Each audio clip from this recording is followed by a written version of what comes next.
Entertainment stories. We're going to start with this one. Noah Wiley was honored with a star on the Hollywood Walk of Fame yesterday, celebrating the milestone alongside his family. During his speech, he thanked his wife and kids, saying, "You are my north, south, east, and west. You are the source of my creativity." The actor's children and wife joined him for the ceremony. They posed together and showed support. Wiley, and I also like this, Wiley also reflected on being seen as a modern-day heartthrob thanks to The Pit, joking that his kids are, quote, just amused by it. He was the young heartthrob on ER. Yeah. Remember that? He competed with George Clooney. He did, which is tough. But yes, he was my buddy's wife just thinks that he is the stud. He's got that good guy vibe. And so Jonathan Frakes, Riker from The Next Generation, Star Trek The Next Generation, he's directed him in a number of shows over the years. Oh, really? And they are besties. And he just had a wonderful speech about him. He added that they enjoy how embarrassed and out of touch he feels about the attention. So congratulations, Noah Wiley. And The Pit is just my absolute favorite show at the moment. Michael J. Fox reacted to those rumors that he died. The drama sparked up after CNN accidentally posted a tribute to the actor before quickly taking it down. The news outlet shared in a statement to TMZ that the package was published in error. They said, "We have removed it from our platforms, and we send our apologies to Michael J. Fox and his family." The actor, meanwhile, joked that the news sent him into a bit of a tailspin. A message he posted on Thread said, "How do you react when you turn on the TV and CNN is reporting your death? Do you A, switch to MSNBC or whatever they're calling themselves these days? B, pour scalding hot water on your lap? If it hurts, you're fine. C, call your wife. Hopefully she's concerned but reassuring. D, relax that they do this once a year. And E, ask yourself what?" And I thought the world was ending, but apparently it's just me and I'm okay. Love, Mike. That'd have to be wild to wake up to a story like that. There's a video I saw. I don't know if it's real. I don't know if it's fake. I don't know if it's for a show, but it seemed like a pretty profound thing to do to someone. This kid apparently was an addict, and no matter what the interventions they tried to execute, never worked. So he's in the coffin. You saw this? Yeah. I have yet to determine. Basically, at a funeral, he's in the coffin, and I don't know if he was just asleep and they moved him or he had passed out. And there were family and friends there as if they were at his funeral. So when he gets out, he wakes up. He looks legitimately disoriented, but it apparently scares the crap out of him. It looked pretty cool, but the jury's out on whether or not it was real. But I mean, that to me would be the kind of thing you would experience if you woke up and saw in the papers or online that you had died. Yeah. So you think they're trying to scare him out of having Parkinson's, or? Yeah, could be, yeah. All right, so Frankie Muniz is reflecting on his early career and his experience working with Amanda Bynes, calling their 2002 movie Big Fat Liar a full circle moment. We love Big Fat Liar. I've always talked about that. Muniz said, "I actually remember being fairly intimidated by her on set because she was just so naturally funny." Despite his nerves and massive crush, he noted that their bond grew strong, sharing, "We really got along great," and described their connection as an amazing friendship. He also confessed that he once turned down a major opportunity, revealing that he was asked to host Saturday Night Live. But the hosting gig came at the expense of his Kids' Choice Awards hosting duties in 2000. When his mom had called him with SNL's offer, he gave a typical response of a kid, which was, "I'm like, what's that?" And he said, "I didn't really know, right? I was a kid." And she's like, "It's a big deal. It's always a cool thing." But Frankie stood firm and said, "Nope, not going to do it." I was like, "I'm a man of principle. I committed to Nickelodeon." But the child star would admit his real motivation, saying, really deep down, I just wanted to meet Amanda Bynes at the time. She was it She was at great. that time. Yep. He later joked, I still question that decision now 30 years ago about passing on SNL. So he did have that opportunity. All right. There's been speculation that Euphoria co-stars Zendaya and Sydney Sweeney don't get along. Speculation has been reportedly shut down. Rumors of the two being on the outs arose yet again this week, though, when the two kept their distance at the Euphoria Season 3 premiere. However, sources are telling Page Six that the two definitely don't get along. And there's a reason. According to one insider, it was an open secret that Sydney had the hots for Tom Holland. Ooh. And was flirty with him when he would come to set. Man, the last thing I want to see is a cat fight between Zendaya and Sydney Sweeney. No. And I don't want to see any pillows or nighties. No. Like, what color 90s would you not want to see them in? So the source claimed that it did not go down well with Zendaya. They have not really hung out socially since then. So take it for what it's worth, yeah. All right, this was upsetting to see. Natasha Lyonne's night at the Euphoria Season 3 premiere ended on a low note. After the event, Lyonne was ready to fly out of Los Angeles. But before the plane could depart, things got a little bit odd. When flight attendants repeatedly tried to get the actor to shut her laptop and fasten her seatbelt before takeoff, she failed to respond. A Delta staffer boarded the plane and asked her if she needed medical attention and then told her, ma'am, I need you to come off of the plane. Do you need help with your belongings? And Lyonne apparently asked, where are we? Oh, that's not good. Before being told, we're still in L.A. The plane hasn't gone anywhere. The plane is not going anywhere until you come off of it. Jeez. She shushed the staffer, went to the bathroom, and then was led off of the plane without incident. She revealed back in January that she had relapsed in her sobriety journey, but promised fans that she was doing a whole lot better. She did have years ago, she had a heroin addiction. Mm-hmm. And I don't know if she had a booze problem too, and if this is that or what all this is. But yeah, Marissa's pulled up some pictures and some video, and she doesn't look like she's sober anymore. You remember years ago, she was squatting basically Yeah. in a building, and the landlord was trying to get her evicted. Yeah, there's a picture of her walking the runway from this event, and she's clearly having some issues. Sad to see that. She's got her arm around somebody who's pretty much holding her up. So that's terrible. Hopefully she can, right the ship on the way. All right, I have some good news, some baby news. Jonah Hill and longtime partner Olivia Miller have welcomed their second child. I didn't know they had a first. I didn't either. In an interview with Martin Scorsese published yesterday, Hill revealed, I have 2 kids now. He and Millar have been together since 2022. They welcomed their first child the following year. Also in the interview, Hill may have hinted that he and Miller are married, referring to her as his wife for the first time ever. So I don't know what all is going on in He his came life. out as they did the Five Club on SNL over the weekend. Five Timers. Oh, yeah. Five Timers Club, right? And so he came out as one of the cameos. Yep. He again looks completely different. He's very thin. We saw a footage of him a while ago where he looked like he was a surfer. Yeah. Like bleach blonde hair and all that stuff. But he looks completely different. I guess Scorsese, because he directed him in Wolf of Wall Street. Oh, wait, and then, hang on, does his show come out today? The one that he, or not show, but the movie with Keanu Reeves and Cameron Diaz? Oh, that's right. Apple? I Apple might. Plus? Maybe. So anyhow, he sat down with Martin Scorsese, and apparently they've got 2 kids, so good on them.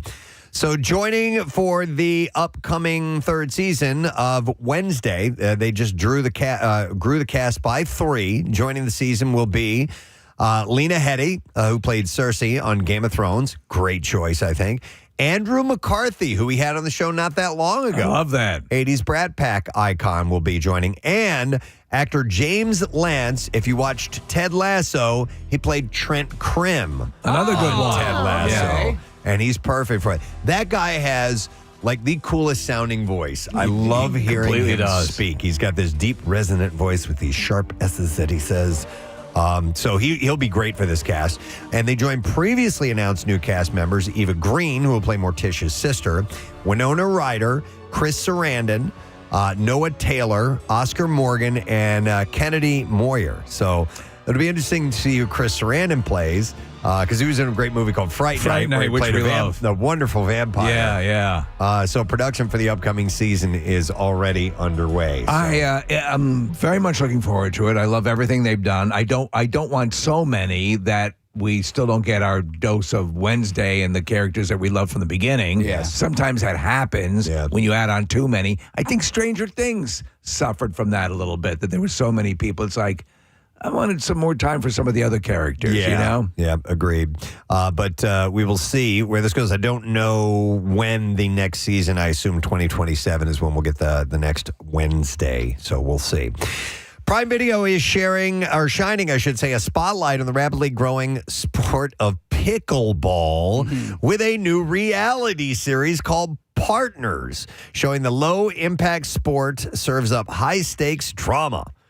The 6-part show follows players competing in the Caravana Professional Pickleball Association. I love pickleball. And explores both. Yeah, they're combining The Bachelor and pickleball. I've selected you. Will you take my pickle? I would love to take your pickle. It is. Chance. That's how each episode's end. They get a pickle. I present you a pickle. Do they get to eat it, or is it plastic? I don't know. I think you'd want a real edible pickle. Totally. Yeah. Explores both their tense on-court and off-court dynamics. Described as the first I love our off-court dynamics. The first series to peel back the competitive nature of what once was regarded as a sport for the elderly. Savannah, peel my pickle. It captures how athletes train hard and party harder with each other along the circuit. I have yet to play it. I've played tennis for years. I like court sports like that. Yeah. And everyone says it's a lot of fun. I played a couple of times. Is it fun? Yeah. Listen, and you liked playing tennis, right? Yeah, I did. Or ping pong. I think I love racket sports. It's a perfect combination of ping pong and tennis. There you go. Yeah. All right. It's a little. Listen, it's physical, but it's less. You have less yardage to run around than on a tennis court. That's why it can be easier for people a little bit older to play. Yeah. But you still get that fun of ping pong, which is a blast. If you haven't played ping pong in ages, play with somebody. It's so much fun. So years ago, from Royal Billiards on 309, bought this. You can leave it out all year round. Ping pong table. We friggin' love that game. Yep. So pickleball is just a little bit bigger. All right. You should definitely try it out, Steve. I think you probably like it. I haven't played it, so I can't speak from experience, but it looks like something you would enjoy. All right, Netflix has set Scarlett Johansson and Sam Rockwell to lead the animated detective noir called Ray Gunn, a long-awaited project from the director behind The Iron Giant, Ratatouille, and The Incredibles, Brad Bird. So I come from outer space. there's some pedigree there for sure. Ray Gunn is my name. I'm fueled by jelly beans. Oh, my God. Describing the film's concept, Bird said that it is a blend of sci-fi and classic detective movies from the 40s, adding the elevator pitch I came up with is the Maltese Falcon meets Buck Rogers. Johansson praised the collaboration with Bird as a career milestone for me, she said. The movie takes place in an alternate 1940s future, with Ray Gunn getting wrapped up in a mysterious case involving a healthy dose of aliens and murder. The turd cutter on you, baby. That could be good. You know what was a kind of a noir-style retro project that I loved? Sky Captain. I loved it. Yeah. Really Sky well Captain in the World of Tomorrow. Yeah. I thought it was a really good movie. I agree, Steve. All right, one last story before we get to clips and things like that.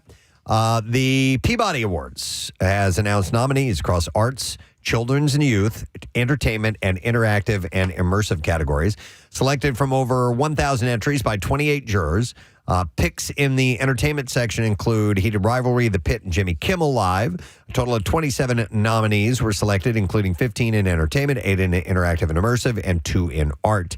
They joined previously announced nominations for documentary, news, public service, and radio/podcast categories. And special nominations for Amy Poehler, Sterling Harjo, and James L. Brooks. Winners for the 86th annual ceremony will be revealed on April 23rd, and they'll be honored on May 31st at the Beverly Wilshire Hotel in Beverly Hills. So they're the more prestigious awards, the Peabodys. They're considered a higher caliber. Yeah, so here, I'll give you just the entertainment nominees. So here they are: Adolescence, Andor, And they're all over. They span the genres. Real Housewives. Common Side Effects, Death by Lightning, Dying for Sex, Forever, Heated Rivalry is on there, Invisible Boys, Jimmy Kimmel Live, Mo, Mr. Loverman, which is on BritBox, so they're all over the place. Mussolini, Son of a Century, The Pit, Pluribus, and The Rehearsal. So we'll see who wins the Peabodys. All right, so it's Friday. That means we got some new movies that are hitting theaters this weekend. If you're interested, I'll tell you all about them.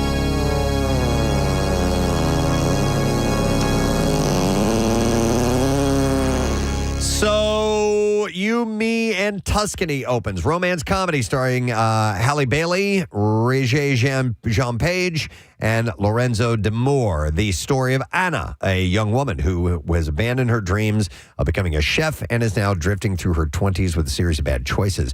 When Anna loses her house-sitting job and housing in one fell swoop, a chance encounter with Matteo, a handsome Italian who happens to have a villa sitting empty in Tuscany, will inspire her to jet off to Italy against the advice of her always honest bestie, Claire. Hour and 40 minutes long, rated PG-13, wide theater release, and gets an 83%.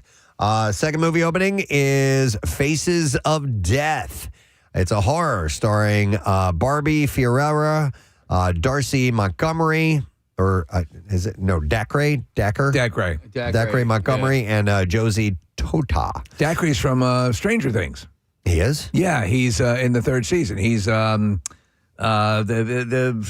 abusive brother who dies in the mall. Oh, my God, that's right. Billy. Billy. Oh, wow. Why Okay. can't I remember Billy's name? Dacre. I'm ashamed of myself. All right, a woman working as a content moderator for a major video platform discovers what appears to be reenactments of murders from the original film. In an online world where nothing can be trusted, she must determine whether the violence is fiction or unfolding in real time. Hour and 38 minutes long, rated R, wide theater release. Rotten Tomato score is 66%. I kind of like that concept because there were a couple of Faces of Death movies. I couldn't stand the animal stuff, but they were really popular. Yeah, you go to the video store, there's like 5 or 6 of those things. Yep. All right, we got clips play. Detective Danny Reagan heads north from New York City in Boston Blue. And here, Donnie Wahlberg explains his initial hesitance on reprising the role. I didn't jump at the opportunity. I took a beat because it was like, okay, I don't know. I love Blue Bloods. Like, I don't know if I can do this. I read the script, and it was fantastic, and saw opportunities. So, new episodes, Boston Blue a new episode airs tonight, 10 p.m. That's on CBS. Here's our next clip. Young adults navigate sobriety, trauma, and love and euphoria. Here, show creator Sam Levinson shares what fans can expect of this season. That it spoke to a kind of a larger idea about meaning and purpose and who we are. And, I just, I don't know. It made me want to kind of tackle the idea of faith and belief in something greater than ourselves. All right, the season premiere of Euphoria airs Sunday, 9 p.m., and that is on HBO. Hey, something I want to share with you because one of the guests we have on the program today will be William H. Macy, and I got a text earlier from Matt Thomason who said, for continuity's sake, William H. Macy appeared in the 9th episode of the final season of L.A. Law. Stop it. No, that's amazing. So thank you.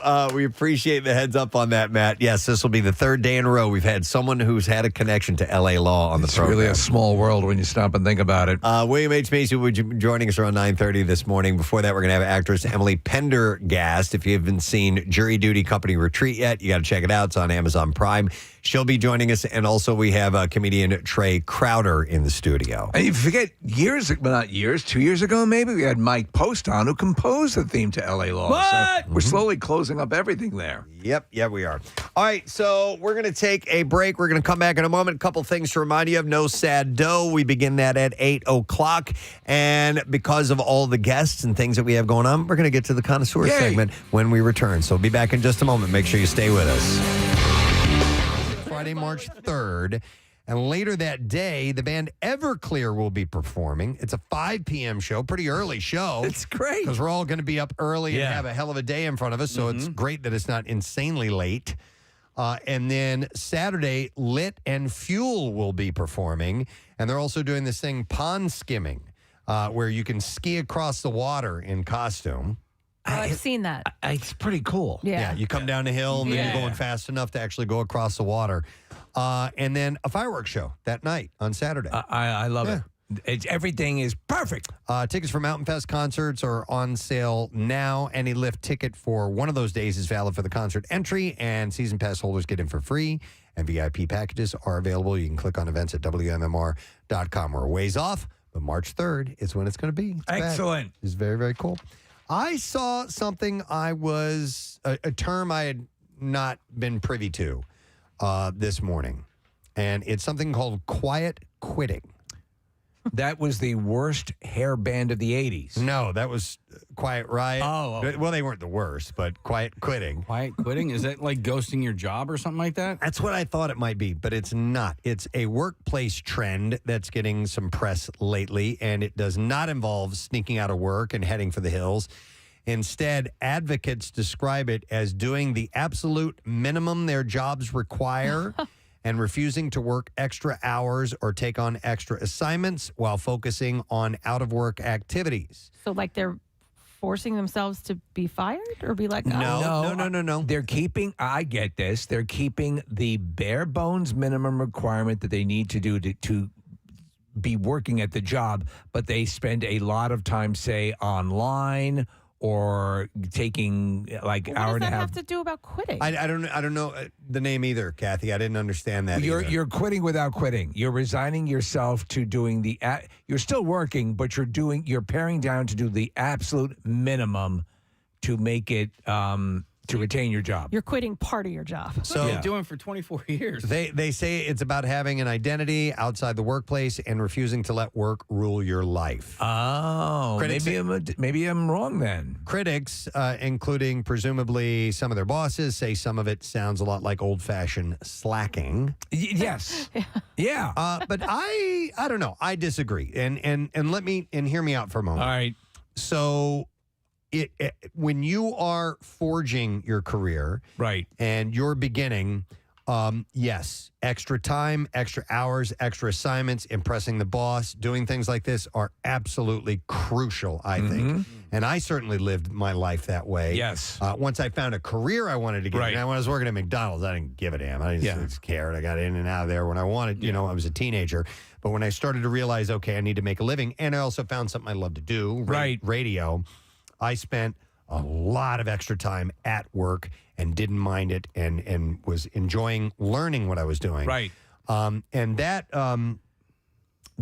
ethos has lasted a long time. But I have to say in the past few years, because we have had a successful career and one that we've spent a lot of extra time in, I have also now made it a point to have my life outside of that. Yeah.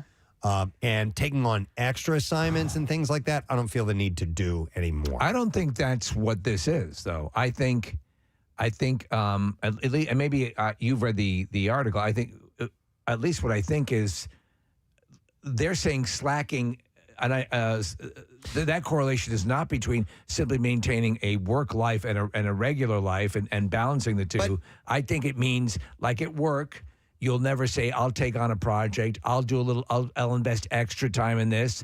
You're, the second the clock hits 5, or whatever, you're out the door.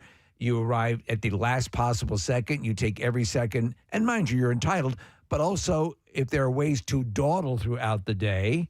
Like I don't think doing it's the that. You don't think it's that? No, and I think the reason that some of the critics might say that it's slacking is because, man, how many people do you know that take work home with them?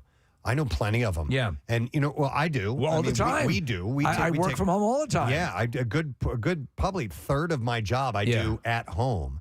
But I also, my buddy Steve is just constantly, he's taking work home with him. Yeah. And it's just, I think that the workload in some jobs, this is not everything, this is not an overall thing, but in some jobs, it's too much, man. Do they literally expel out what they're talking about there, or is it as vague as it seems to be? I'll read a little bit further in this. Gallup calls it not engaged. Jim Harder, chief scientist for for Gallup's Workplace, a well-being research center, says survey data shows workers are less engaged and quiet quitting sounds like what he refers to as not engaged, a group that includes 54% of survey respondents born after 1989. But while engagement is lowest among Gen Zers and younger millennials, it's been dropping across all age groups in recent years. So it's not... It still seems kind of vague. Yeah, and then on the other side, it says they're doing what they're getting paid for. Advocates say quiet quitting is all about maintaining a healthy work-life balance. People aren't going above and beyond. They're not bending over backwards for their employers anymore and sacrificing their mental and physical health. Yeah. They're doing what they're getting paid for. She says she wishes the trend had a different name because you're not quitting. You're taking care of yourself. You're coasting. You're carefully coasting. So it's the above and beyond thing kind of spells it a little bit. Sure. Now, I think, I feel that we all go above and beyond, for this because this is not a... that's our agreement. That's what we do. We want to do the best we can do to live up to our agreement with the audience. But I think at a certain level, especially if you want to get ahead, you need to take. But but if you are ahead, if you're already ahead, and I think it has a lot to do with how your company treats you. Yes. If you work for a good company that takes care of you, you're more likely to go above and beyond. If you work for a company that does not take care of you, you're going to do the bare minimum. No, I agree. Yeah. I'm going to say something that'll only make sense to you guys, but recently there's been some requests of what I would call going above and way beyond. Right. And we've all it's ignored like, it. come on, man. Come on. Yeah. We're already working a lot, and so that happens in all kinds of businesses. We say, oh, by the way, you also need to do this now. Right. Like, wait, what? What? Yeah. I'm sorry. How about? I quit. Yeah. I quit. Hang on. Let me go to Larry because he's got an example of quietly quitting. Hi, Larry. Good morning. Yo, you guys ever heard of Jerkmate? You've ever heard of Jerkmate? Yo, ever heard of Jerkmate? What's up, Larry? Yo, how are you guys? I work Good. for a very big, very corporate, and that's the one word that I think hasn't really come up in this conversation. Very corporate company. Mm-hmm. So at this point, they were pretty good throughout the pandemic, and I stepped up, took the job above me. Was waiting for basically somebody to open up so that the job title would open up, and I could kind of step into that. And when it did, they denied me my promotion and a raise. So now I'm just kind of freeloading until they figure out, it would cost them more money to find me and fire me than it would for me to just skirt under the rails. Kind of, let me ask you. So that's your version of quietly quitting. Okay. Have you ever seen you've seen the movie Office Space? Yeah. Right. Exactly. Would that hold true to what you're talking about? Except they're not fixing the glitch. Yeah. Yeah. No. But I agree too. We happen to work for a company that is very supportive and really wants to be a participant in helping us realize our maximum capabilities. I wonder though. There's got to be people out there who have had a job for a long time who actually, because there's so many people in the workforce, don't actually have to do anything. They just go in, clock in or whatever. Well, kind of hang out. Like the guys you see who work for the city who they've never shown up for in years, never show up for work. And, go get the vehicle, go home.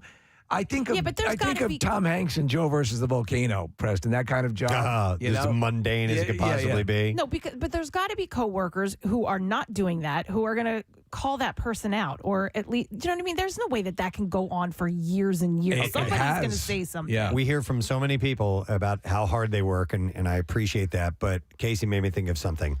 Who listening now has the easiest job in the world? Mm-hmm. Yeah. I want to hear that. 215-263-WMMR, because you rarely do hear people boasting about how easy their job is. But the easiest job, or has a job where they really just they don't care, so they don't do much. Maybe it's both. You know what I mean? Because you were talking about us taking work home with us. To me, yes, it is work. But if I'm sitting on my couch at home reading an article that we're going to talk about the next day, I don't really see that as work. I mean, it is. It's considered work. It's considered prep. But for me, you're not capping an oil fire. Yeah, I'm just at home reading. Yeah. But it is all relative. I see it as work. I probably do it differently than you do. I'm scouring all kinds of stuff. I'm printing things up. I edit. You don't have a glass of wine and bonbons. No, I categorize. I try to. I've got. My feet are up. I'm like, I'm working. Now, listen, it's not hard work. It's not physical hard labor. It's time consuming and time consuming is what it is. Yeah, for sure. Do you at like your prep though? Sometimes are you like, oh God, I do not feel like doing this? Oh yeah. Oh, you do? Okay. Oh my God, yes. Okay. Absolutely. But then I'm like, get it done, do it, get it over with. Well, also that's why sometimes too, like, because you do a lot of prep. Like, if I see stuff, if I see articles, I'll send it to you because I think that I know that's something that you could use and maybe a little less work for you. Right. No, I appreciate that. And ultimately I've got to figure out if we're going to go to it or not. But man, there was a point I was going to make and I don't remember what I kept talking. That's okay. Why don't you tell Kathy how much she turns you on? No, that was oh God. That was not what I was. I quit so hard. I'm so quitted. Yeah, I forgot what I was going to say. Okay, let me go to some calls. Easy jobs. All right, we'll go to John. Hey, John, good morning. Morning. What's up, John? So I work at a golf store in Wilmington, and it's probably the easiest job in the world. I just talk to people about golf all day. And do you love what you do? Oh, absolutely. I used to work in finance. When COVID hit, I found this job, luckily, and I've never been happier. So, there's sometimes because you excel at a job, it has the feeling of being easy, and that's always the axiom, one of the axioms my father conveyed to me, which is do something you love and you'll never work a day in your life. Absolutely. You're still working, but it's fulfilling. Outside of to mention something, obviously we've been talking about the barbecue and live band karaoke and all of that good stuff, and submissions, we're taking them till April 16th for your audition to possibly end up on stage with us. But I would like to announce that our Preston and Steve Show Side Stage has a sponsor now. That's awesome. Live Casino and Hotel Philadelphia. Thank you, guys. We appreciate that very much. Anytime we get sponsors behind us, it just allows us to do a little bit more and have, as much opportunity for you to have a good time when you come out to our events. So we are going to continue to solicit for people to send in their auditions.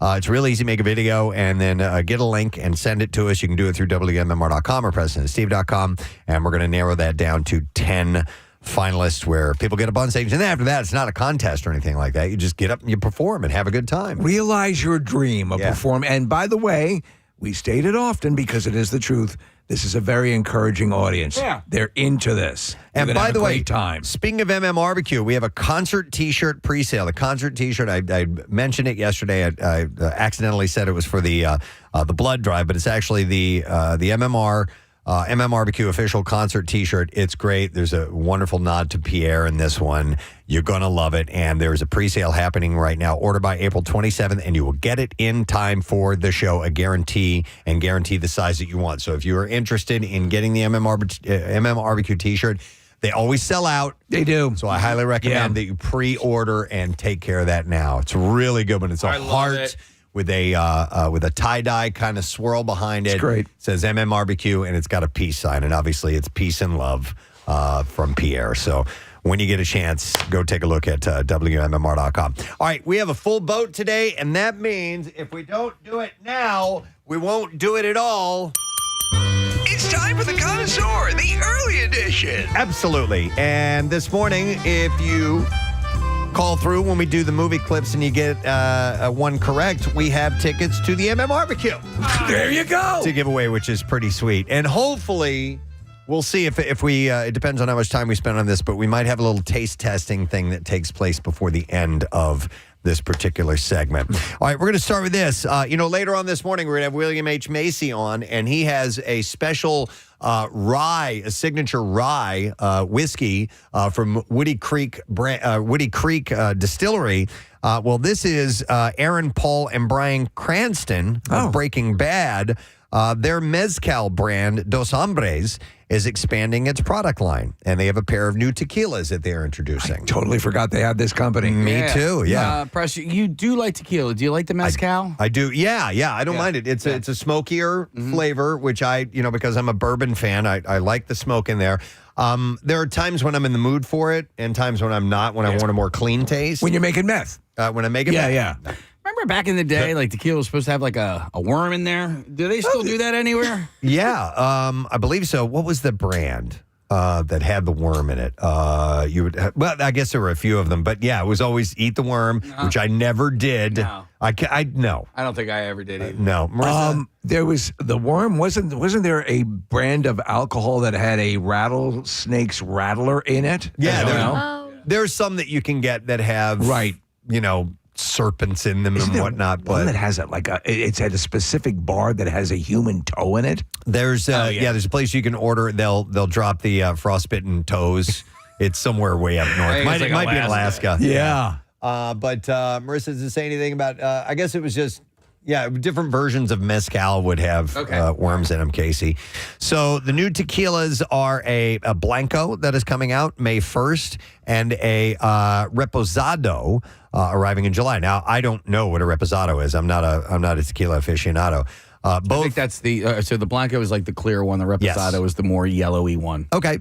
Both new spirits have been crafted by Jalisco veteran Maestro Tequilero, who is Julio Cova. That's right, Preston. Who came out of retirement for the project. I come out of retirement for this particular project. The lineup blends traditional. One of my nuts is at the bottom of the bottle. Oh, my God. I had the problem. The lineup blends traditional and modern techniques like brick ovens. These nuts. Autoclaves and open-air fermentation to create a smooth, citrusy, spice-kissed profile designed for sipping or cocktails. Dos nuts. Dos nuts. Try Dos nuts. That means 2 nuts. That's a great name for the tequila. Dos nuts. Forget Dos Equis. Dos nuts. Oh, my God. The amount of quasi-chemistry involved in creating these things. Oh, yeah. And the thing is, you're not just creating something that's going to peel paint. You're creating something that's supposed to ostensibly taste good. Yes, absolutely. And I've become a regular margarita maker at home. I make them from scratch. All right, so you have you correct me if I'm wrong. During the week, you sort of refrain from drinking. Well, that's the theory anyway. Will you sit down? You have your one cocktail or a margarita or a whiskey. Your time to relax. You put on your smoking jacket. You go to the library. Is it that sort of a formal relaxation thing? Yeah, there's definitely. So making the cocktail is part of the process for me. Because I was wondering if that was the case. Yeah, because I use a shaker and I dress it up a little bit. And that's part of it. I think there's a cool part to that ritual. And by the way, for those of you who are margarita drinkers and you buy the margarita mix, which there's nothing wrong with that, but making them from scratch is super easy. There are far fewer ingredients than you think. What are the ingredients in an average? For one for myself, I use a half a lime. I use 2.5 ounces of tequila. I'll use a 3/4 ounce of Cointreau or triple sec, some kind of an orange flavored liqueur, and then a little bit of simple syrup, and then you shake it up in a mixer or in a shaker, and done, man. Do you nurse it? Nice. Do you make your own? It tastes so good. Do you make your own simple syrup? I do. Yeah, it's easy. Yeah, just water and sugar. Yeah, you melt it down. Yeah, it's pretty easy. It's equal parts water and sugar. A drink of choice for you as well? Tequila isn't one of my top. Okay. So, but I do love a margarita. I like a spicy margarita. I like to put a little jalapeno in it, and then what's the spice you put around the rim? Like a tahini? Tahini. Yeah. That's good too. All right, so do you not like the flavor of a tequila? Because I know you do like a vodka, right? So you could make a margarita with a vodka, could you not? Sure. Yeah, sure, if you wanted to. Yeah, most definitely. You can do anything you want. You live in a world of pickleball. Probably wouldn't be called a margarita, but yeah. A vodka-rita. Vodka-rita. Steve. There you go. Man, we're between dos nuts and a vodka-rita. I was thinking maybe a Moscow Rita or something like that. All right, that could work too. But vodka Rita will also work. Kill my buzz, man. I'm so. You know what? Dude, the second I said it, I a said successful testicle drink and this. But I have started to come around on some flavored tequilas. Like I had one that has grapefruit and hibiscus, and that I make margaritas with. It's fantastic. I love it. The growing mocktail. Yes. Yeah. I really do. As a non-drinker, but the one thing is, though, is that there are a lot of calories in those things. Sure. It's just like there would be in a cocktail, but you're enjoying the drink. I always read the mocktail menu because they're very, nicely crafted cocktails, and then I'll just add vodka to them. Yeah, and they only cost $12. That's why I add vodka. Can I have a mocktail? I'm going to add some vodka to it. So the Reposado. Thank you. Which I think you might like. It's kind of like an oak aged in a barrel. So this one they're doing is they're going to age it in Four Roses Kentucky bourbon barrels for 4 months, adding extra depth to the mix with sustainable agave sourcing and a refreshed bottle design. The duo is expanding their agave obsession into a brighter, more approachable tequila experience. The Reposado with a nod to Norman Fell. Oh, is that from right? the Threes Company. Instead of the Reposado. Yeah, the Reposado. The Reposado. All right, we will play our first clip this morning and see if you can identify what movie this comes from. It has to do with food or drink, and here we go. Maybe it was the burrito. Or it could have been the sausages. I don't think it was the crab salad. It couldn't have been the donuts. Oh, I hate feeling like that. I hate it too. All right, 610-660-9333. Call if you know the answer, and we are giving away tickets to the MM Barbecue. Yeah. Order up. The Masters. Their iconic pimento cheese sandwich is still just $1.50. At most major sporting events, sky-high ticket prices and concession prices are the norm, but the Masters in Augusta flips the script, and they have shockingly affordable eats and drinks. I remember seeing one of the commentators, this is a couple of years ago, went into the concession area, and they gave him $20 and to see what he could spend on $20, and came back with a big, tray filled with all kinds of stuff. It's the one thing that they have held on to forever is they don't charge you out the ass for food and drink there. Well, we It's know great. there's just all these traditions that they refuse to break. Now, pimento sandwich. Yeah. That actually sounds intriguing. It's real good. I've eaten it for years. So I grew up. I was originally born in the South. It's a Southern thing. So we would regularly make pimento cheese sandwiches. I think I prefer it on toast. I think it's great that way. Because I used to eat olive sandwiches all the time. And obviously the pimento in it as well. Yeah. All right, I'm sorry, but is it the pimento in the cheese, or is it just a cheese sandwich with pimentos? No. So pimento cheese has pimentos in it, but it's also a mixture. I want to say, and I can't remember exactly, but there are. It might be Marissa. Can you look up what? Thank you. It's creamy, savory spread from the American South, made with shredded cheese, usually cheddar, mayonnaise, and diced pimento peppers, often with seasoning like garlic powder, onion powder, and mustard. Okay. So I could be down with that. Yeah, me too. it's so yummy. And you can add it to other things as well, which is great because it can be like used like a spread on a sandwich with other stuff that you're having. But it's great by itself. So fans can grab iconic bites like the legendary $1.50 pimento cheese sandwich, along with other simple staples like egg salad sandwiches. That's another big thing there. Chips and cookies, and beer and wine top out at just $6. That's crazy So that's cheap at a sporting event. I mean, there's no way. They're just. How do you make a profit on that? The stuff that goes into that is far more expensive than what you're charging. Steve, the profit is everywhere else because I'm starting to see people doing their Masters merch hauls. Okay. So they go into the Masters and they go right to the merch store and they are buying All much that things. stuff. You collect gnomes, you get T-shirts, and all of those things are probably hundreds of dollars. Gnomes. Gnomes. Oh no, Golf gnomes. it's a big thing. Yeah, the yeah. Masters gnome. I didn't know that. Yeah, I just learned about The it too. Masters gnome. Yeah. So here's the thing about Masters branded merch. It is exclusive. You can only get it there. There is nowhere else that you can. Like I love that. I have a ball marker that says the Masters on it, and John Fulham, our old boss, gave that to me because he went to the Masters. And whenever I do use that, someone will go, "When'd you go to the Masters?" I'm like, "I didn't go. Somebody gave it to me." But it's an indicator if you have merch that you actually have gone to it because it's that exclusive. So, Marissa, can you pull up that menu again, and I'll roll off some of these things. So, not only the pimento cheese sandwich $1.50, but Barbecue is $3. Like ribs? A club sandwich is $3. Other sandwiches, classic chicken sandwiches, are going to be bigger than a pimento cheese. Is only $3.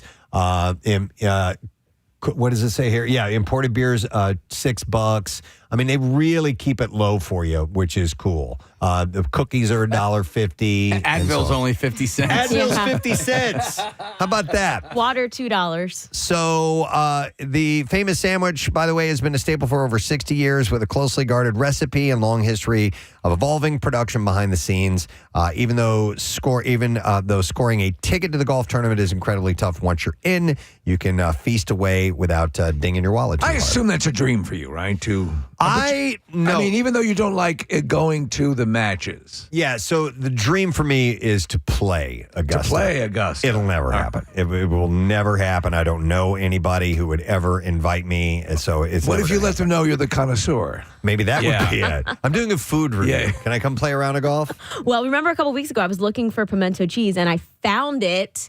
There's a restaurant in Rittenhouse called Pine Street Grill, and they make pimento and crab dip. Interesting. And it's served with like Ritz crackers. Anything in the olive realm. Yeah. I'm a big olive dude. Pimentos, bring it on, baby. All right, so let's see if somebody knows what movie this is from. Maybe it was the burrito. Or it could have been the sausages. I don't think it was the crab salad. It couldn't have been the donuts. Oh, I hate feeling like that. I hate it too. All right, we're going to go to Lauren. Hey, Lauren, good morning. Good morning. Lauren. I love you guys. I've been listening to you for years. Oh, I'm so excited to talk to you guys. Well, listen, you'll be even more excited if you get this answer correct because it means Barbecue tickets. What movie is that from? Kindergarten Cop? Yeah, Kindergarten Cop. That's Lauren, we will see you at the Barbecue. Hang on the line. That's great. Giddy up. Thanks, guys. Giddy up. And don't forget, those tickets are on sale now. Obviously, Saturday, May 9th, Freedom Mortgage Pavilion. Everybody from Godsmack, Alice Cooper, the Hooters, Everclear, and many, many more, and our side stage and all that stuff. So we have more of those tickets to give away. In order to win them, you need to identify this next clip. Here we go. What we should do is easy and simple.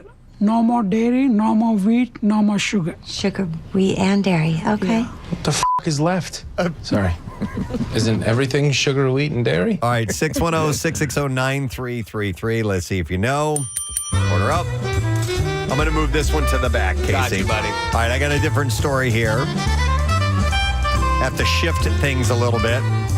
We had mention of a donut in that last clip, so that'll lead me to this. Federal Donuts and Chicken said that it is working to regain its footing after its largest franchisee began closing stores in Philadelphia and the suburbs. Chefs Michael Solomonov and Steve Cook, the founders, are focusing on a reset, including reacquiring several of the shuttered shops to operate as company stores and reworking operations to improve food and service.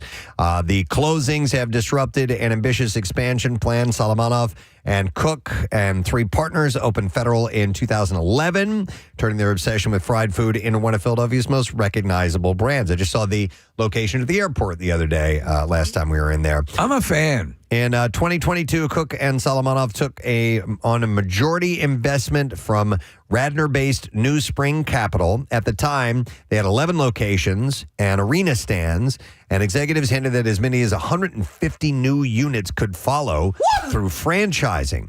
But 2 years later, Federal, rebranded as Federal Donuts and Chicken, began building around its first major franchise group, including Mike Sloan, a Montgomery County restaurateur, and Michael Heller, chief executive and chairman of the Cozen O'Connor law firm. These franchisees bought 7 locations, 4 existing stores, and 3 new suburban shops. Earlier this year, they closed the long-running location on Benjamin Franklin Parkway, as well as the newer locations that they had opened in Radnor and Willow Grove. Their stores in North Philadelphia, East Market, and Conshohocken remain open. But meanwhile, in March, Federal closed the prominent Wolf Street location in South Philadelphia. Cook said at the time that the chain no longer needed a large production kitchen because the company was moving toward more on-premises cooking. Franchisees, Cook said, make their own decisions. We both learned a lot making the transition from company-owned stores to franchising. That's the tricky step. It is a very tricky step. Yep. When you get into franchising, and it's a sign of obviously great success, but continuity and continued quality and stuff like this becomes the issue. Yeah. Not every franchise relationship has soured, though. Private equity investment has become a common tool for restaurant companies trying to grow beyond the original markets. New Spring also invests with Turning Point, the breakfast and lunch chain. Other Philadelphia area restaurant brands have had mixed results with outside investors. Spread Bagelry had expanded to 17 stores in 4 states after partnering with a mainline firm in 2018, while Iron Hill Brewery, which took on private equity in 2016, filed for bankruptcy protection last fall, though it's planning a return under new management. I've never had the chicken, though. No, neither have I. Yeah, always the donuts. Only had the donuts. And for Federal, the immediate task is regaining control of its footprint. Cook said that he and Solomonov expect to reopen the Parkway store this month as a company-owned location and are working with landlords to regain control of Sloan and Heller's still open franchise locations in East Market, North Philadelphia. Other locations including 540 South Street and the game stands at Citizens Bank Park and Xfinity Mobile Arena have remained open under the company's control and are still operating, by the way. If you were to, just as a vanity thing, if you were to get a franchise and hire some people to work there, a particular fast food place, what would you go for? Wow. So which one would I want? Yeah, which one appeals to you? I'd love to have my own. Would it be Shake Shack? Maybe. Yeah. Shake Shack or Five Guys. Yeah. I mean, a really good burger joint would be awesome as far as franchises go. Or, I mean, someone else runs it, but you kind of, Yeah. Yeah, I think so. I would go Chick-fil-A. Just so I could have free stuff all the time. Chick-fil-A. That's my Chick-fil-A. Yeah. I mean, if we were talking about just success, just printing money, I feel like a Chick-fil-A is your best bet. Yeah. All right, we're going to see if we can get a winner. Try and identify this movie. What we should do is easy and simple. No more dairy, no more wheat, no more sugar. Sugar, wheat, and dairy. Okay. Yeah. What the is left? Sorry. Isn't everything sugar, wheat, and dairy? All right, we're going to go to Dan. Hey, Dan. Morning, brother. Hey, bitches. Hey, what? All right, Dan. Name that movie, sir. Is it This Is 40? It is.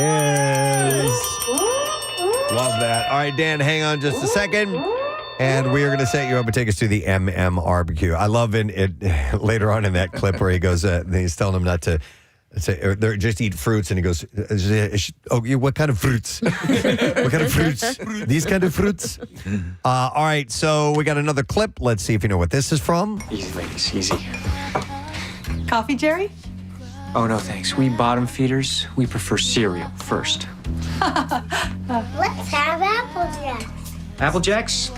Apple Jacks it is. All right, 610-660-9333. Call if you know the answer. Ladies and gentlemen, it's time for the fast food roundup on a Connoisseur. I got a couple stories to share with you. We're going to start with Taco Bell. All right. They just announced the results of their first ever global taco vote. And the winner with 64% of the vote is the butter chicken taco. This is a global event. It beat out the runner-up Thailand's Kickin' Chicken Taco and will be on U.S. menus later this year as a limited edition offering. My question is, how do they get the votes to those remote Amazonian tribes? That's a good question. But there are Taco Bells all around the world. Sure. So that's where they went through. Buttered chicken is fantastic. Yeah? It's Indian cuisine.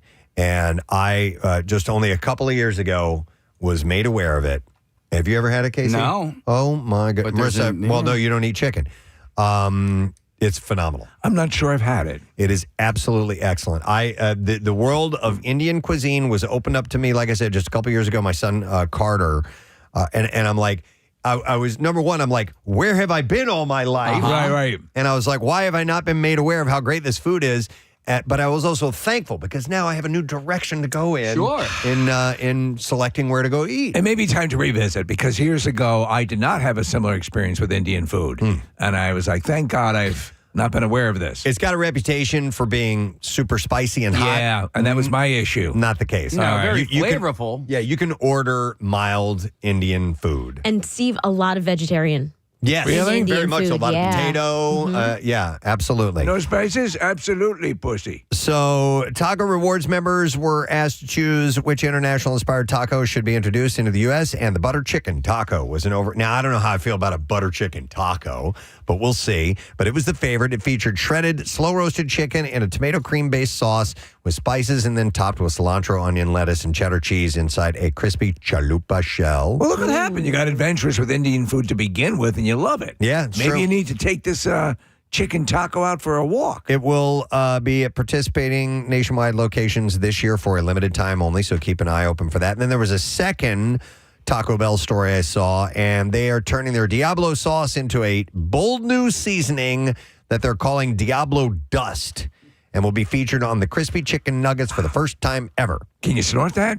Probably. I'll probably snort, yeah. And you could probably put it on the rim of a margarita. That too. That'd be good. Launching April 16th for a limited time, the nuggets will have a crunchy tortilla chip breading, all white meat chicken, and built-in spicy kick so that you don't even need a sauce packet. It's funny because years and years ago, when Taco Bell first came out, my father, who loved Mexican food, figured the best way to get me into it was to have the transitional menu item that they called the Bell Beefy, because I was a big hamburger guy, which is basically just taco meat on a bun. Yeah.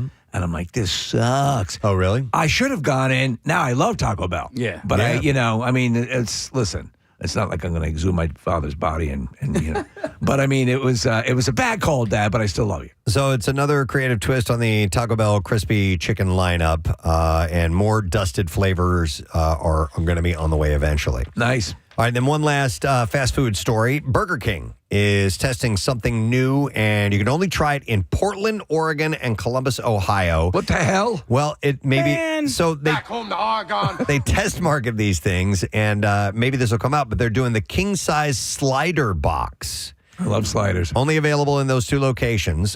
Customers can build their own box of 2 or 6 sliders. Customers can choose from a large list of ingredients, including a deluxe slider with lettuce, tomato, pickles, and burger aioli on a flame-grilled beef patty, the steakhouse bacon slider and Swiss cheese, bacon, crispy onions, and peppercorn sauce. And then there is the bacon and cheese slider made with American cheese, bacon, and burger aioli. So here's the best part. If you eat just 6 sliders, it's not as if you've eaten a huge sandwich. Exactly. It looks like sliders are the trending fast food item, as Jack in the Box recently rolled out their Smashed Jack sliders, by the way. White Castle has always been sliders. Yeah, that's what they are. Yeah. Yep. All right, let's see if you know what movie this is from. Easy, ladies, easy. Coffee, Jerry? Oh, no, thanks. We bottom feeders, we prefer cereal first. Let's have Apple Jacks. Apple Jacks? Apple Jacks it is. All right, we're going to Mike on the line, see if he knows. Hey, Mike, morning, bud. Good morning, gang. All right, Mike, you know that movie, don't you? Jerry Maguire. Yeah. Yes. Hang on, Mikey. Slay Queen. We are going to set you up, my friend. You get tickets to the MMRBQ 2026. And tickets are, the show is obviously Saturday, May 9th at Freedom Mortgage Pavilion. Tickets available. Go to WMMR.com and we going to set you up, my friend. Another clip to play. Here it is. I know it's bad right now with all that starving bullshit and the dust storms and we running out of French fries and burrito coverings. Yeah. But I got a solution. That's what you said last time. All right, 610-660-9333 is the number. Order up! All right, 2 things are going to take place in this particular moment. I'm going to give you a story about Poptarts. Yeah! And we are going to then try some Poptarts, some bakery-made Poptarts here in our studio from Pandemonium, which is, what town is it in, Casey? That is, I believe, Downingtown. In Downingtown. All right, so here we go. First of all, there are 2 new flavors of Pop-Tarts.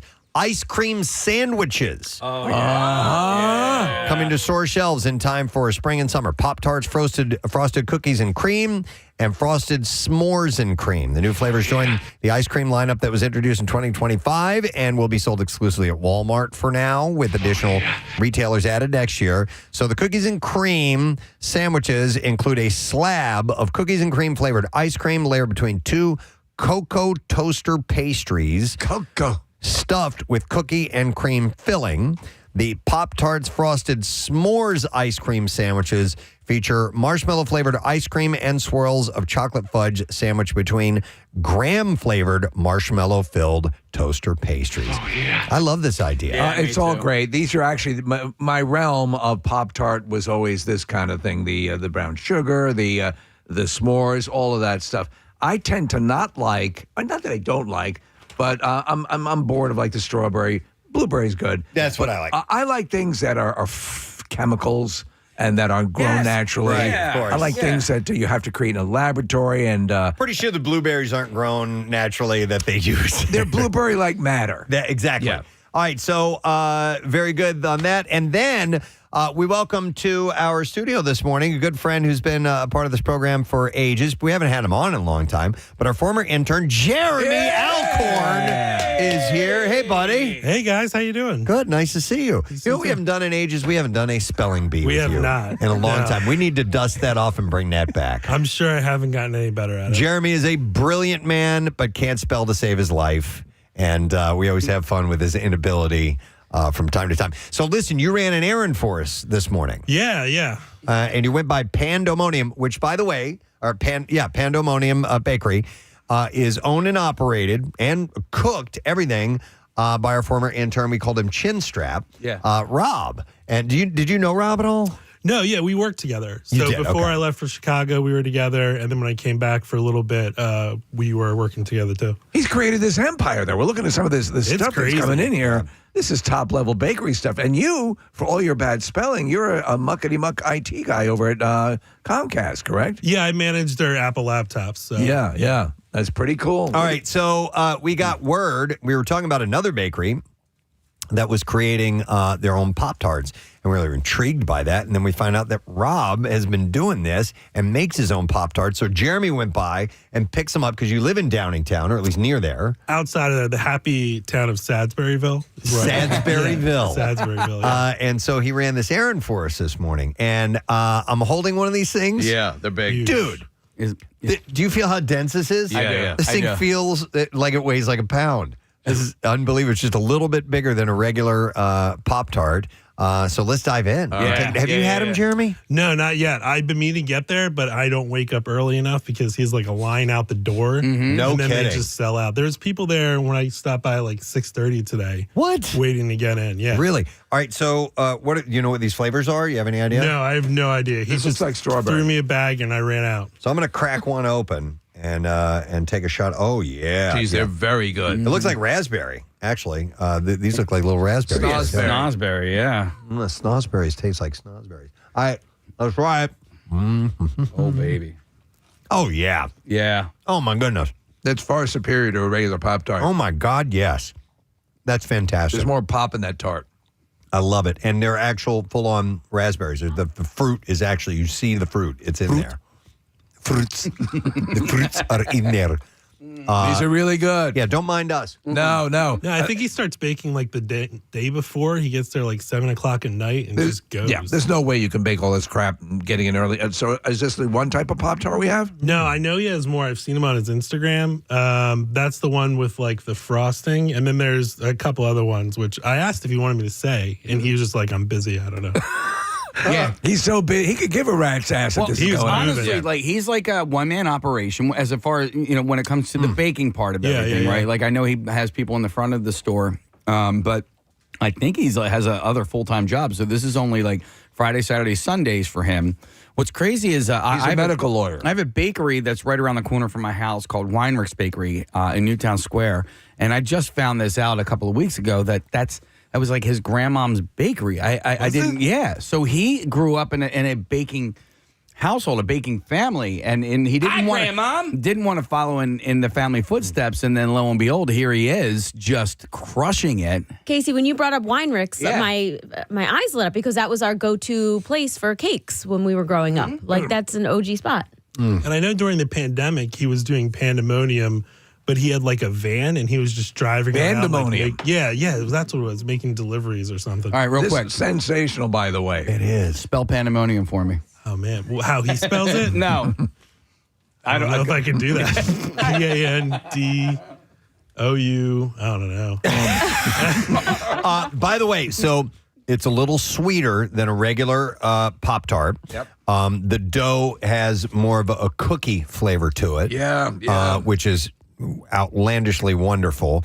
There's a little bit more of the fruit filling in there, and there are real pieces of fruit. And it's got a frosting on top with some sprinkles. That's out of this world. I have to imagine. need to throw mine away because I will eat the whole thing right away. This should be the part of any weight loss program. Yes. I think so. If you want to get people to sign up for your program, yes. Steve, you asked if we had any other flavors. I think we just got the one flavor of Pop-Tart. What did we say? It was raspberry? I think it is, yeah. Look at these other things. Look at these donuts. They are as big as my head. Oh, my God. There is like a cookies and cream donut. There's a sprinkle donut. The icing on this, it's drowning in icing, which is heaven that there's that much icing and sprinkle on it. The cookies and cream. This thing. What's the other thing you have there? Is that a pretzel? Yeah. Is it a sweet pretzel or a regular pretzel? I'll bite it and tell you. Yeah, let me know. This thing's insane. I want to say. Oh, no. It's just a regular pretzel. It's delicious. Fantastic. Excellent. Well, thank you, Rob, for sending those goodies over. Pandemonium, full-on Preston and Steve show, thumbs up all the way around. We're very proud of Rob, too. Yeah, make so. Said that he's done this because he was went on to a teaching career, but something was telling him, I need to be baking. I need to make Pop-Tarts. And he did it, and he's done it, and he's done great success. Excellent. Thank you, Jeremy. My pleasure, guys. Hang out. Anytime. Hang out with us, folks. You got some time to hang out I for a got little some bit? time. All right, because we want to chat with you off air. All right, we need to get a winner. We're going to play this clip again, see if somebody knows what movie this is from. I know it's bad right now with all that starving bullshit and the dust storms and we running out of French fries and burrito coverings. Yeah. But I got a solution. That's what you said last time. All right, we're going to go to Lisa. Hi there, Lisa. Good morning. Good morning. All right, Lisa, can you identify that movie? That is Idiocracy. Yes! Correct. Very correct. Hang on. You got yourself some tickets to go to the barbecue. All right, we have one more clip. We only have time for one more story before we've got to wrap it up. So this is the final clip. Let's see if we can identify this. I love Jell-O. I love Jell-O too. Oh, and peanut butter, right? Oh, no. I am severely allergic to peanuts. Hey, me too. So what's it called? Peanut allergy. No, the machine. Of course. All right, 610-660-9333. I would do another story, but we don't have enough time for that. You know what we do have time for, though? The Connoisseur Encore with Marissa Magnotta. For tasting more, it's Encore. All right, one final story. And Marissa, what's this one about? Yeah, actually, Preston, you inspired this story because last week you announced the James Beard finalists, and one of them was Justine McNeil from Fiore. She is one of the finalists for Outstanding Pastry Chef or Baker, and that's a nationwide nomination. That's not just locally. That's really big. But her restaurant, Fiore, which she owns with her husband, Ed, is also known for their fresh pasta. But it's not on their menu currently. They've taken back and they're not doing dinner service. They're just doing breakfast and lunch. But there's an opportunity to get the Fiore pasta because they are teaming up with Midnight Pasta for a one-night-only experience. So if you're not familiar with Midnight Pasta, it is a hands-on pasta making night where you go into this kind of warehousey area. There are pasta machines for everybody. There's ingredients. And Natalia, the owner and chef operator, teaches you how to make homemade pasta right there. And you make it and you mix the dough, you put it in the machine, you cut it, you do all the things. Then her and her staff take it back to the back, cook it, dress it, do all the things, and then you eat all the pasta you just made. Great. So it's Take like a it back pasta. there, they throw it out, they bring Steve, I've kind of thought about that. I'm like, Bring everybody out wash their their stuff. hands. Yeah. No, they are top notch. They are great, and all of the food they make is delicious, and the pasta is so good. So for this one night on May 15th, Fiore and Midnight Pasta are teaming up, and you're going to learn their pasta dishes. They'll teach you how to make the sauces as well, too, and how to do all the things, and then you get to sit and eat it. It's BYO. You bring your own drinks if you'd like. You can buy the tickets. You can go on the Fiore or the Midnight Pasta Instagram and get a link there. The ticket includes a welcome cocktail, of course, snacks, and then all the instruction of how to make this pasta. And then you sit down for Seems like dinner a with fun you and thing your to friends. do, especially if you're a big pasta fan. It is a great experience. I've done it with friends. It's a great date experience. I've seen people do baby showers there too. So it's one of a kind. Fiore and Midnight Pasta, two of Philly's, best pastas out there, are teaming up May 15th. Beautiful. Thank you, Marissa, with the encore. And And let's see if somebody can get this correct. Here we go. What movie? I love Jell-O. I love Jell-O too. Oh, and peanut butter, right? Oh, no. I am severely allergic to peanuts. Hey, me too. So what's it called? Peanut allergy. No, the machine. Of course. All right, we're going to go to Dave. Hey there, Dave. Hey, good morning, Ed. Good morning to see you. All right, name the movie, please. Cloudy with a Chance of Meatballs. Love it. Yeah. And you get the pair of tickets to MM Barbecue, buddy. We are going to see you there. And it will be May 9th, obviously. And I can't put them on hold. I'm trying to put them on hold. All right, so I'm trying to talk and read this at the same time. Friggin' equipment. So Saturday, May 9th, Freedom Mortgage Pavilion, Godsmack, Alice Cooper, the Hooters, Everclear, and, of course, the side stage with us, live band karaoke, and all that taking place. WMMR.com. We got the details over there. All right, I'm looking at the clock. We got a break now. We may be coming right back. I'm not sure. We'll do a little math during the commercial break because we have to get to know Sad Doe. But thank you for joining us for the Connoisseur again this week. We have a lot of guests on the program. Bunch taking place. We'll come back and we'll spell it all out for you when we return. Stay with us. That we lead, I consider our job to be pretty damn easy. It's amazing. Yeah. I mean, I'm lucky as hell. Yeah. And I love doing it. What I don't love doing is getting up when we get up and doing that whole thing because it messes up the rest of your day. But I'm lucky that I can say, yeah, my job's, this is not something I dread, and I'm not going crazy from the amount of time I spend on it. The prep work is a little arduous, but I still love doing this job. So I'm not bragging. No, I'm just saying we're good at what we do. Oh, well, and so therefore it makes it, this that advice much easier. Is part of the other great advice I've gotten. Listen, and I tell this to other people. If you do something you love, you're going to invest more time into it, even in the beginning stages. If you do that, and I think by sheer force, you will get good at something, and then hopefully the monetary compensation will come down the way. But I mean, that's all a chain of events. And that's the ultimate desire, is that you do something you love and you are paid well for it. You know what I do love is mindless labor. And when I was getting ready for the bike ride for the Tour de Shore, I had all these team jerseys that were sent to me, and I needed to make sure that they were getting to the right people. So I was just like basically sorting and stuffing, and I had to do it for a couple of hours. And I loved it. Yeah. You know what I mean? You like, want to work in retail now? No, because I don't want to deal with people, right? Yeah. Like you don't have to. I You work work in a warehouse. Yeah. I could do that. Sure. I could do that. But Look at an Amazon fulfillment plan. I just threw headphones in. I stood here for like 2 hours, and I just stuffed names and cooling towels into these bags and. I do like the organizing factor of things like that. I'm actually volunteering at a nonprofit today, and we're putting together packages. So to me, that's perfect for you. I'm gonna make sure each package has two of this and one of that. I love sometimes if you get to put a little bow on it and something like that. I can tie the bows. The studio that I have in my room in my house in one of the rooms. I love. Today I'm gonna rearrange the wires so that everything sits properly. I like that sort of. Yes, that's sort of where I can just check out and do that. I do love that kind of work as well. You know what I was going to tell you guys back to? You mentioned the bad part of our job is getting up so early. That 2-week vacation. I know you're going to make fun of me, but I'm not kidding you. I am dead serious. During that 2-week vacation, at the end of it, I swear to God, I woke up and I looked in the mirror and I was like, I look a little bit younger. I'm beautiful. Look at me. Have I always glowed like this? Listen, my nipples are like erasers. I did. I had color in my face. Yeah. I felt like my wrinkles weren't as bad. The bags under my eyes were gone. So beautiful. Did the gentleman stitch naturally appear? Oh my God. Oh my God. I've gotten tighter. It's gotten tighter and more moist. Oh, wow. By the way, I know someone who got that. Oh, really? I thought that was just an urban legend. Oh, no, and it's a major, it's not a little, we're going to put a little stitch in. No, it's like really? a major. Yeah. I always thought that was an apocryphal. It's basically like having a baby. Wow, Kath, what is their first and last name? I want to hear more about that. But I got all these callers on the line. No, it's okay. But I want to hear more about that. Jennifer's on. Hi, Jennifer. Good morning. Good morning. Jennifer, you have an easy job? I think it is right now.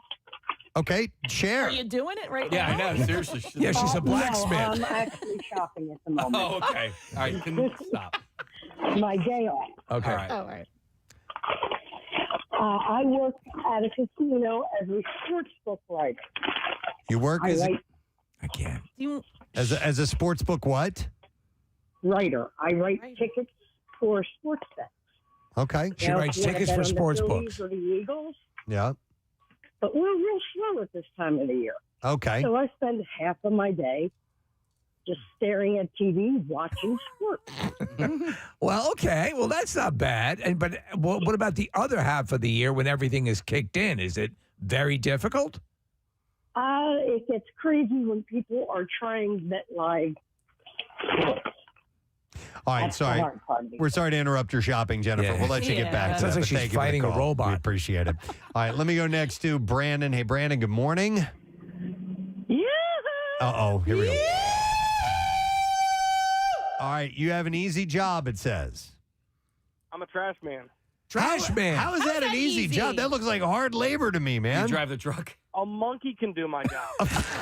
There is, I know, and I've known a few trash men in my life. That love their job? That love the job. I agree. That love the I have job. as well. Yeah. I will say, anytime I see the guys going by my house, they're either like laughing or singing. Right. You've got a group that you work with. Listen, you know that it's got its dirty elements, but the trucks will do a lot of the work. But also, you're getting a bit of a workout yourself. Yeah. How old are you, Brandon? The only thing I can complain about is the weather.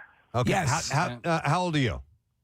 I'm 30. Okay. 30. Man, I see those Why guys not? lifting some really heavy trash cans. I'm like, no way, dude. Brandon, do you need to work out outside your job? Your job is a workout, correct? Yes. Yeah. Yes, that's correct.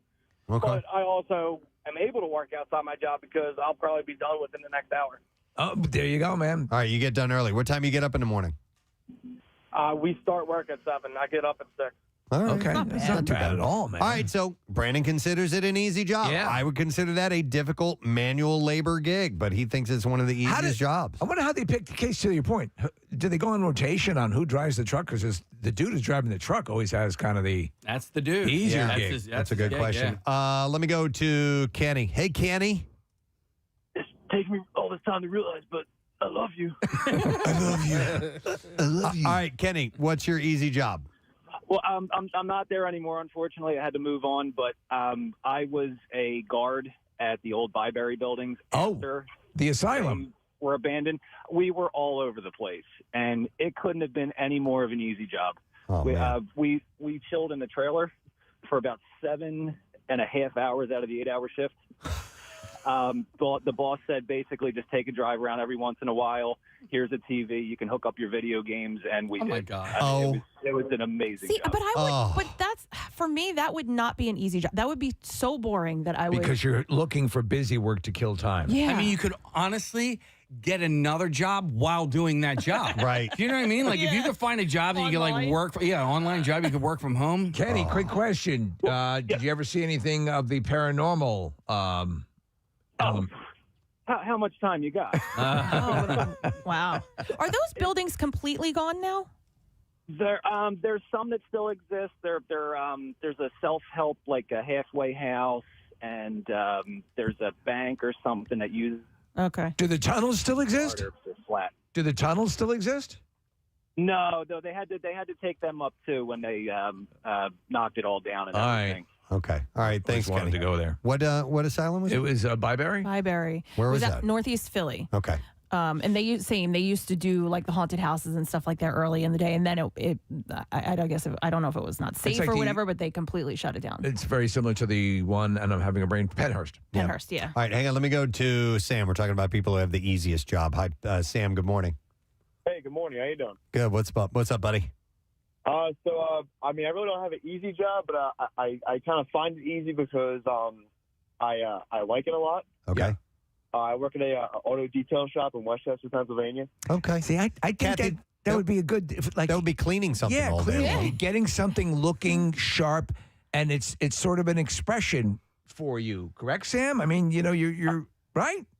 Yeah, I take pride in my work. Philadelphia. It's time for a keyword. Yes, it is. And that keyword is bonus. bonus. All right. You have until 25 minutes after the hour to enter it. You can do it through the MMR app or WMMR.com. And of course, you can also text the word bonus to the contest short code number we have set up. The text number is 45911. All right. So 45911. Send the word bonus over to us. And one random entry wins $1,000 in our company-wide contest.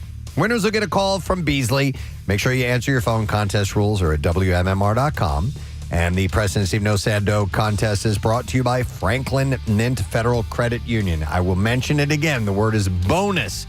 bonus. We wish you luck. Let's take a look at traffic, see what we got going on this Friday morning. Marissa, what you got for us? Well, this traffic report is brought to you by Wawa. Wawa's $6 meal deal is back. At a sandwich, a small fountain drink, and Hershey chips, all for $6. Limited time. Gotta have a Wawa. All right. It's not too bad out there, guys. We have some volume on 76 westbound. This is between Vare and South Street.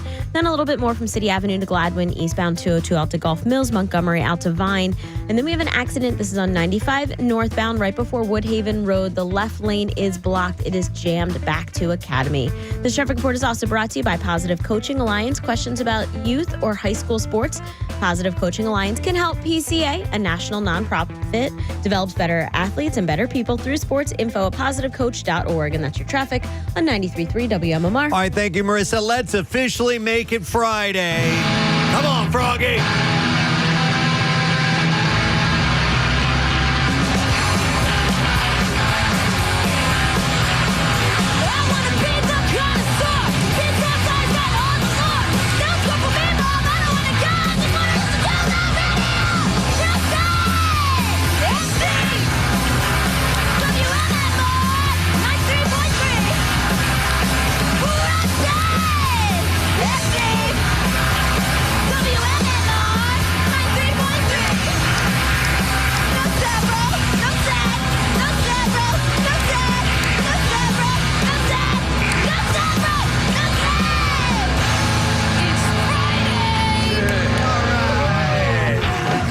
Let's get to the bizarre file.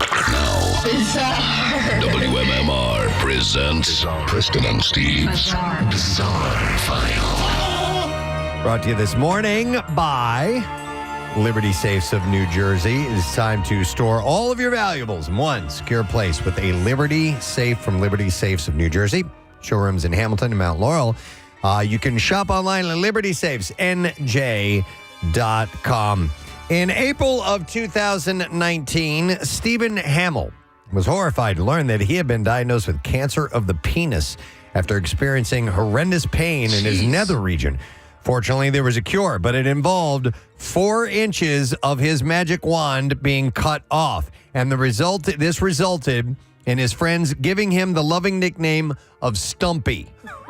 Those are good friends. The good news for Hamill is that he was blessed in that area before, so losing half his unit still left him with a workable 4 inches or so. So if he had 8, dude was packing quite a bit. If this dude's bigger than me after that surgery, I'll go nuts. But making his dating life largely unaffected, and we're happy to report that his fully functioning Johnson was able also to help him to become a father for the first time. A blessing considering that he had been told that having kids would be virtually impossible after the surgery, but he managed to do it. You rarely hear about cancer like that, right? Yeah. I mean, testicular cancer you'll hear about, but not, for all intents and purposes, shaft cancer. Yeah, of the penis. So it does happen. That is true. And that's a happy ending right there. Sure is. Isn't it, though? All right, video from an attempted assault in a chicken shop has gone public. And I'm with the chicken division. The conflict there was an assault. Said to have started over a dispute over garlic sauce. In the video, 18-year-old garlic lover Marwan Qadir can be seen getting all riled up, arguing over how many garlic sauces he ordered and that there were no chips in his bag. I'd freak out too. The issue appeared to be resolved, but when he got home, Qadir found 4 burger sauce instead of 3 garlic sauce and 3 mayo that he'd requested. Son of a bitch. With that, you can see him leaping over the counter with a gun in his hand. Well, They got the sauces wrong. It turns out the pistol he was brandishing was a replica. Steve, maybe he had one of those, one of the guns that you have over there. But the charges that he was hit with were very real, and he has since been sentenced to 3 years in lockup. So, what if it had been over like French fries? May they've been a little more lenient with the sentencing? I think more people would Sauces seem understand. frivolous. Yeah. All right, so here's a story out of Hawaii. I believe I touched on this before. This is a follow-up. A Hawaii anesthesiologist who was accused of trying to murder his wife on a scenic cliffside hike with ocean views last year has been convicted of a lesser charge of attempted manslaughter. The jury returned a verdict against Gerhard Koenig on Wednesday after a day of deliberations. He was convicted of attempted manslaughter based on extreme mental or emotional disturbance, which carries up to 20 years in prison.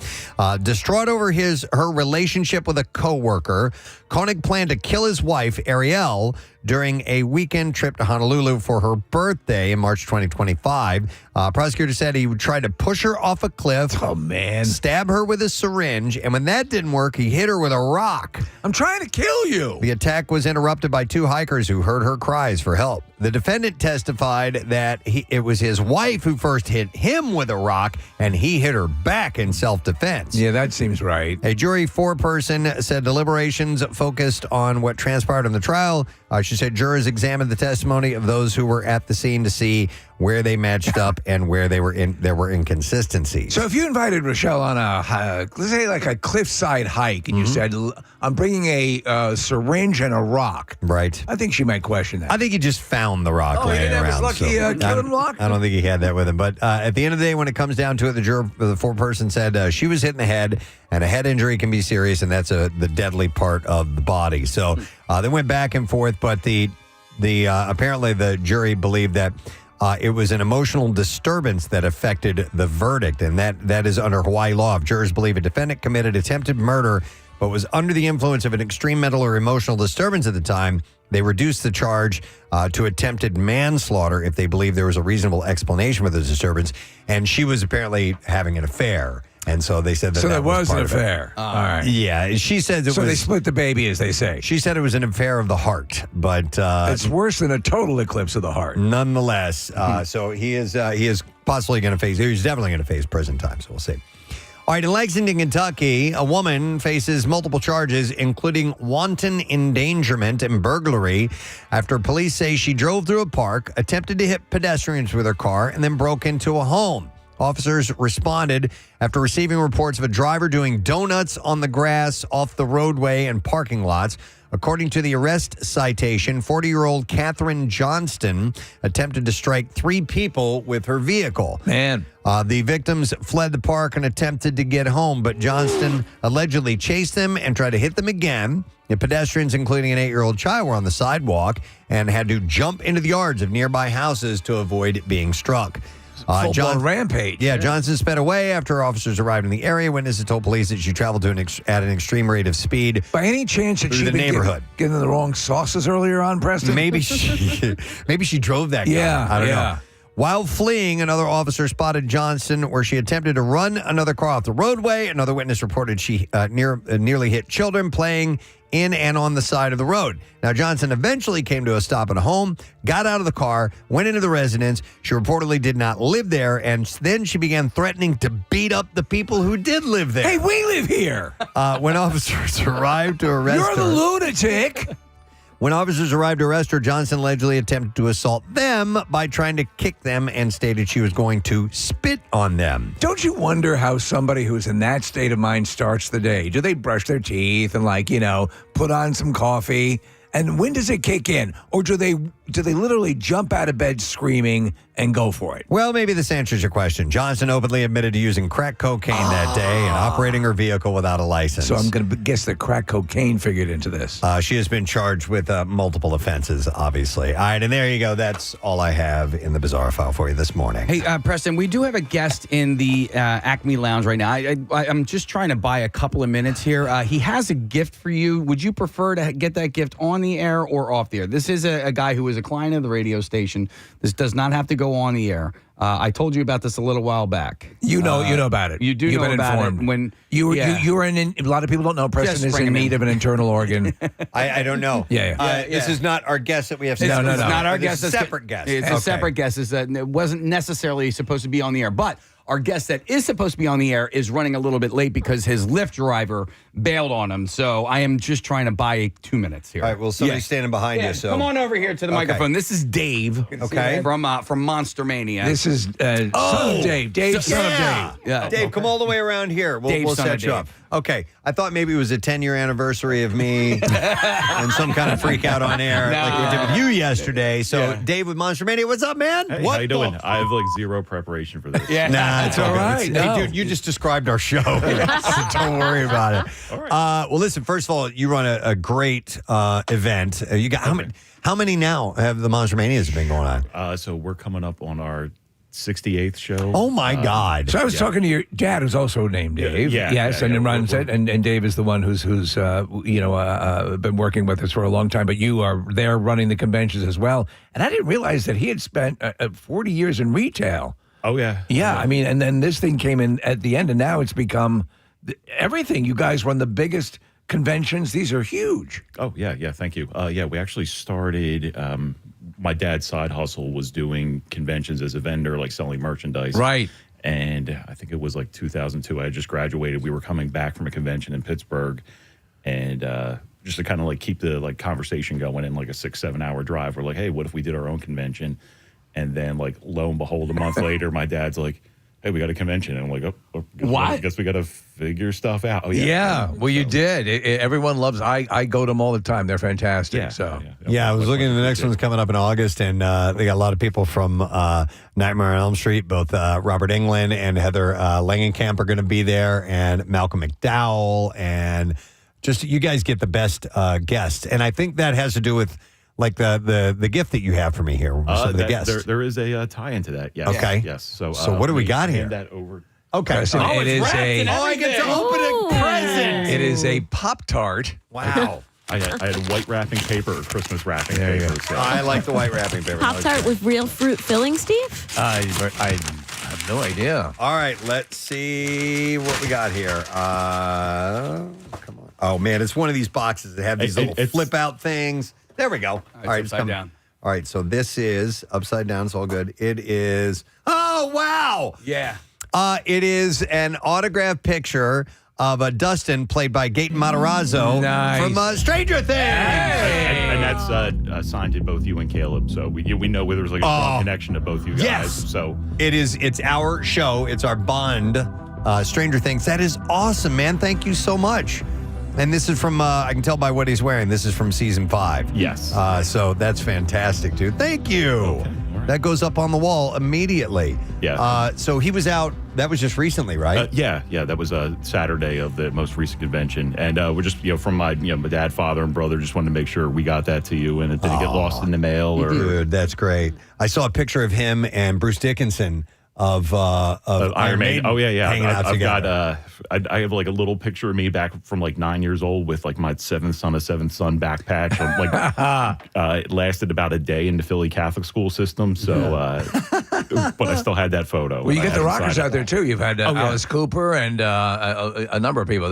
Again, if you've not looked into these conventions, it's all stuff genre related and peripheral stuff, but you'll find something for you, I guarantee it. And also on the back is a certificate of authenticity, too. That's what you need. Yeah, I love that. That's the best, Dave. Thank you so much. Very special. No problem at all. Thank you, guys. I appreciate that. All right.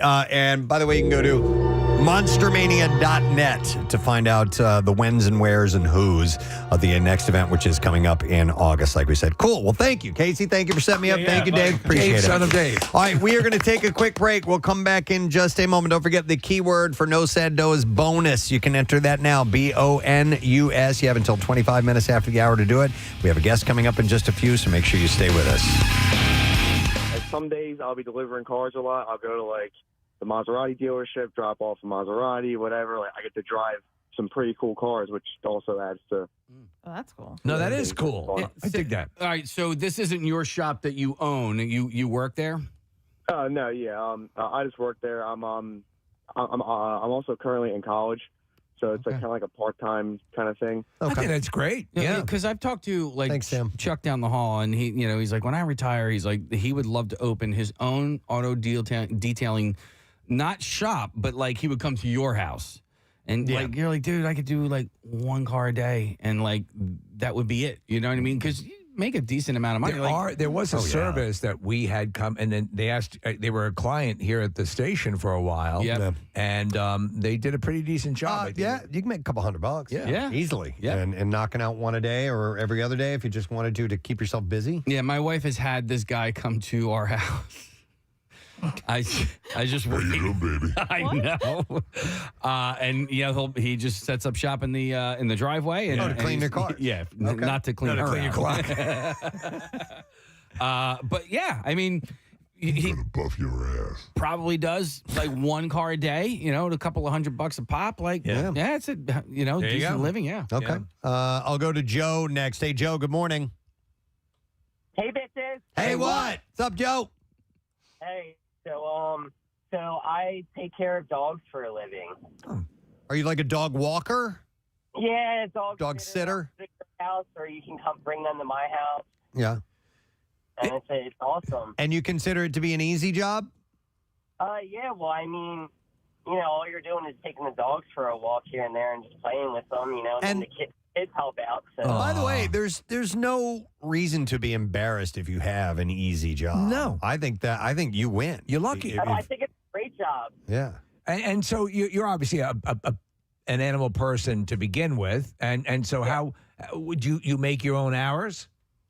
Well, yeah, basically, but I mean, technically, I work 24/7. I mean, I'm always. Oh yeah. So. Okay, yeah, that makes sense. Yeah. All right. Like right now, I have a puppy with me. I asked the owner if it was okay if I brought him to the beach and the in Ocean City, and the beach is paying for itself basically right now. Oh, that's cool. Having puppies wouldn't be too bad. Thanks, Joe. Appreciate it. Hang on, I want to go to Mark, who's been a trash man for 28 years. He's got a different take on it. Hi, Mark. Good morning. Hey, guys, let me tell you something. I'm going to debunk that guy's theory right off the bat. I guarantee he doesn't work for a major trash corporation because front-end guys, which I've been doing for 20 years now, go in at about 2:30 to 3. I'm fortunate enough that I can come in at 5, and that's considered banker's hours in the trash industry. He's going in at 7 o'clock in the morning and only working till 11. He probably works for a county that's picking up parks and recreations. I did residential for 7 years. It is one of the toughest jobs there is. I'm in front end now. I'm in an air-conditioned, high-tech truck. I work for one of the most major trash corporations in the world. Our trucks are high-tech. They're nice. They're comfortable. They're ergonomic for the driver. I have AC. I get out about 20 times to open gate, pull a couple cans out. Mine is probably the easiest in the industry, but maybe takes the most driving skill. I back up over 130 times a day. Let me tell you something. I stink when I go home, and my wife won't let me near her until I take a shower. She won't let me near her anyway. I've been married 30 years. That's a different story. Bottom line is, one of the worst jobs as far as fatalities and one of the most difficult jobs physically and, believe it or not, mentally, because you are not done until you pick up that last can. The good news is you can eat all you want out of the hopper. If that's Oh, my God. I love this guy. Wow, man. Mark. Well, you paid your he dues. hung up on He us. hung up. I wanted to get more from Mark. Oh, he's the best. Wow. Okay. There is something, though, bizarrely, at least from our angle, Casey, like fraternal and romantic about that. You're out, you're different locations. You know what I'm saying? What is it? Is it working in trash? Yeah. As a sanitary? I don't know. As a sanitary napkin. God, but the smell. I know. The stuff those guys smell, and I know they're immune to it by now, but it's just disgusting. Just the smell alone makes your job not easy. I was walking down the street in Cape May a couple of weeks ago, and it was singing "Do What Diddy." I was not. I was holding my breath, Steve, because it smelled so bad because there was some rotten trash. Really? So behind one of the houses, but it permeated for like at least a half of a block. And then when I was walking back, I'm like, well, I'm going to walk on the other side of the street, and it was just as bad on the other side of the street. It made it across the street. Let's see who's been on hold for a long time because we got to wrap this up in just a second. Let me go to Kristen. Hi, Kristen. Good morning. Hi. Good Hey. morning, guys. Hey, what's up, Kristen? So I don't have an easy job. I'm a dog groomer. I get mauled on a daily basis. But I love it to death. My husband, on the other hand, he works in the IT department in a library. Yeah. This man spends 90% of the time watching YouTube, sending me memes. He brings, he's like, oh, I'm watching Terminator. I'm like, you found it online? No, I brought it from home. He's bringing his own movies. I knew I would need something to watch. I don't do anything here. So he's got it. So what does he basically like update the library's website or just make sure everything's running? So he helps with that, but he's in the computer lab, so he's got to help anyone who needs help with like any computer assistance. And he's like, from 10 to 3, I have people. Before that and after that, I don't. And he works 9 to 5.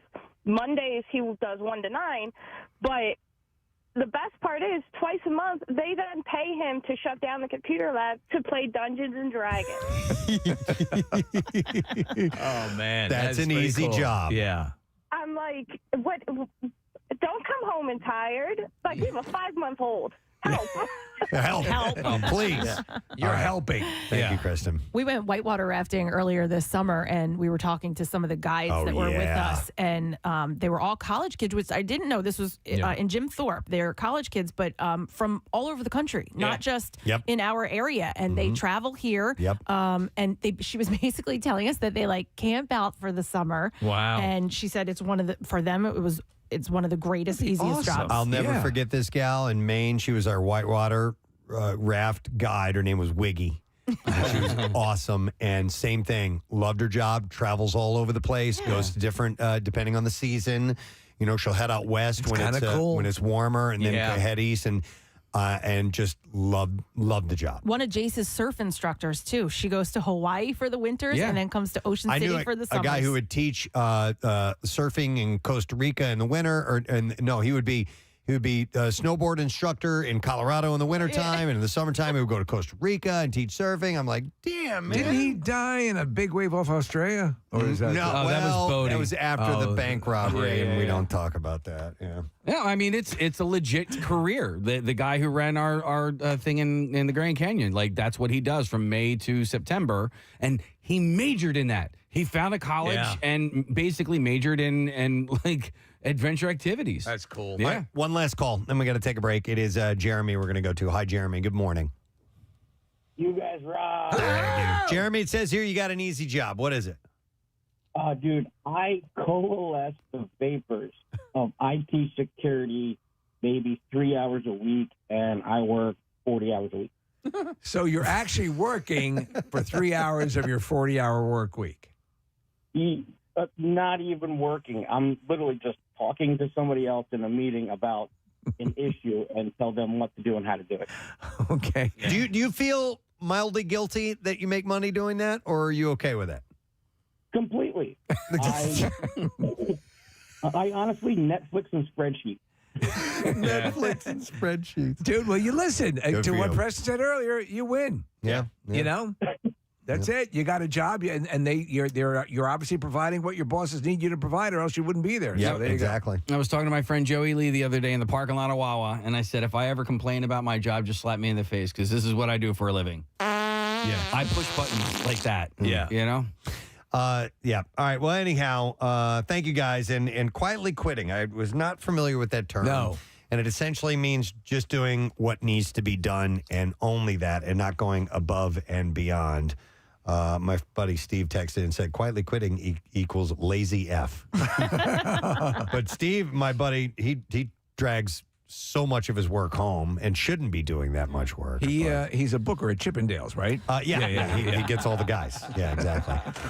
But anyhow, hopefully you enjoy your job. You enjoy your job, then you're in a good position. If not, I hope something comes along that you really want to do. Yeah.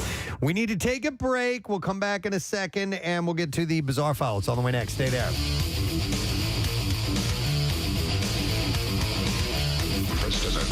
I'm starting to feel the buzz of excitement in the studio. Oh, yeah. This morning, and the excitement that I have is that something will probably go wrong. So Yes, absolutely. I was And it's getting probably excited about something. that. It's probably an exposed wires. What's feeling that buzz? That's what it is. Yeah. And I also realized as we were getting prepared for this morning, I'm like, this is the fourth time we've done this competition. We should probably have some type of official recorded intro. We don't have one of those yet. No. So Steve is going to be doing it live for us this morning. So Steve, are you ready? Yes. It is time for the battle of the self-proclaimed experts. All right, and it is the It's Always Sunny in Philadelphia version of this that we are doing. If you stop and think about this, so we've done Harry Potter, which is one of probably the most elaborate of the collections of work that you would have to be aware of. This is right up there. Oh, it's got to be beyond. If you think about the hours of programming, good from point. It's Always Sunny in Philadelphia, it's got to eclipse the. It's amazing. The Harry Potter universe. So we reached out to our listening audience and we asked for you to tell us why you should be in our contest, and we got, as we figured, loads and loads and loads of great responses. Right. And they were really hard to narrow. So our next guest is going to be at Punchline tonight and tomorrow. Shows at 7:30 this evening. Tomorrow night, 7 p.m. and 9:15. And he's making his first visit to the Preston and Steve Show. This is Trae Crowder, everybody. Hey. What's up, Trae? How you doing, man? Hello. I'm pretty good. Yeah, you guys got hoagie-sized Pop-Tarts. Right? I've never seen that before. Yeah. Hoagie, that's what you guys call them, right? Yeah, Did I use the right word? Yeah. Okay, good. Well, you even had a little spin on the pronunciation, too. You said hoagie. Hoagie. A little bit there. Yeah, I'm learning. Yeah, you are. All I got, hoagie and wooder is all I know. You'll get by on that, no problem. Some of your southern inflection is giving you a default Philadelphia dialect as well. So yeah, I didn't Philadelphia is one of those ones that flies under the radar for if you're not from this general. Like I don't really know because I like accents and stuff, but I don't know what y'all's is supposed to be. Y'all's is. It's unique. Yeah. It's definitely got its own little flavor. The dialects they're all around the country, and Philly's got its own little pocket of interesting pronunciations for sure. You hail from Tennessee, right? I do, yeah, rural Tennessee. Yeah, I was born in Tennessee. Oh, really? Columbia, Tennessee. Oh, yeah, they have. Did you ever go to the Mule Days Festival? Mule Days. Is that what it's called? It's called Mule Days. It's what they're known for in Columbia. Is this right on the Kentucky border? No, that's where I'm from. Columbia is southwest of Nashville. Yeah, it's just south of Nashville, Murfreesboro, so that way. But I left when I was like 5-6 years old, so my memories are I don't remember Mule Day, but I am aware of the great myth that is.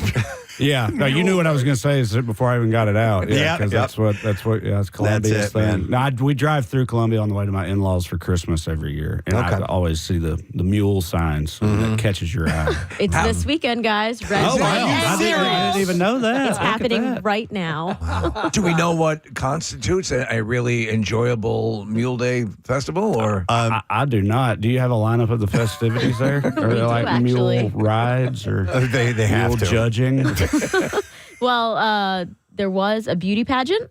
For mules or for girls? Undefined. Yeah. Be the Mule Queen of Miss Columbia. Mule Queen. Miss Mule Queen 2026. There's a driving. Dude, you know there's some state fair has that. Yeah, for sure. Most definitely. The height of kitschy fun, these things. Did you enjoy, the ruralness growing up? Do you have an appreciation after the fact? I didn't. No, I had no frame of reference at all. Yeah, that was it. Yeah, right. So I didn't really there's a place in Tennessee called Cookeville that I thought was like a legitimate city, but to you guys it'd be the most podunk, Right. You don't know what place you've ever seen. It's just a collection of like chain restaurants and a Walmart. Right. And there's a movie theater there, so that's downtown. Big stuff, So but my hometown doesn't have any. There's no like traffic lights or anything. I don't know if this is true, but my dad always told me that they tried to install some traffic lights on the town square in the 80s, but that didn't take because people kept shooting them out in the middle of the night. I believe that. Yeah. I believe that. Yeah, ain't gonna have no commie robots telling us when to stop and when to go. This is America. But did you grow up in fishing and hunting and all that stuff? Yeah, fishing for sure. So the only thing of note in my hometown is there's a pretty sweet lake there called Dale Hollow Lake, home of the world record smallmouth bass, not bragging.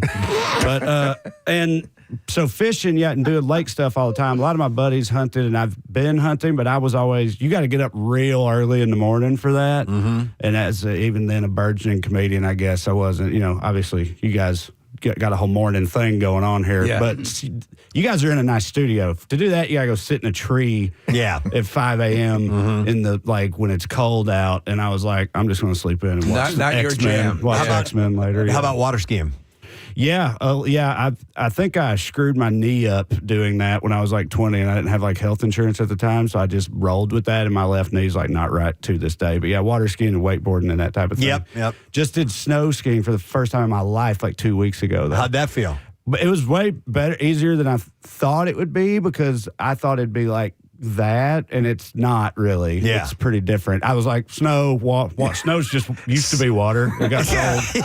You're drawing all the right conclusions. Yeah, right. Yeah. But it's pretty different. I've been to Tennessee a number of times, and at one point, my dad had a brief marriage with a woman who was down from that area, and we were kind of in a rural area. And I remember we were down for the wedding, and the woman said, and everyone would kind of just casually as we talk, don't go into the woods. Yeah. Don't go into the woods. And I'm eventually what? They're moonshiners out there. Yeah. And apparently that was just everyone sort of knew. And I was like, really? This is... And apparently they were known for being ornery. And if they mistook you for a revenuer, I guess is what they were. Yeah. No, I mean, they used to always, where I grew up, there were places out in the wood, properties and stuff, where people always said, and by that time, they were growing pot or moonshine or whatever they were doing, but they'd have people would say that they'd have there'd be booby traps set up. Really? And shotguns tied to tripwires and that type of crazy stuff for if people were trespassing out there. So that's why you didn't go. And I don't know if there were or not because I didn't go. Once they tell you booby traps, you're working that Rambo side of the survival skills. Wow. So how long? You went to college in Tennessee. Did you remember that the aforementioned town of Cookeville? Yeah. There's a college there called Tennessee Tech University. Go Golden Eagles! And it's like a cow college, really. But again, I didn't know, and I had a good time there. What were you studying? I got a MBA eventually. They had a program where you could major in something else and then go to business school if you took business classes. So I got a bachelor's in psychology and then an MBA. But the only reason I got an MBA, I already knew I wanted to do comedy at that time. But I had no interest in any of that starving artist stuff. Right. So I was like, I'm going to get the degree that gives me the best chance of having a day job with insurance and benefits and stuff. So I got an MBA just for that reason. And then that's what happened. I got a job working for the U.S. Department of Energy outside of Knoxville. I started stand up in Knoxville when I moved there. So, you were 6 years with how long for the DOE? government job? Yeah. Yeah, 6.5, 2010 to summer of 2016. Yeah, 6.5 years. But the comedy drive was, because you get a good government job and you have the benefits and all that stuff. Yeah. But you're comedy was still drawing hard. Well, yeah, that was funny because I started stand up as soon as I moved up there. So I also was doing moonlighting and just as a emceeing and then eventually featuring and stuff like that while still working that day job. And when it came time to go, I thought I'd get a lot of pushback from people. When I was quitting my day job, I thought they'd be like you said, they're because nobody leaves that job, right? The government job like that, because it's pretty sweet. It's not that hard, and the benefits and everything.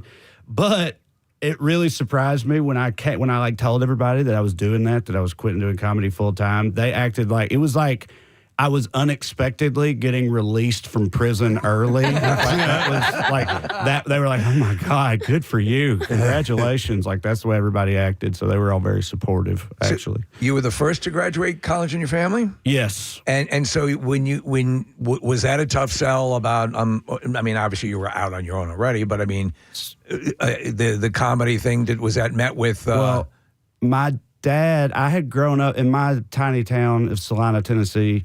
My dad ran the the video store in that town, which was a converted single wide trailer with like wooden letters on the side that said Crowder's Video. He used to get like VHS tapes out of the trunks of random bootleggers and stuff like that. He had a more legitimate hookup too, but he also definitely had some shady stuff in there as far as what kept the lights on in Crowder's Video, of course, was the back room. The porn. Yes, exactly, where all the Baptists would go. And but only one at a time. Never there's more than one in there. And, they had a little tag you could bring up to the front, you know what I mean? So it was discreet. So it was all very, very slick. But my dad, because he ran this video store and I grew up in the video store, he was like, I was always the smart kid in my school, which that's another thing. Looking back, I realized that's like being the straightest guy at a Cher concert, being the smartest kid at that school.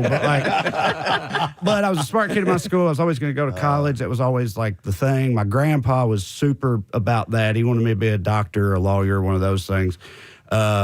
But he died of a heart attack when I was 18, and my dad was always super into like comedy, Hollywood, that whole deal. Like he was all for it, So were you getting a lot of the comedy videos that your dad was renting out, and maybe that was some of the inspiration? Yeah, well, the direct inspiration. So all I ever wanted to do was like show business stuff, like nebulously. But then when I was 12. Or maybe 13. I think it was 1999. Me and my dad watched Chris Rock, Bigger and Blacker when it came out. And that was the defining? That's the Chris Rock special where he does that whole bit about, like, everybody always talks about, and my dad was a single father, and everybody always talks about, like, mama this, mama that. Nobody gives about daddy. All daddy gets is the big piece of chicken, like that whole bit. And my dad was just, like, losing his mind throughout that whole thing, and that was when it like crystallized. I was like, specifically that, like stand up specifically. You know what I loved about that special? If this is the one I'm thinking of, is that he shot it over a bunch of different dates. That was the one after that. That was the one after that? Yes, okay. Yes. The way that was edited together was just masterful. Yeah. Because you don't miss a beat in the delivery of his lines, and you can see how meticulous the act is, right? And that's what I love about stand-up comedy is, these people get up on stage and they act as if they're just coming off the top of their heads, but this stuff is rehearsed, and each beat, and like you learn something from audience to audience. You go, okay, this didn't work, that did work. Maybe I should switch a word here. Maybe I should take a pause here. It really is truly an art form. Right? My youngest is she's 16 years old. She doesn't get stand up comedy the same way me and my wife do. I'm like, you have no idea how hard it is. And you know what I mean? Like, it is a true art form what you do. So I just went on this long ass diatribe about it. A lot of people don't. You're right. It's wild to me, but yeah, a lot of people don't realize that it is like written. I mean, there are comics, of course, especially with like the rise of crowd work clips and all that. There's like improvisation, but like the act and bits and stuff, they're, like you said, they're written and worked out. Well, you're also an author. You've written a number of books, the Liberal Redneck, and a couple of other books that are, and you've written for television as well, have you not? I've written and sold multiple pilots that, did not make it to air, which is a very common experience. To me, and so there was a time where I was on a bit of a track trying to get on to SNL as a writer. And it was a reference through Dennis Miller and a comedian I was working with at the time. Yeah, Dennis Miller, also my dad, Dennis Miller is a big thing for me too. Yeah, meticulous. Economy of language. Just amazing. Big influence. But you get in, I got into the William Morris thing, and my father tells me to make sure your hands are dry when you shake the agent's hand and all those things. But it didn't come through. And so there's that same sort of like stillborn process. If you're working on a pilot and you're putting your heart and soul into it, did you develop a protective blister quickly, or did it take a lot of getting smacked around? I don't know, little column A, little column B. Yeah. It's like, you learn quickly that it's like way before that, and this is so wild in retrospect, but when I was like 18 months into comedy, so total baby comic, living in Knoxville, Tennessee, I got cast in a spin-off pilot of the Impractical The Impractical Jokers are going to make like a spin-off for CMT, so it was like a country version of the Impractical Jokers. Yeah. And I got cast in that, and we filmed the pilot and everything, and like at that time, then I was like, well, this means I'm about to be like a TV star. This is like it. This is it. Yeah. So, but then, that didn't get picked up. It didn't go anywhere. And I didn't know how common that was. So I'd had that experience before I moved to LA and wrote all these pilots. So I kind of knew by then, but you still get attached to them. You still get like your brain goes in that direction. Yeah. And When you write it and it gets made into a show and doesn't get picked up, is that idea gone? Can you never recreate it? Like, does somebody else own it? Well, it depends. Most of mine, not all of them, but most of them have been a version of like, comedian gets their own sitcom. Yeah. Like a Jeff Foxworthy. Seinfeld, Yeah. Foxworthy. All Grace Under Fire. Just the standard sort of models. So like those are all semi-autobiographical, and they can't like own my life story or experience or whatever. So I can always do a sort of different take on a version of my life as a sitcom, and they don't own it. If it's like a specific like concept and everything and the specific characters, then yeah, they can own it, and you'd have to like get permission to be able to do it again if you wanted to. Do you know it's wild because you have a very acerbic and you talked about recreating sort of the stereotype of the Southern comic and so on and so forth. And I know you give great credit to a lot of the comics. That's the thing that is Southern comics. That's the thing that is kind of not known. A lot of those guys like Ron White and they're smart dudes. They're meticulous dudes. Yeah. So do you have a natural? Do just people presume things about your comedy when they come to see you and they know nothing about you? I mean, definitely, yeah. I think so. I mean, now.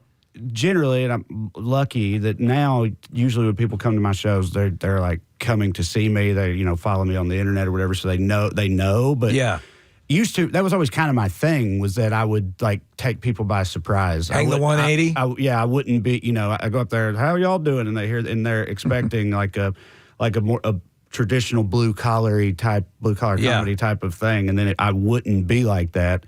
And that was always sort of my kind of gimmick, I guess. I mean, that's the thing. It's like, it is a gimmick, but like, I just am a gimmick. You know what I mean? Yeah. Like, that's who I really actually am. Right. So, but it is a gimmick. But who you are is gimmicky. Is gimmicky. Right. Your get her done is complete the task. Yeah. Yeah, but like Dennis, you mentioned, like way back then, like I said, Chris Rock was the spark, but like my dad was super into Dennis Miller, and I remember thinking back then, like, I'll sound like Larry the Cable Guy or something, but I'll try to be more like Dennis Miller, that type of thing. It's a cool thing. I'm one of my absolute idols, Norm Macdonald. Oh yeah. The economy of language is Casey's point, working on it. We're massive stand-up fans, and what it takes. We don't do politics on the show, but a lot of what you do is politics. Yeah. And so you've got to deal with all sorts of other things when you go in and face an audience, and you have to be accessible to people who may not align with what you do. And how was the mastering that tightrope? I mean, it's weird 'cause people always assume, because just everybody, like you mentioned the book earlier, it's called The Liberal Redneck Manifesto.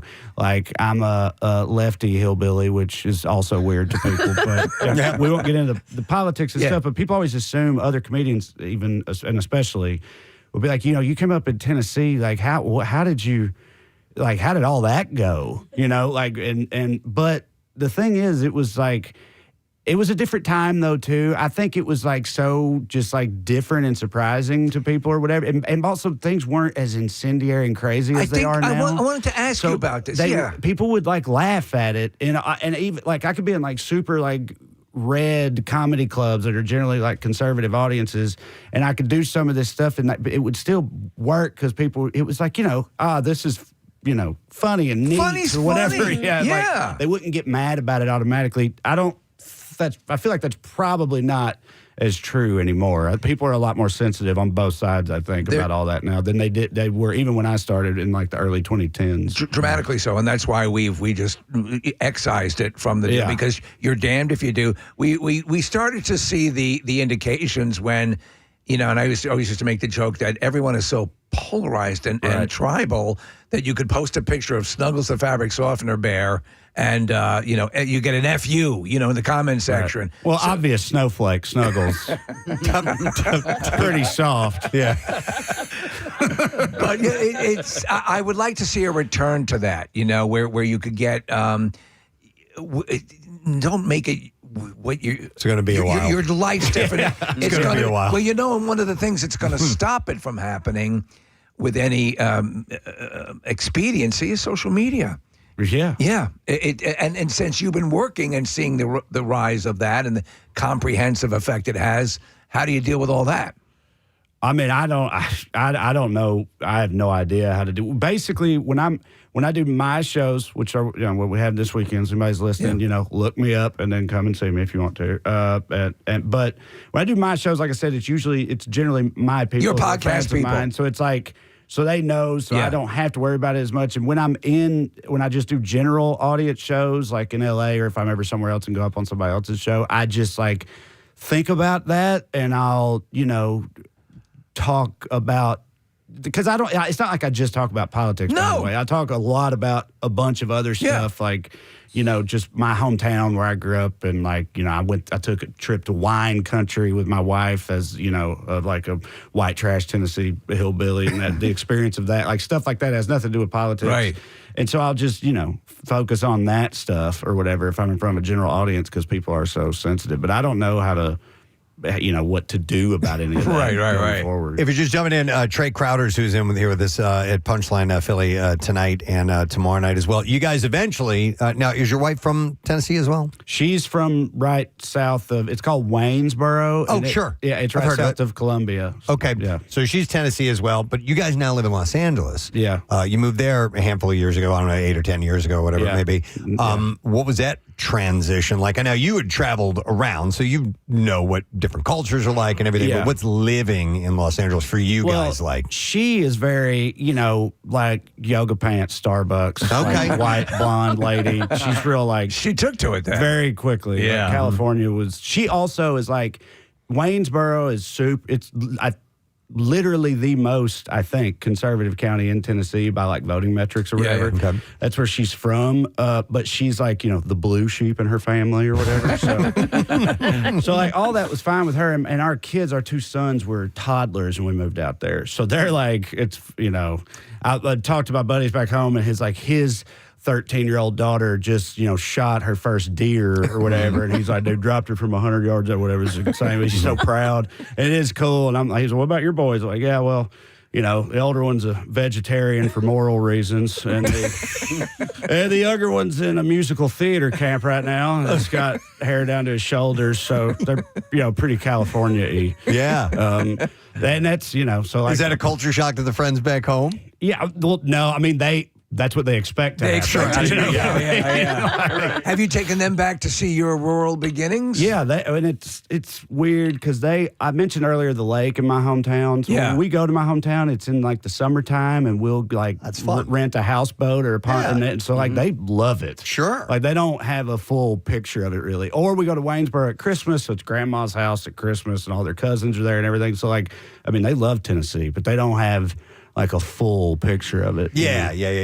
I know what you mean. Yeah, we would go to my grandparents lived. I essentially eventually moved out of Tennessee, grew up in St. Louis, but my family was all from Kentucky, so we would go back there regularly, and I had the grandparent experience there, and that was a blast. Right. And, my dad was from a really small rural town, and we'd go hang out on the farm, and that was just awesome to me as a kid. So it's just a different perspective. For no, I think it's like fun to visit, I think. But and again, growing up, I didn't have a frame of reference, but to me, my hometown is a special case because it's been just like ravaged by, pills and economy and everything. It's People don't realize it's a bleak place. My hometown outside of the lake. So. This is how stupid I am. When the pandemic happened, I was like, I think this is going to be great for drug addicts. I think because people aren't going to be able to get around, and so I You mean for them to sober up? For them to sober up. Okay. For this world to be a great business opportunity. I also didn't know what you meant, but either way, it's funny to me kind of because for them to sober up, it's like imagine like a full blown heroin addict who's just like curled up needing to fix super bad. They're like, but there's a lockdown order in place. I'll have to put on a mask. I don't know if the dealer's going to be out on the streets. Like I can't even get 6 feet within him, like he's going to have to throw me the bag. It's just, I guess I'll just sit here and go through withdrawals. Like, I think they'd probably just risk all that. Right? A guy who's very likely injecting into his own eye. Right. Yeah, right. Yeah. Like, got to be considerate of public safety concerns. It's funny you talk about, though. There years ago when I was doing stand-up, I was able to visit every state in the union and see everywhere, all over the place. And there are places that, that their ruralness is the beauty of it, and that there's untouched. But you'll see the weirdest. Right. It's not just mythology. You will see the weirdest juxtaposition. I mean, I remember, and I took a picture of it years ago. I wish I still had it. But this just destroyed hovel, and the family, like up front on a wooden, swing chair, and tattered clothing, and a satellite dish. Yeah. like a brand new satellite dish sitting there. So it was just this weird thing, and that's what you see a lot out. No, it's weird. I don't know exactly what makes the difference. I mean, I have some theories, but yeah, some small towns are like quaint and you could put it on a postcard and they're charming or whatever. And then other small towns are just winter's bone, and that's how my town. And it's like I went to years ago, ABC Nightline or one of those sent like a crew and a journalist to my hometown with me to interview about all this, about the state of it. Yeah.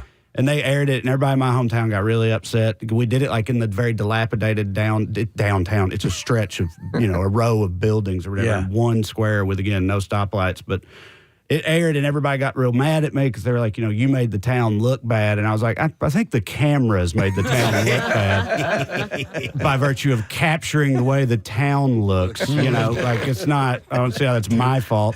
Right. And it's like, but it is like, it's sad and it's brutal, and there's a lot of towns like mine. So again, you say somebody's from a small town, it really depends. Because sometimes it's like idyllic, and it's like, whatever Rockwellian community type stuff. Yeah. But they're not all like that. No. I'm from the latter type. You had mentioned at the top, not really knowing the lingo, the local vernacular here in Philly. Have you been here much, or is this your first time? It's definitely not my first time. Okay. I've probably been here for comedy. I mean, I'd say at least 5 or 6 times. Oh, okay. All right. You know your way around then. I mean, a little bit, yeah. I love what you do with sandwiches. Rocky. Big fan of that. Rocky's cool. You're a Love student of Rocky. history, Yes. so this has certainly so much to recommend it. Yes, no, absolutely. Yeah, the bell and all that. And there's the old city, the club is over in like the old town, old city it's in or something. Fishtown. And there's like a place over there that's like, it's just a big open spot, but there's a plaque that's like, there used to be an important house here. Like William Penn's first house. Yeah. It's like, oh, well, that's cool. At least you like commemorated it or whatever. But that's America. Like, we have trouble holding on to history. So I realized that when I went up to Quebec, my husband and I did a road trip, and I'm like, wow, this city really feels like Philadelphia, except up here, they're like, let's keep all of these cannons along the river and like display it and embrace our history. In Philly, we're like, we'll keep one, we'll put it in a building, knock down the rest, and build a high rise. I know that could be a Dave and Buster's. We're not gonna not capitalize on that. And again, I'm not talking about fit jets, just America. Like that. We've got one of those with the hibachi in the back. Yeah, right. But we just don't, have an appreciation for our own history generally. Culturally, it feels like. First thing in a town, or you're moving in, you say, well, how many cannons does it have? Got to make sure. My quotient but it's like, so I had a revelation when I went to the UK for the first time, and you see all these crazy old, like, Gothic buildings and churches. It's so striking. And I used to think, I was like, well, it's not America's fault. We're young. We weren't, we didn't even exist when they were building all this stuff. But then you go on tours over there, and most of those were built in like the 1800s. And I was like, we were building stuff in the 1800s. Like, why don't we have anything like that? It's a quality of life issue too. To see that stuff, to see that beautiful architecture, to see those things, it does mean a lot. That's why there is a lot of that here, obviously, which is still a part of it. But I as opposed to the prefab stuff, it doesn't. You feel good looking at the, walking around the city and seeing these things. And a lot of times in Philly, what you're looking at is the first, national this or whatever. And it's something to be proud of. Yeah, no, it's super cool. That like Philly and Boston have the parts of town that actually feel old. And like I said, so many American cities just don't really have that at all. I'll tell you what. So, Preston, when we were in London, when we first got there, we went to that little pub. Yeah, in it the was basement. It was created. It was been around since the 1500s, I believe, which blew us away. And as you're walking through it, you can feel it because the passageways were really narrow. Doors were really the doorways were really short. Yeah, I love that. It was cool. Went to one in Stratford upon Avon, the Shakespeare place. Yeah, a pub there that had been open since like 13 something or something like that, and it's just so what was the nuts. graffiti like in the bathroom? Like, Veronica knows many men. Exactly. Yeah, it's fun that, humans have always been humans. It's still Wainers and calling Wilhelm is gay or whatever.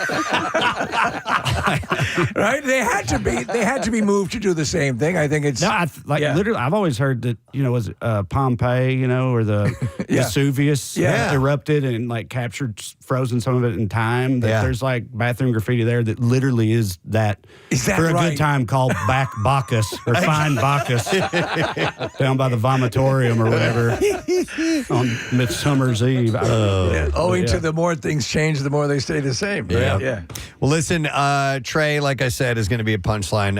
It's a 7:30 show tonight. 2 shows tomorrow, 7 and 9:15. So go to Punchline Philly's website and get those tickets. Glad you had time to come by here this morning. We appreciate it. No. It's nice to meet you. Yeah, no, thanks for having me. I had a lot of fun. I appreciate it. Yeah, enjoy your time while you're in town. Always. You got it. All right, Trae Crowder, guys, on the Preston and Steve show. We are going to break and come back in just a moment. William H. Macy coming up in a little while, and actress Emily Pendergast will be joining us. We'll be back. We had to do it, and it's the only way to filter through and just find some people that we think might be good competitors. And we can't do a battle royale with everybody and then narrow it down and bracket it down to 2 people. So this is how we do it. Knowledge and passion. That's what we were looking for. All right, and we have 2 people in the studio, and I'm going to read the emails. Some of them are kind of long, so I'm going to read portions of the emails Reader's Digest version that were sent in. This one first says, Gadzooks Gang, as a stakeholder in kitten mittens and current student studying bird law at Patrick's Pub University, it's an honor to place my name in contention for this self-proclaimed expertise. 15 seasons and counting of sunny content directly linked to my brain over the last 17 years have allowed my inner day man to shine through and have it be a huge piece of who I am, my personality, and quotes, situations I directly tie into my everyday life. I am incredibly thankful for what the gang has been able to create and produce for us over the years, and I hope my obnoxious ability to have that content as part of who I am win me the title. On top of that, the Preston and Steve show has been my personal inspiration for wanting to work in radio/broadcasting, attempts at the difficult job front over the years of on top of recent historical events have led me away a bit, but the dream constantly remains whenever the frequency turns to 93.3. Hope to rid myself of all safety nets. Blending 2 of my passions is a dream, and thankful for the opportunity from you all. But anyway, see you later, jabronis. Cool word. Signed, the Golden God, who is currently untethered and whose rage has no bounds at all, James Bailey. Is here this morning. Good morning, James. I just wanted to make sure I could perform a successful ocular pat down prior to us starting here. Yes. Okay. All safe. You guys are all checked. All right, thank you. Thank good. He's wearing his goggles. All right. We are good to go. We're All all right. good. It's a pleasure to be here, guys. I mean, like a literal dream to be sitting here talking to you guys. So thank you. That's awesome. It is our pleasure, and thank you for all of your enthusiasm. We appreciate that. All right, and our next contestant sent in the following email. It said, you know what? Let me kick down a little thing to you that our founding fathers kicked down to me. And it goes, don't tread on me. And right now, if you guys don't pick me for this contest, you'll be treading all over me. If I'm selected, and when I do eventually win, I'm going to peak so hard that everybody in Philadelphia is going to feel it. If I'm unfortunately passed over as the self-proclaimed expert, I'll get all in your faces and point out your faults. But after I win, I'm relaxing. I'm getting blackout drunk, and you're leaving me alone. But Kathy, just a heads up, I'll give you $50 if you drink soup out of my shoe and take your top off. That's a good deal. I'm sorry, Kathy. She's done it for less. What color, by the way? Thanks. It's a lengthy email. I'm not going to get to all of it, but he was born and raised in South Jersey, graduated from Rowan University, a staff sergeant in the National Army Guard. Please welcome Alex Crespo. Thanks for having me. Morning, Alex. Happy to have you here. Thanks for being Yeah, on this board. is awesome. Appreciate it. And again, sorry, Kath. Listen, this is the way things are going to work with Battle of the So-Called Experts. Oh, I'm sorry. With Battle of the Self-Proclaimed Experts. All right, this is the way it's going to work. We're going to have 3 rounds of questions. Each round is going to be a different level of difficulty. Obviously, we'll start with the easier questions, move on to medium, and then we will get to the hard questions. The first round, questions are worth 1 point each. 1 point. The second round, questions are worth 2 points each. 2 points. And in the third round, where the scores can really change, it's 5 points. 5 points. Now, if we find ourselves in the event in the event of a tie, Stop. we do have a tiebreaker question that will determine our winner. And I know I'm forgetting something. Oh, yes. As Sarah Marshall. What? Oh, forgetting Sarah Marshall. Oh, forgetting Sarah Marshall. One of my So, as I ask the question, either one of you can buzz in at any time. Now, if you buzz in before I finish with the question, I'm going to stop where I am. You'll have to answer the question at that point. There may be more to it that you miss out on, but if you're feeling strong, you can go for it. Now, if you do get it incorrect when you interrupt me, I will pose the rest of the question to your competitor, and they will get to hear the entire clue and then give us an answer. Yes. So they might have an advantage. That's up to you. That's where a little strategy comes into play. We need to test out our buzzers to see what they sound like. So let's go. Alex, if you could hit your button. That will mean that Alex has buzzed in first. That's great. And James, could you hit yours? Hey! All right. When you hear that, that's James, and he will get to answer the question. And that's how things work. We have our podiums set up here in the studio. If you're streaming on YouTube, you'll be able to see all of this live. Nick is going to be our scorekeeper. Nick, you all set? Yes, sir. All right. I don't have your mic on. This one? There we go. All right. Mike wasn't on. All right. So we are going to get this underway. Let's begin with round number 1. Gentlemen, grab your signaling buttons. And by the way, I need to compliment them on their T-shirts. They are wearing It's Always Sunny centric shirts. yeah. We have the Bird Law shirt and the Implication shirt as well. You had to call them to say, at least to alert them to the fact that while we are fans and watch the show, these are the encyclopedic knowledge of the whole show. So we may not be aware of everything. And in fact, I need Connor in here because Connor is going to be our judge should we need to go to a ruling. Connor's another super fan. Connor's a super fan, and he helped out with all of the questions. So, Connor, I may go to you for a thumbs up or thumbs down. Like on the correct. gladiators. All right, here we go. Starting with 1 point questions. These are the easier questions of the lot. Let's begin. Here we go. In what year did It's Always Sunny? Hey! James. August 4th, 2005. He knew the date. Oh, my God, that is correct. Absolutely. 1 point for James. Like I said, these are the easier questions. Question number 2, and there are 5 questions per round. I forgot to mention that. Which Pennsylvania bridge is seen? Alex. I'm going to go with Strawberry Mansion Bridge, but I think I jumped the gun. That is incorrect. Which Pennsylvania bridge is seen in the opening credits? George Washington Bridge, correct? Or no? That is incorrect. That is incorrect. Both of them wrong. It's the Ben Franklin Bridge. George Washington Bridge is in New York, James. Round up. No, that's very different. Very different. All right. Is it the Verrazano Narrows Bridge? Here we go. Golden Gate. Yeah. And by the way, you heard Casey playing sound effects. Yeah. For a correct answer, for an incorrect answer, you will hear this. Dead air. Or you will hear this. This is not good radio. All right. And for a correct answer, you'll hear. Or. Rock flag eagle. See, it all looks professional. It does. Yeah. All right. Third question of the first round, and there are 5 per round. Here we go. What is Dee's nickname that was... Hey! All right, James? Shut up, Bird. Incorrect. Ooh, This is not good radio. What is Dee's nickname that was given to her in high school? The Aluminum Monster. Yep. That is correct. Alex gets a point. That's from the episode titled The Aluminum Monster versus Fatty Magoo. Question number 4. What is Rickety Cricket's Hey! James? Matthew Mara. Matthew Mara is correct.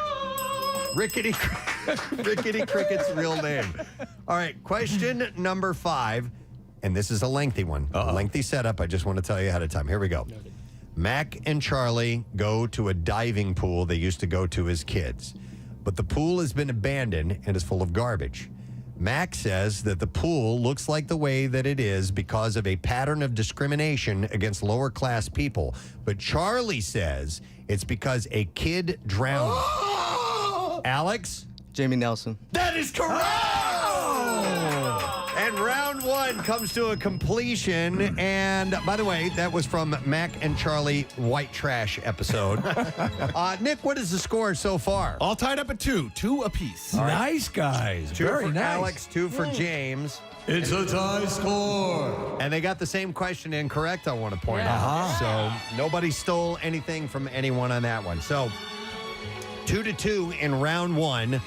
And we now move on to a slightly more difficult section of our contest. This is round 2 with our medium difficulty questions, and each question is worth 2 points. 2 points. It's helpful. Question number 1. We need you to give us the full definition for the meaning of the Dennis system. James. D, demonstrate value. E, you're going to engage physically. N, you are going to nurture that dependence. The second N, you are going to make sure you neglect emotionally. I, you are going to inspire hope. And then with that S, you are going to separate entirely. That's correct. Wow! Well done! That was impressive, James. All right, 2 points for James on question number 1 of round number 2 as we are playing The Battle of the Self-Proclaimed Experts. I don't get tired of it. I love that I can just point to Steve and he'll do that. All right, here we go. Question number 2. Here we go. When the gang buys a boat, Dee is in charge of cleaning out the old stuff, but she throws it overboard. When Charlie starts to find the items, what does he believe? James? There's a horse cemetery down there with dolls and figurines of sorts. All right, let me go for a ruling on that. Okay, we have a correct answer. Yes. Yeah. Yes. Relics of an ancient horse massacre. Horse massacre. That is, we would have accepted. So 2 more points. I forgot that. Going to James. Third question. What is the name of Patty's rival bar in the... All right, James. Molly's. Molly's is correct. That's... That is from the episode The Gang Reignites the Rivalry.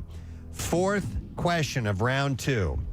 Mac creates an exercise bike in Hero or Hate Crime. What is the name of it? Alex. Am I allowed to say this on air? You can. All right, Ass Pounder 4000. Yes, the Ass Pounder 4000. I was thinking the same thing. By the way, the bloopers from that episode, some of the funniest things you'll ever see. I'll make sure, watch my mouth. All right, thank you very much, Marissa. All right, so we have a guest who is joining us, who is on a show that I just finished watching last week with my family. So it is a follow-up to a series called Jury Duty, which came out a couple of years ago, which was a scream. If you've never seen it, I highly recommend that you watch Jury Duty, and you can find this on Prime Video.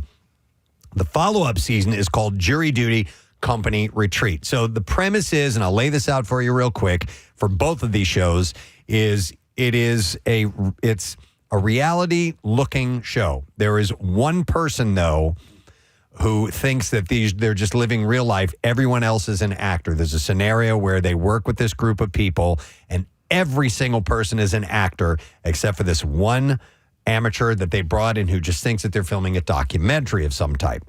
And what happens is they put this person in impossible and uncomfortable situations. It's hilarious. It's right at the edge of, this all seems to be legit. And everyone has to work very hard to keep the scam going. Yep. So Jury Duty Company Retreat is available in its entirety right now on Amazon Prime. And one of the actors is joining us. She plays the character Amy. This is Emily Pendergast. Who is on the show. Hi, Emily. Hi. How you doing? Good morning. Good morning. Good morning. Oh, I'm great. I'm beaming ear to ear, just knowing that you liked it. I loved it. I absolutely loved it. And here's the thing, and I'm going to do my best, Emily, not to spoil any of this for anyone, which is hard to talk about this show without spoiling things for people.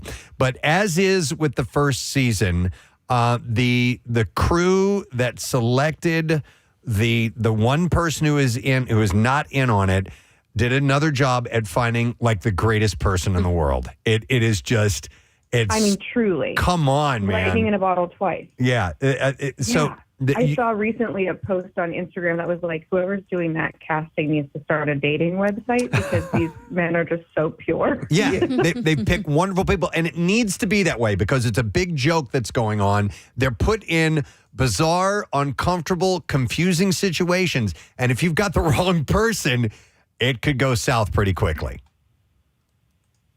Yeah, I mean, Anthony Norman is so unbelievably like an unconditionally kind and was just so ready to help and just like down to clown, as was Ronald. Yep. And, you know, the whole time that even in the scripts, because it is a scripted show, and so in the scripts, he was always referred to as hero, and we were always the ones that were going to be laughed at, you know, and so he was a hero and more. I mean, without spoiling it as well, you know, like, my God, I cry every time I see it. Well, you come from an improvisational background. You're a member of the Groundlings, which legendary, and so you call upon those skills. But I think, and there was a show a while ago that was similar. I think it might even be from the same producers that predates the Jury and Company Retreat. I would think that in a troupe of improvisational actors and actresses such as yourself, even though you've got the work and it's out in front of you, it has to be really hard to just go to react to this person's reaction and go, oh, you almost have to fight the urge to become a spectator in your own program. Yes. Yeah, because there's so many times, you know, there's so many mirrors around because there's cameras behind all of them, you know, and so you could always kind of have an eye on him. So especially like one seminar that comes to mind is Scott Norris, who's played by Ian Roberts about Mount Everest. And like, I would just like, kind of like try to look at him through my laughter and through the mirrors and just seeing like, how is this landing on him? And he was just like, he's just such an earnest person. And it's like, it was so helpful to just to play like family members of this small company too. So we could laugh at things as well, you know? Right. So, but yeah. So it's a group of people. Like you said, a small family-run company. They go on this yearly retreat, and they go and they have motivational exercises, and they also have presenters that come in and will give a presentation. And in order for the bit to sell, you guys, the actors, you had to sit, even though they would only use a minute or two of the segment, you had to sit through full presentations while these were going on, right? Yeah, I mean, hours of it. And because, you know, there's so much happening in every single episode, but you have to, it's like we did go on a company retreat. And like, so we had, you know, hours of seminars, we had team building exercises, we would play wiffle ball because Anthony is a really good baseball player. And so, or we would just like, I know my character was like, she would definitely have coloring books. So I brought a ton of coloring books and we would just color in the morning. Well, yeah, we eat lunches together, dinners, all of it. And where you really get an appreciation for it is at the end of both seasons, because the final episode is because at some point they have to reveal to as Emily had said, the hero, they have to reveal that this is all a scam, and there's a realization to him, and then they tie that up. But then the final episode is, okay, here's how we did it, because it is so complex. There are so many people, and you guys are living there. How long did this shoot take place, Emily? We were on the retreat for like a week or so. And so, I mean, yeah, we're living there. It's not shown, and I haven't seen the two last episodes of BTS and the reunion yet. Like, and so, but we gave in our phones too, because we did like a digital detox in the beginning too. So we don't quote have our phones, but they were in our rooms because that's how we communicated with production. and so, you know, we were there the whole time, just, you know, living there, being there, in character there, because even if, you know, you would go out in your, there's like the weirdest gym on site with the treadmill that was like the size of a clipboard. And we would just like, every time you left your room, you just had to be in character because you didn't know if he was going to walk by. Yeah. Yeah, it was a real masterclass in that. So with all of this and the precision to detail and actually your fake seminars and all of that sort of stuff that you had to sink into it, were there any moments that were almost code red where, oh, he's gonna get this. He's on to this. We've got to do something to distract him. I think I honestly think like every single moment I was terrified that he would. And because it's just I'm like, how is this happening? But it's a murderer's row of creators and writers and directors, all of it, that they just like truly have thought of everything. And if there was ever a moment where like, oh, whoa, we're doing a lot today, like we would just have a really boring seminar, or that we'd feel like, that seminar's canceled, we're just going to hang out tonight. Like, and so they had plan B, C, D, E, all of it, because they could just really kind of, pivot on just like at a moment's notice. Mm-hmm. So you've had the goal of the day from Nick and Jake was just to always get through the day. Emily, you've had sort of a pedigree situation of improvisational comedy. You've been on Curb and Veep for a while as well. Again, another great ensemble. It's a different object with that. Comedy is obviously in your wheelhouse, but does drama hold any fascination with you, or what's on your palette for the future? I do. There was such a time that I was so afraid of drama, but I think it's really fun, and I've gotten a few opportunities to do it, and I would love more. And now I think there's so many combinations of shows of like, dramedies and everything like that. So that's really cool. And the animated show that I'm on is called Common Side Effects, and that has like really beautiful dramatic undertones. And so it's been fun to expand, I think. Emily, Steven mentioned that you were on Veep and you've been on some other shows, and also the guy who plays Dougie Jr., Alex. My youngest and I had seen him on a show called Kevin Can F Himself, so we recognized him right away. Was there a plan if Anthony had recognized any of you guys from catching you on a show? What was the plan if he were to say, "Hey, wait a minute, weren't you on this?" What was the course of action that you as the actor were supposed to follow? I think there was going to be a lot of like, I get that all the time. Okay, I get that all the time. And then going like, yeah. And then going like, I've never seen it. Bye. Well, you guys. But continue. I'm sorry. Yeah. Oh no, I was just going to say PJ, who's played by Mark Sully. They were in commercials, and so we kind of were like, we would believe that PJ would also do commercials while being a receptionist, so that's okay. Like, yeah. Of course I did that commercial. I could see that. Do you know what they do though, these shows, and they really kind of show the viewer how easily you could be duped. Because these guys are not anticipating. There's no way this is a fake jury. There's no way. The notion of a fake company retreat doesn't even enter into your mind. So therefore, you are an easy mark. Right. And we all tend to think, oh, we'd figure it out. I don't think so. I know. It's just, someone said it takes a real special type of person to be able to go, the one step further versus, because, you see Anthony going like, gosh, this feels like a TV show, but to go that extra step and go like, and I bet it is. I bet everybody was hired and they figured this whole thing out for me. Mm-hmm. I think it takes a real special agreed hardwiring to think that could happen. Well, and, you guys pulled it off, Emily. I absolutely loved it and highly recommend people that they check this out. It's on Prime Video. So congratulations. Job well done, Emily. And congrats Thank you so much, Preston. Thank you, Steve. It's so fun talking to you. Absolutely. Thanks for joining us. Emily Pendergast, guys, from Company Retreat. It's Jury Duty Company Retreat. And we loved it. What was the one? And I'm thinking of the show that the first time that I saw this happen was with the guy in a house, and it was Kevin Smith's buddy from he's a DJ out in L.A. And there's. Do you remember this? Ralph. No. Ralph Garman. Ralph Garman. Right. Okay. And could you do a quick check on that? Because it was the same sort of thing, Preston. And when they revealed the sort of dummy walls and doors that didn't exist and how they could get in and out of each room, all stuff, because the coverage is... is all part of it. Yeah, same thing with this. They had stuff hidden in trash cans and in trees, and they show you that. They reveal it at the end as to here's where all the stuff was. And there's a couple occasions where they'll show Anthony, the guy who isn't in on it, like staring right at the camera, and you can hear the people they're going, oh God, he sees it. I think he sees it, and they thought that the jig was up. And they also show you all the people behind it, and they have to have like this kind of flow chart. Okay, if Anthony reacts this way, then we're going to do this. But if he reacts that way, then we head in this direction. Yeah. Or we have to follow this path as far as the story goes. It's really intriguing, and as an actor, had to been incredibly challenging. It's in essence, it's like a live Truman Show. Yeah, totally. Yeah, exactly like that. Because you can't.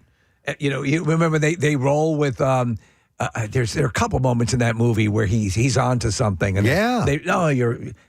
come on, man. Work's got to be getting to you. Yeah. When they're getting closer to the reveal, are they worried? Like, how is he going to react? Absolutely. Yeah. And in fact, they say at the end, they were like, we were hoping you were going to react a certain way. There's an end that they were hoping would happen. Right. And I won't tell you what it is, but they are banking on that this person, the hero as they call him, is going to do this particular thing as the windup. This company who treats great. The Jury Duty, the first season is even better because they have a legit star playing himself, James Marsden. Right, who just got called into Jury Duty. For Jury Duty, and he's playing himself. He is a scream on that show. It is excellent, and you got to check this out. I'd like to see them do that where James Marsden gets called into Jury Duty, and he's the hero. He has, he has no idea. Yeah. That'd be great. Yeah. All right. Well, listen, I know we got like 8 or 10 minutes before William H. Macy. How about we do the junk drawer? Because I got to stick to a short one. Yeah. Preston's cleaning out his junk drawer. Getting things out of his junk drawer. Finding stuff here in the junk drawer. I didn't have any practice. You didn't even know I was going to do this. All right. So earlier when we had Trae Crowder in here, Steve, you had mentioned something about some graffiti written on the walls of an old place from back in 1500s or whatever. If graffiti might be there, and Trae had said, "Hey, it's part of the human condition all these years." Well, I saw this story and I thought this was kind of interesting. And of course, we know for tens of thousands of years, humanity is written on walls, cave paintings, hieroglyphics, all that stuff. Well, for this particular person, he was a Randy Britt. The thing was that he wanted to immortalize were the various women who he had sex with over the years, as well as exactly what he thought of the experience. And so this was discovered. The list of sexual conquest was discovered during some routine redecoration, according to the user who posted the pictures, and it reveals an archive spanning years of sexual conquests with columns for names, ages, locations, as well as some more choice data, such as how long each intercourse lasted. Wow. So going back how far? The archive includes the year that each sexual encounter took place. So the whole thing covering a period of 36 years from 1961 to 1997. And this guy wrote it on the wall. And I guess maybe they put a paneling or something like that over that. And they just recently discovered this. They're calling him the Hanky Panksy instead of Banksy. Who graffitied this is apparently bedded women from Leeds to Nottingham to Cowlin Bay in Wales. A round trip of 143 miles, and yet returned to this wall to record each experience. While many of the unknown man's sexual partners are named, others are described using a series of creative monikers, including Horse Girl and Laundry Woman. Wow. As well as more choice nicknames that focus on whatever body part the writer was especially enamored with. Another of the 19 names is simply listed as Cousin, which you have to hope is not literal, along with Alky Woman and Tall Girl and Lionel's sister. So 19 women. Yeah. All right. Another of the 19 names. Okay. So, yeah. The 65-year-old found in number 17 slot on the list was clearly a particular particularly memorable encounter, given the wall writer added in 2 separate addendums in order to more accurately portray the nature of the experience. The first comment reads, best F and suck of my entire life. And then in parentheses, he writes, widow. Widow. He said she loved it. And an additional note says, wow, every man should have one. So this is apparently a record. This guy decided to write on the wall. He seems very romantic. Where he lived of all his sexual conquests. Who doesn't want to end up on a wall? Would you guys say 19 is a lot? Average. It's a good amount. Yeah, it's a fair amount for sure. Yeah. Well, it depends. Just taking Just a depends. poll of the room. Is it a woman or is it a man? No.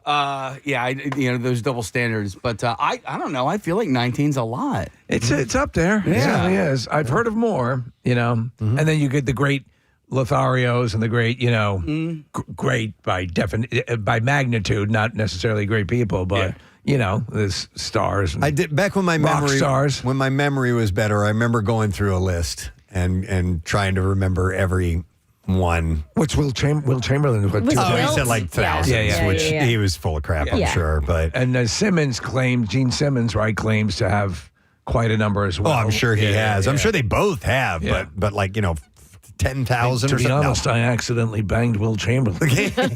Just out of accident, Sorry, Will. sticking something somewhere, I'm sure. All right, here's another junk drawer item. Got it right here. Home Depot is already selling Halloween stuff. Is it really? It is their halfway to Halloween drop that is taking place. Okay. Or they're getting ready for it. So they're having these huge things. There's a big King Kong head that they're coming out with. It. The thing is that once it hits Home Depot, you see it all over the place. Yeah. And it kind of becomes like old hat. You know what I'm saying? All right. So when you do the huge Halloween experience for your neighbors and everything. How important for you is it to be unique? I would prefer it not be something that you see on 5 different houses on the block. Yeah. But if that's your Halloween expression and you love it and it's one of those 8-foot skeletons, I love that. Yeah. It's just not my thing. So the 14-foot skeleton, there are some people that still have them out. Stop it. Stop What? it. Stop it. It's part of their identity now. Oh, I see. You know what I mean? Right, It's not. They're not. They didn't just leave it out there because they were too lazy to take down their Halloween decorations. They're doing it because they like that. Yeah, you could put a Santa hat on it, make it a and Christmas they're thing, doing and you put that. Easter bunny ears on it. I consider some people in the city have them. They may not have any place to store it. Yeah. Where would you put it? A 14-foot skeleton? Well, you can break those things down. But I mean, where would you display it in the city? Some people have them like attached to the front of their house. Oh, attached to the front of their house, Yeah. like out the window. Yeah. Wow. Okay. So listen to this. Yeah, they are the decorations like 9-foot T-Rex and LED night. And even a snarling snowman are going up. The limited collection is available now and leans into bigger, flashier yard displays with app-controlled and animated features across a wide range of characters. The brand's viral 12-foot skeleton, Skelly, is also getting a tech upgrade later this year that lets you record and play custom voice lines through your phone. And if you're counting down and keeping track, Halloween is just 205 days away. And it lands on a Saturday this year, so it'll be even more hype when it's going to up and running. be insane. I, of course, adore it, and I do up the house. But if it makes you happy to have that or whatever you have and you get into the spirit, I'm all for it. Okay. But the problem with a lot of this stuff, Preston, is they start to add the electronics on, and they don't last long. You got it's more stuff to break. Yeah, for sure. Most definitely. All right, another item? Oh, sure. All right, so we got another minute before Mr. Macy is going to be joining us. There could be some good news on the horizon for those who want to extend the life of the family dog for another year or two. Loyal is a clinical stage veterinarian medicine company that believes that they've created a new drug that could add a year to the life of your favorite pet or your pooch, actually dogs. It's called LOY 002. They are said to be on the verge of being submitted by approval by the FDA. I don't need that. Behind the woods of my house, there's this burial area. Yeah, don't do it. Yeah, and I tell you what, it's been a godsend. They come back now, around. They're a little different when they come back. Just a bit. Listen, every night when I go to bed, I lay down, and then Reggie comes up and lays on top of me, and I love it. Right? And I'm like, make you feel so good. Oh, well, I'm the one who does it to him. I make him feel so good. Yeah, that's so cute. Yeah, he loves it when I scratch the inside of his ear, like the floppy part, not like and he's like, oh, like he like growls. He basically purrs, and then I go, how many more of these do I get? You know, because he's like 8 years old and he's a bigger dog, and like I get really bummed out about that because just be in the moment for the joy. know. That's the sad part. But here's the deal. Right now, I mean, where would Reggie be without? With you guys have each other. You don't look at it. You don't take the long term like that. You know, you get what you get, and that's one of the one of the trade offs of being a pet. Unless you're getting one of these exotic birds that lives 500 years, right? Or a Galapagos, tortoise. That's the way it is. But would you ever trade it and not have that? No. But I just know that day because I'll be the one who's in charge. Maybe you'll die first. I might. You never know. But like Chuck, for instance, when he unfortunately years ago had to put his dog down, and his dog literally died in his lap on his way to the vet, and I was like, what a way to go! Like, because I couldn't imagine taking them because I had to do it with my cats. Yeah, And it's it's heartbreaking. You're doing the right thing for them, but at the same time, if they can, just get a puppy after he dies. Well, you better believe. I'll show you where this field is. All right, so Loyal, the group, says that the pill, when combined with a strict diet, causes dogs to eat less food, therefore extending their lives. So they're getting it on the way. Ozempic for dogs. Yeah, it's the GLP. One that is for dogs this time around. Woof-Zempic. Woof-Zempic. Wolfbound. Wow. So trials for the drug have involved more than 1,000 dogs and have shown positive results. So let's expand this out from this because you have the story of people who are cloning and doing that. Is there any scenario in which you would clone a pet? Yes. No. Yeah. No. I don't think so. My thing is always I honor a pet that I've lost by getting another one out of the shelter. Right. Well, I don't believe that cloning. It doesn't guarantee you're going to get the same. Well, you're not getting the same animal. You're going to get one that looked like the other animal. Sometimes dead is better. Sometimes dead is better. To quote Fred Stephen Quinn. King, yeah. So I'm not really sure. But no, in fact, I am sure. No, I don't think I would do it. No, I think you're entering into all sorts of speculative fiction. Okay. Are we ready to go or no? Are we waiting on, waiting for one more person? Okay. No, we're going to go with them now. Okay. Excellent. Because I see a face that I recognize popped up on our screen right now. Oh, we got to close up the junk drawer. Oh, yeah. Yeah, let me, I got to do Kyle right. Yeah, we got to close it. That was the junk drawer. Preston's closing up his junk drawer.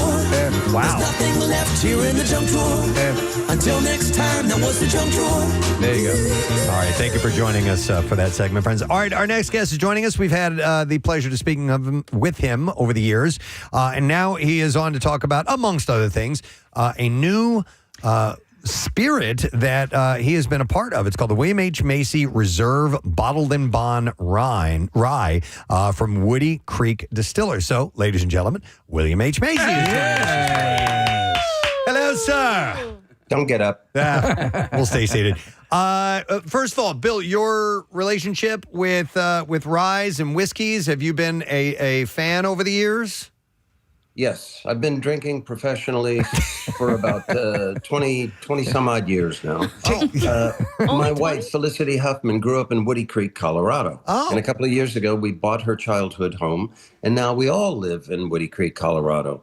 And in Woody Creek, Colorado, were two distillers. They started the distillery about 12 years ago, Pat Scanlon and Mark Kleckner. And one day they were drinking their favorite Empress. No, they were drinking some potato vodka, and Pat said toward the end of the bottle, we could make this stuff. And make it they did. So they built a distillery in Basalt, And since I was the only celebrity within walking distance in Woody Creek, I became the spokesperson. Oh, perfect. We make the finest spirits in America. There are others that are great, but there are none that are better. Everything comes from Colorado. We know the farmers. We've known them for over a decade.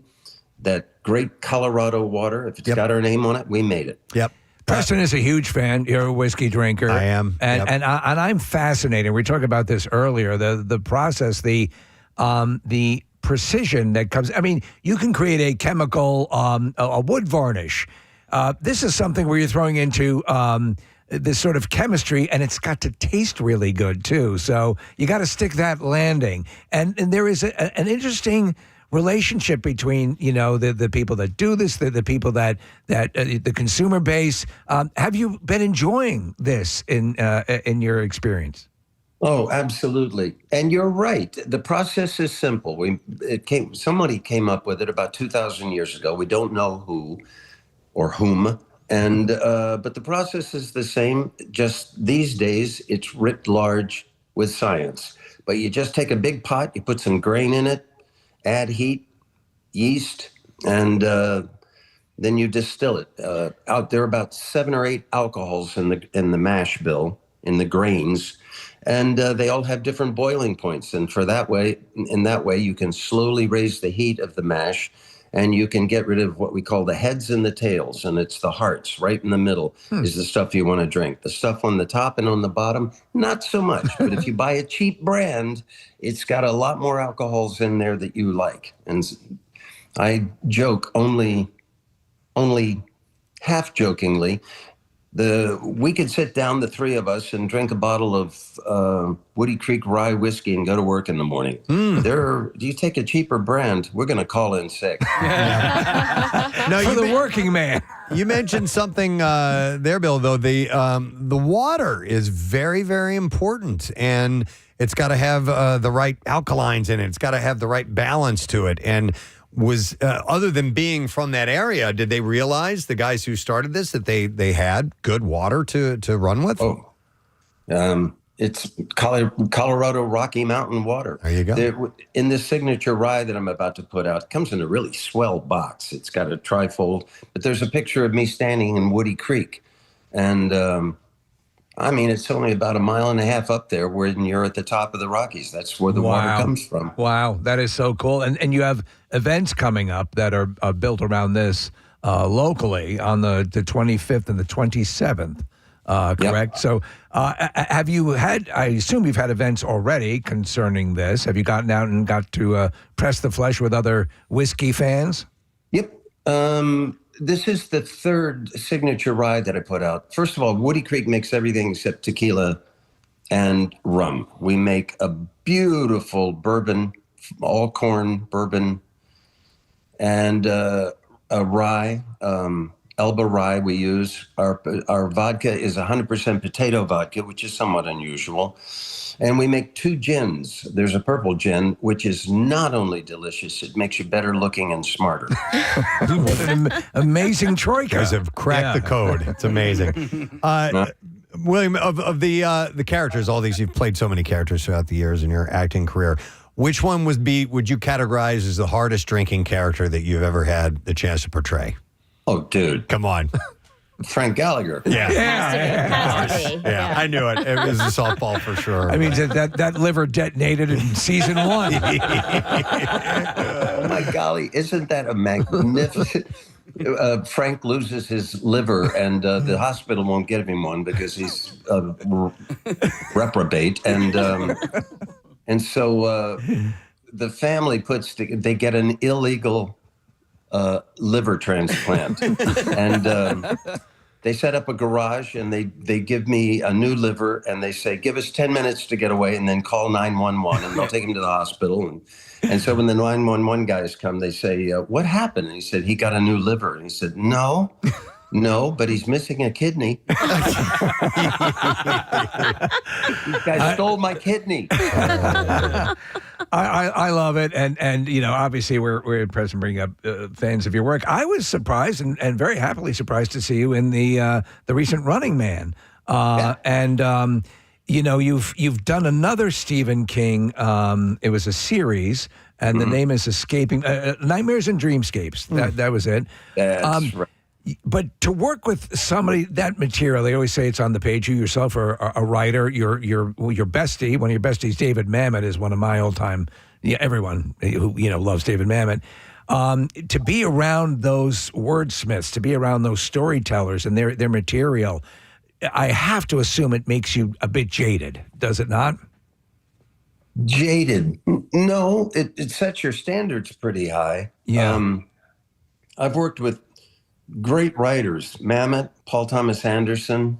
They're when you get a good script and it's a fabulous story and it's got great writing, it is a joy to do. If it's not great writing, it's more difficult. It's more difficult to memorize, believe it or not. Yeah. And it's. Do you guys know American Buffalo? Dave Mamet wrote it's a classic. Yeah. If I've done it a bunch of times, and if I meet another actor who's done American Buffalo, we start doing the lines together because it literally feels good to say them.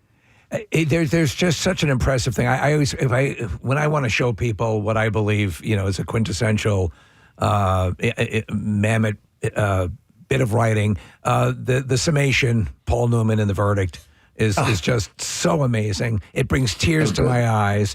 It says so much is said with the economy of language. It's just tremendous. With you, and I was reading about you, where you think you might, another actor might be, I'm sweating bullets. You savor all eyes on you for a chance to take that dialogue out for a spin, correct?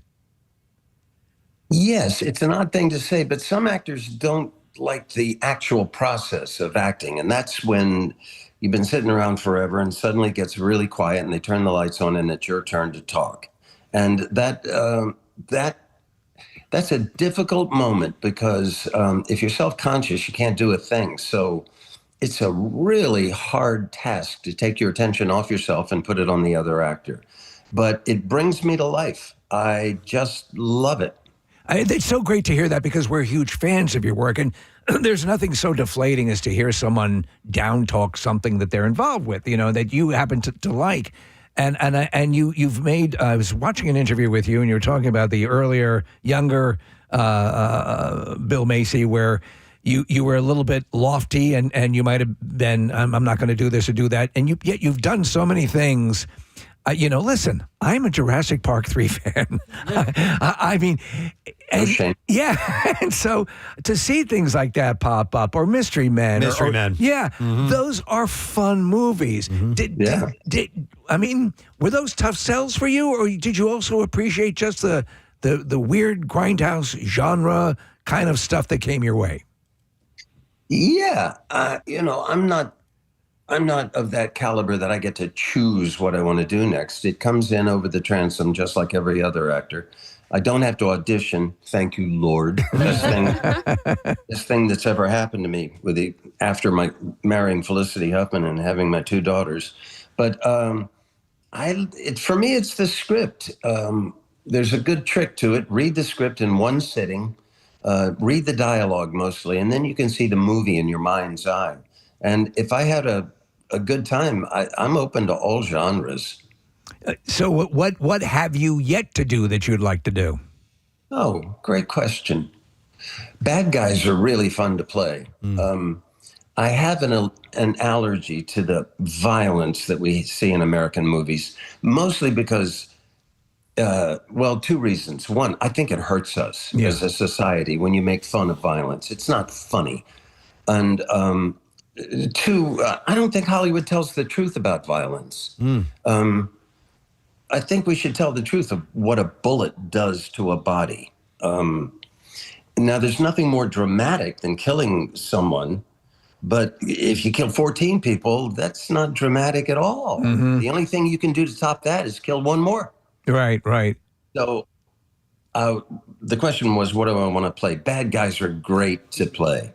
And you've said you savor taking, and it's true.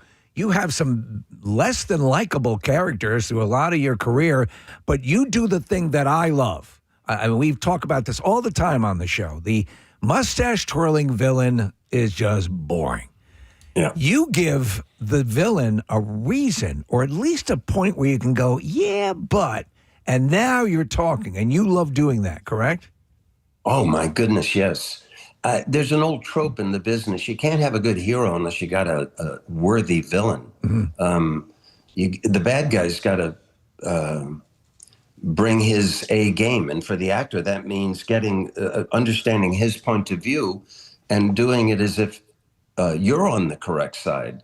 And if you do it successfully, it really messes up the audience. You enjoy that. They go, you know the hero, but you go, well, he's got a point. with Jerry in Fargo, and how much of that came into being once obviously you're going to bring your own skills to it, but the Coen brothers they know what they're doing. So what was the ratio of the character changing with you as the conduit?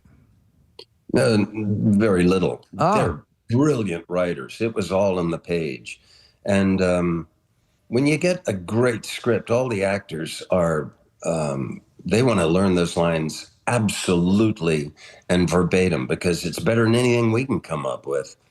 There was, Joel and Ethan are magnificent filmmakers. There were a couple of things that I did that I pitched, and but they were very, very small things. One time at the car dealership, I decided to just sit there while they were lighting, and I was doodling, and I guess my subconscious came out, but the doodles looked kind of frightening, and it was sort of a maze that that I was trapped in, and Ethan walked by and he said, "Oh, we got to shoot that," and it made it into the movie. Oh, get out. On that phone call where I called up and I said, Marge has been kidnapped, I pitched that I practice it first and then pick up the phone. I love stuff like that. I love it. I love learning stuff like that. Because mostly, the founder of the feast is the writer. So I'm very, not slavishly so, but I try to figure out what the writer's trying to do and do that. A lot of actors don't learn the lines well, and they sort of paraphrase them, and it's not as good. Yeah. With what you do, Bill, you get to be put in scenarios that you normally wouldn't find yourself in real life, or maybe trying things that you wouldn't do in real life. It's just part of what acting is. And I'm curious as an actor, because from time to time, you'll hear about an actor being in a film, and then whatever activity they were doing in that becomes a hobby of theirs, or something that they enjoy doing in their real life. And I'll use Wild Hogs as an example. And I don't know if you started getting into the motorcycle realm after you did a film like that, or is there a movie where after you did it, you're like, I think I'm going to try that out in real life? Well, Wild Hogs, certainly. I still ride. No kidding. I've got a Triumph now. I'm about to get an Indian. Oh, Lord. Beautiful. Wow. Indians? Yeah. I haven't seen the new ones, but I just know they're gorgeous bikes. Oh, my Lord. They're so beautiful. I'm getting a Chief. And, I think, that, you learn the world that you're in. And I find it a little boring sometimes when actors go too far on the politics of whatever they were doing. Right. I think, say it in the film. Yeah. Now, having said that, I played a guy with cerebral palsy one time, and I started working with United Cerebral Palsy as their ambassador, and that was a great experience. And that was the door-to-door salesman, correct? That's correct. It's a great movie. Yeah. Loved it. I wrote that with my friend Stephen Schechter. Is that right? It was wonderful. Yeah. It's so you had no desire to enter the porno industry after Boogie Nights? I don't do much research. I always feel that everything you need is on the page, and if it's not on the page, you've got a script that's got a problem. But I did a little research on Boogie Nights. Little research in it. It's interesting because that movie's populated, which again is another. You talk about another. You guys in collaboration in your character, which is just one of these. Your heart just breaks for this guy, but. They had Nina Hartley and other legends of the early when porn movies had plots. That was part of the deal. Any memories or takeaways from the people that were really from the industry at the time that you were working with on set? Nina Hartley became a pal, and she's smart as a whip, and just a delightful woman. A couple of years later, she helped my friend Steven and me. He was my writing partner. We were trying to do this fabulous story about a guy, a CPA, who ended up running 7 strip clubs, and she talked us through the whole industry and was really helpful that way. It's as bizarre as you would think it is. I'm glad to hear that. I went to a porn shoot to watch, and a couple of things struck me. One, a director's a director. It doesn't matter. And this director was just sweating it because they were chasing the sun. It was 3 women in a hot tub. And there is a shooting script. They know what they got to get to. Yeah. Well, we all know what they got to get to. Yeah. And, I guess that was before the volume, right? Yeah, that was the thing. I was watching them, and it was at first very titillating and sexy, and then it was bizarre, and then ultimately it was boring. Yeah. Work. Yeah. Just like porn. That's why they have a fast forward. Yeah, right. Exactly.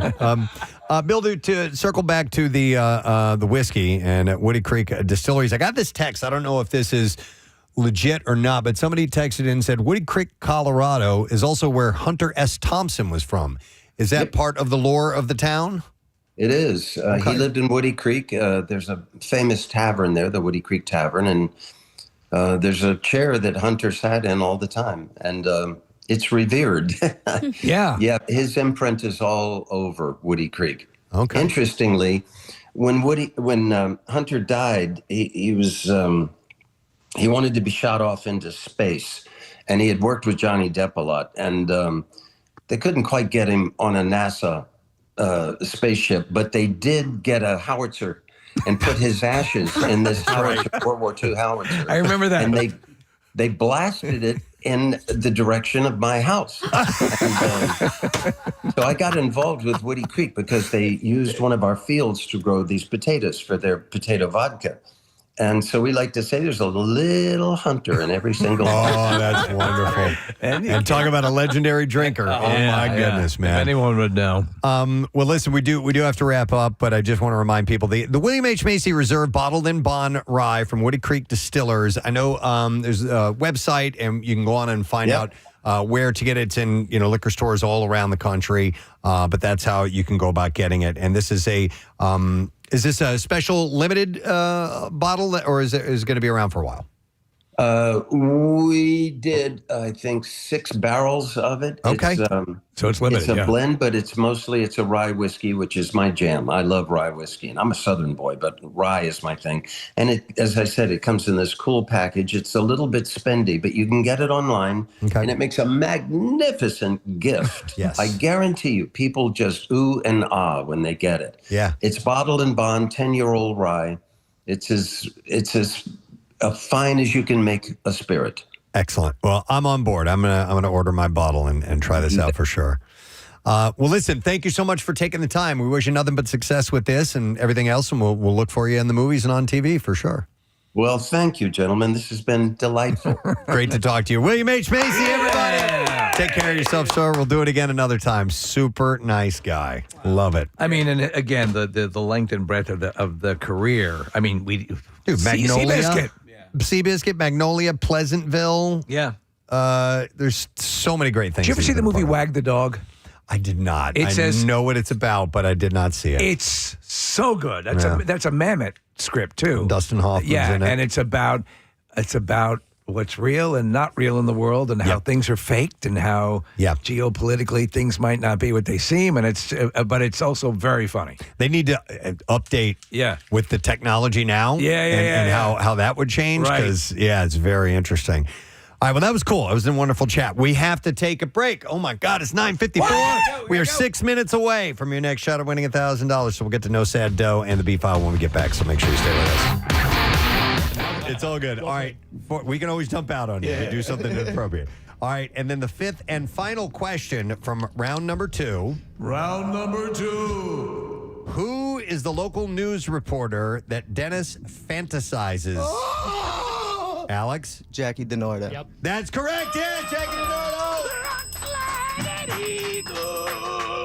And that is the end of round 2. Nick, what is our total so far? In round number 2, James got 6 points, Alex got 4, and now James leads 8-6. Wow. All right, 8-6. So it is anybody's game. It's anybody's game. Because round 3 takes us up quite a notch. These are the most difficult questions that we could come up with, and therefore they are going to be worth 5 points each. 5 points each. So this can absolutely take off. So Take off. I want to ask you guys, as far as the prize is concerned, because it is a VIP experience for the It's Always Sunny podcast at the Met.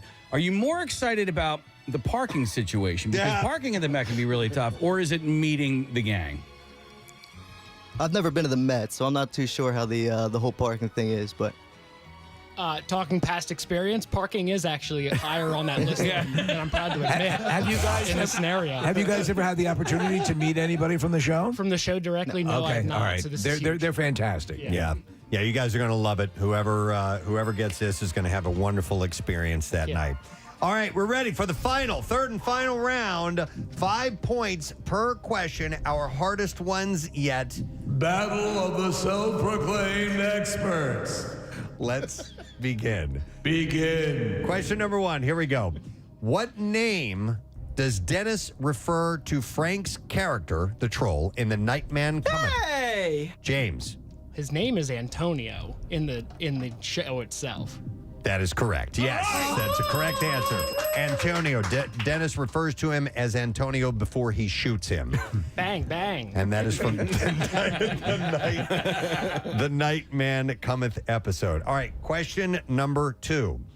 What size shoe? Alex. 13. Yeah! Wow. To finish the question. What size shoe does Sweet D wear? And that is from the episode Who Pooped the Bed? A size 13. 5 points. All right, we have 3 more questions to go in round number 3. Here we go. Pappy McPoyle, the patriarch of the McPoyle family, has a pet Pocono swallow. Alex wants to answer. Alex? Royal McPoyle. That is correct! Wow, played. That is from McPoyle and Ponderosa, the trial of the century. So 5 points for Alex. Wow. 4th question in the 3rd round. What are the names of the 2 episodes that Preston and Steve are... James? The gang gets whacked, part 1 and 2. That is incorrect. This is not good radio. So I'll finish the question for Alex. What are the names of the 2 episodes that Preston and Steve are both in? All right.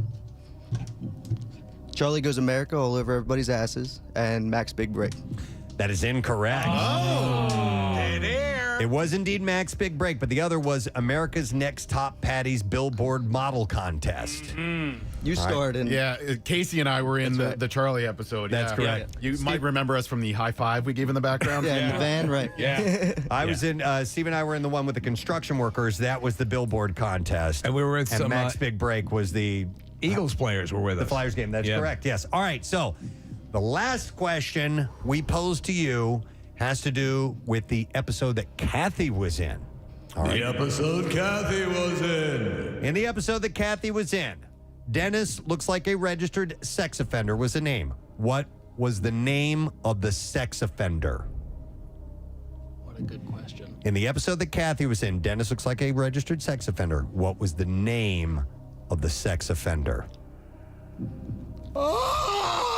Alex. Wendell Smart Eyes.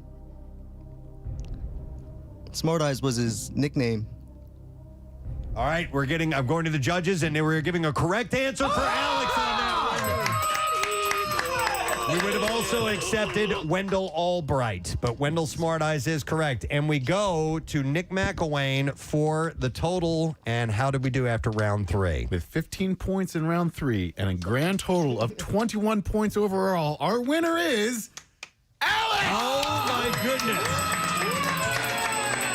Alex rallied. I thought James had it. Listen, they're insane, both of them, with their incredible command of this knowledge. But at the end, Alex, you did it, man. Good job. Thanks, guys. Wow. Yeah, that was awesome. Good job. James, your knowledge is... I'm gonna kick a little ass. Hang on. Ass in the USA. Gonna climb a mountain. Gonna soar a flag. Gonna fly on an eagle. I'm gonna kick some butt. I'm gonna drive a big truck. I'm gonna rule this world. I'm gonna kick some ass. I'm gonna rise up. I'm gonna kick a little ass. Rock, flag, and eagle. Beautiful. James, your knowledge is impressive. Oh, my God, he's got a bag of spaghetti. I forgot to ask you guys what your spaghetti policy was. Alex, did you bring some cat food to eat? I brought no cat food. Nah, I should have brought a bag of spaghetti. That looks pretty good right now. You want some?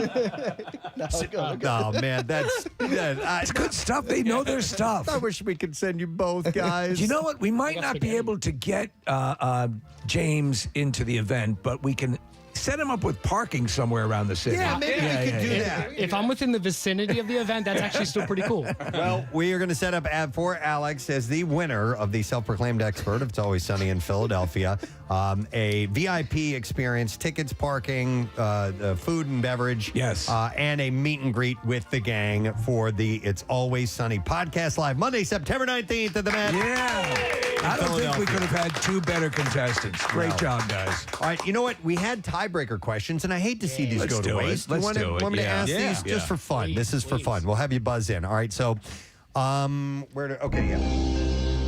Tiebreaker question. But not for points. All right. Just for the hell of it. Who did the Flyers? We're doing this. Who did the Flyers play during the shooting of Mac's big break? Wow. During the actual shooting of it. Not the actual murder. I'm gonna just say the devil. 93.3 WMMR Philadelphia. It's time for a keyword. By the way, I love your jingle on that. Oh, thank you. It's such an earworm. All right, the word is prize. All right, let me spell that for you. Prize. And you have until 25 minutes after the hour to enter it on the MMR app or at WMMR.com. And you can also text it to our special contest short code number. That number is 45911. So you text the word prize to the number 45911, and then one random entry wins $1,000 in our company-wide contest. Sit around and wait for that call. Beasley may call you. Make sure you answer your phone if they do. Contest rules available at WMMR.com. And the Preston and Steve No Sad Dough is sponsored by Franklin Mint Federal Credit Union. Again, the word is prize. Prize. Good luck to you.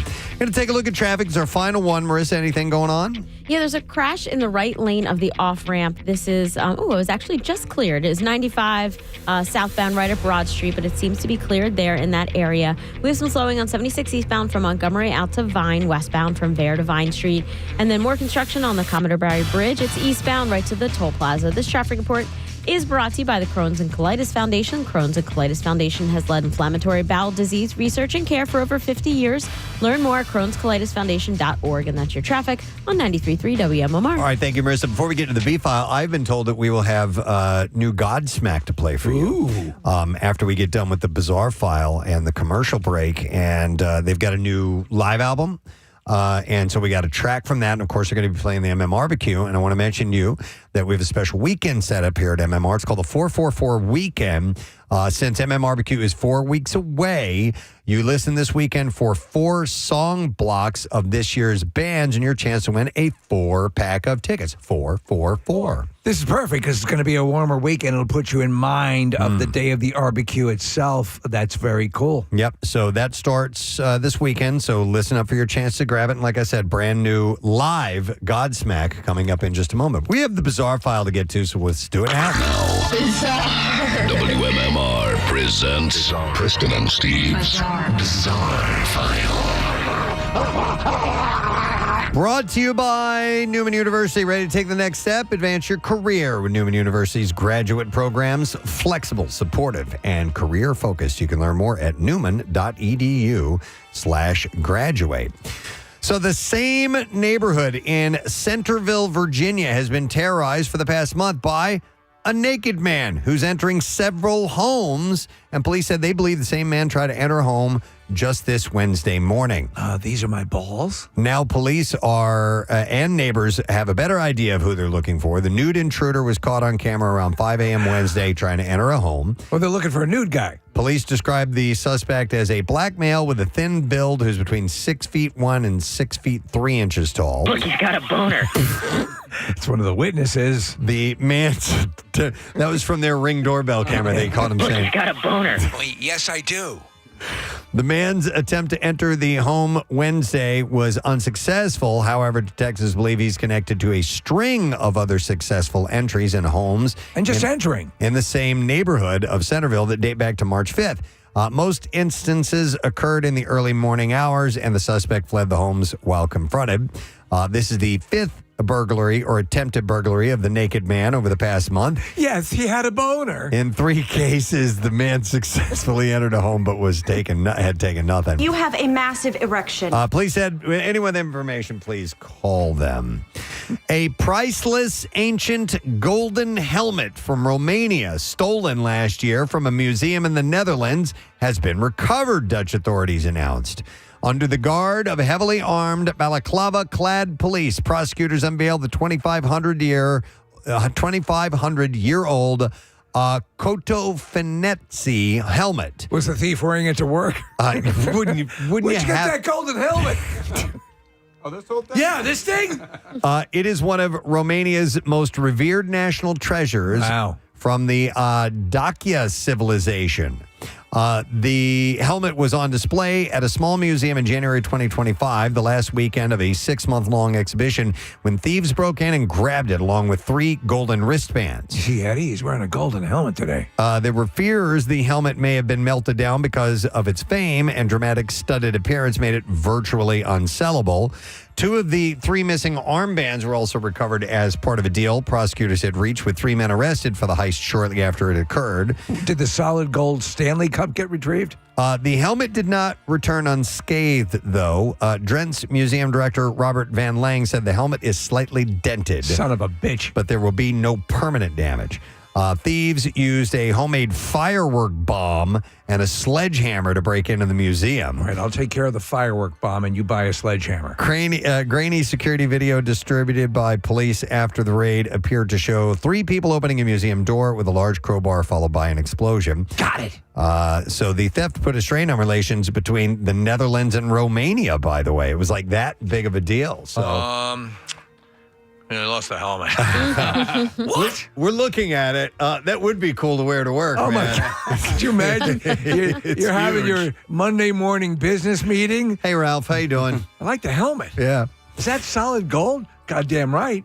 A U.S. judge on Tuesday ruled that a customs officer improperly canceled the visa of a Russian-born scientist and Harvard University researcher charged with smuggling frog embryos into the United States. Customs and Border Protection officers have limited authority to cancel visas and can't do so for suspected smuggling of biological samples. The cancellation of Ksenia Petrova, her visa, was arbitrary and capricious, according to U.S. District Court Unless judge. we receive $2 billion, we shall raise frogs. Christina Rice said in the written ruling. The undisputed facts reveal that Ms. Petrova's visa was impermissibly canceled because the frog embryo samples and no other reason. In February last year, Petrova was returning from vacation in France where she had stopped at a lab specializing in splicing superfine sections of frog embryos. Superfine. And obtained a package of samples for research. She was questioned about the samples while passing through a customs checkpoint at Boston Logan International Airport. After the interrogation, Petrova was told her visa was being canceled. She was briefly detained by immigration officials in Vermont, where she filed a petition seeking her release. She was later sent to a U.S. Immigration and Customs Enforcement facility in Louisiana. It was the frog embryos, wasn't it? She told the Associated Press last year that she did not realize the samples needed to be declared and was not trying to sneak anything into the country. Petrova has been back in her Harvard lab since January and after successfully petitioning a court for the right to return to work. Tuesday's ruling was an important step toward correcting what should have never happened in the first place. Have you in your life ever tried to get any type of embryo through airport security. An embryo? Yeah. No. You just know. Not embryos.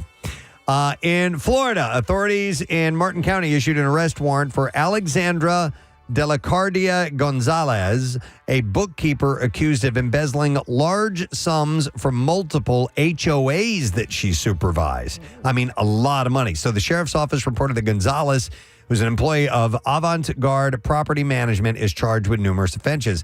These include 2 counts of fraud over $50,000, 2 counts of grand theft, and 61 counts of uttering false instruments, 59 counts of embezzlement. Her total bond has been established at $1.3 million. I fell down a TikTok hole of HOA like Nazis. Oh, really? Yes, harassing people within neighborhoods. Those people, sometimes those HOAs go nuts. Investigators claim Gonzalez engaged in a scheme for a prolonged period by issuing checks to herself from HOA accounts she oversaw. To evade detection, she would allegedly fabricate fake invoices, doctor account records, and forged signatures of authorized account holders. Subpoenaed financial records indicated that the stolen money was spent on personal expenses, including luxury shopping, plastic surgery, and vacations. Frog embryos. And frog embryos. The alleged fraud was uncovered when homeowners associations reported discrepancies to authorities. The investigation is ongoing, but she was scamming the HOA. I mean, that's crazy. Yep. Have you ever seen some of these videos, Preston, of the people? No. I mean, with the most draconian things that they're trying to enforce in the neighborhood. There was one that I saw that I think it ended up. That's what I have in the bizarre file for you, by the way. Sorry, they were just kind of. I think maybe the dude was just kidding around, but they were talking about the shade of tan on this person's siding. It was like two shades off of the approved tan. Yeah. I was like, oh my God, if this is real, I couldn't. But there are some times where they have these rules written into the agreement. I know. You know, and if you're going to move in, you got to abide. You have to abide if that's the case. But I know that they can get ridiculous with some of them, and some of it is an open interpretation. And and then they cross the line. There's one that wouldn't let a slender black man walk around naked. How about that? Come on, man. Where's the world coming to? Wow. Sometimes it's just the neighbor, though, that wants to complain. Sure. Yeah. All right. That's it for the B file. And we remind you that we have the code word available for the 10 a.m. No Sad Dough. And the word is prize. All right. PRIZE.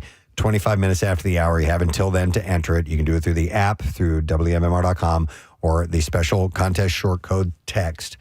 So text the word prize to 45911 if you'd like to do it that way. And maybe you win $1,000. Yeah. Nice. All right, let's take a break. When we get back, got something else to give away. Lesson question. And we'll get to trash and music news, too. Stay there. Are we buzzing in? My fault. Nah, just go ahead. I was going to Nope. say the New Jersey Yeah, I was Devils. going to say the Red Wings, but Nope, it was the Montreal Canadiens. there's some red in there. Played the Habs, yeah. All right, and then the last one, we had a second one ready to go. In Hero or Hate Crime, the arbitrator scratches the ticket. Now, buzz in if you do know the answer to this. And it revealed the ticket won $10,000 as Mac takes the ass pounder for. Hey! Yes. I'm going to guess $14. That is correct. James would have got that right. As Mac takes the ass pounder 4,000 and his ticket and leaves. The others are presented with the bill. How much has Mac left? And it was $14. They used 3 arbitrators in 17 hours. The bill was $9,986. They decided that Mac should pay for it because arbitration was his idea, which will leave him with just $14 because $10,000 minus $9,986 equals 14. There you go. Of course, we all know how that works out. You guys were great. Thank you so much. Thanks for having us. For being so much fun and for the encyclopedic-like knowledge that you have of one of the great shows of all time. Let me ask him quickly. James, your favorite It's Always Sunny episode of all time. Wow. Wow. See, I got hooked early on, probably like late season 2, 3. Right. So I have an affinity for those. Season 4 is some of my just absolute favorite. Mac and Charlie as manhunters. And when they hunt Cricket down for that entire episode is one of my favorites. Okay. I'd probably go somewhere around that range, at least that time, Manhunters. All right, good choices. And you, Alex? I think same thing. Those seasons 4, 5, and 6 were probably the best. But my favorite, I think, is probably Charlie Catches a Leprechaun. Yeah. Okay. Nice. That one's a later one, but There's so many to choose from. It's ridiculous. Yeah. Yeah. I know fantastic stuff. You guys love the Family Feud. The Family Feud It's just so episode. good. It's so great. I mean, when D buzzes in for the first time, Knocks it off Smashes the the podium. It's the best. And then you later learned that Charlie was one of the survey members coming up with the answer. It was great. All right. Well, thank you guys again. We appreciate it. Yes, go ahead, James. Genuinely, I just want to thank you guys. This is a literal dream of mine. Always Sunny. This was fun. I came into this yeah, cool. They get to meet the gang. Alex, literally have the time of your life. Yeah, Thankfully, I have tickets for the Sunday show. So, it would, best case scenario. I said it prior to us going air. Literally hearing your guys' voice through this feed right now live is unreal and surreal to me right now. And to be standing here talking to you. That's very kind. This enough is beyond a dream and a life experience. So thank you guys. Now, I don't feel so bad that you lost. Thank you, James. Me neither. You are the best. Alex, you say something nice now. I'm not going to be able to top that. I do podcasts with you guys all the time. Yeah. So, nice. Okay. Yeah, it's awesome being here. Excellent. Well, give us, when you go, and we want to hear about the experience and how you Yes. get a good time you had, okay? Appreciate Excellent. it. All right, thank you guys. Alex and James. Always Sunny, the battle of the Silver experts. All right, we're going to take a break. Brought to you in Dolby Vision. We'll be back in just a moment. Stay with us.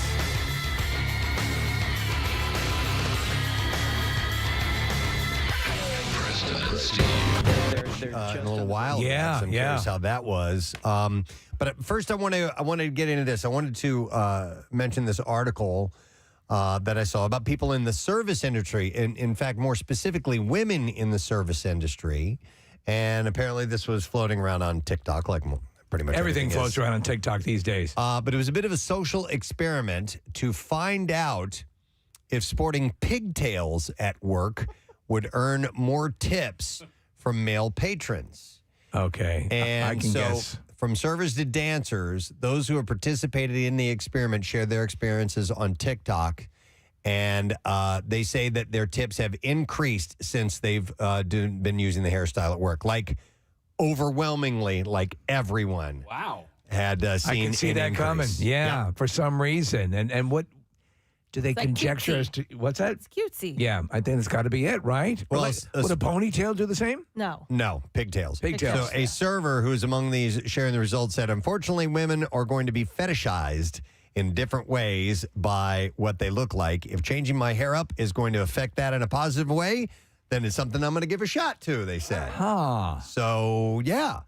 So, apparently, the pigtails experiment first appeared on TikTok after a server named Grace posted that she made more tips when she wore pigtails to work in a video. And she doesn't describe it as an experiment in the video, but points out how wearing her hair that way led to more tips. She said, when you wear pigtails to work, you make double the amount of tips as usual. Double? Yeah. Wow. Mm-hmm.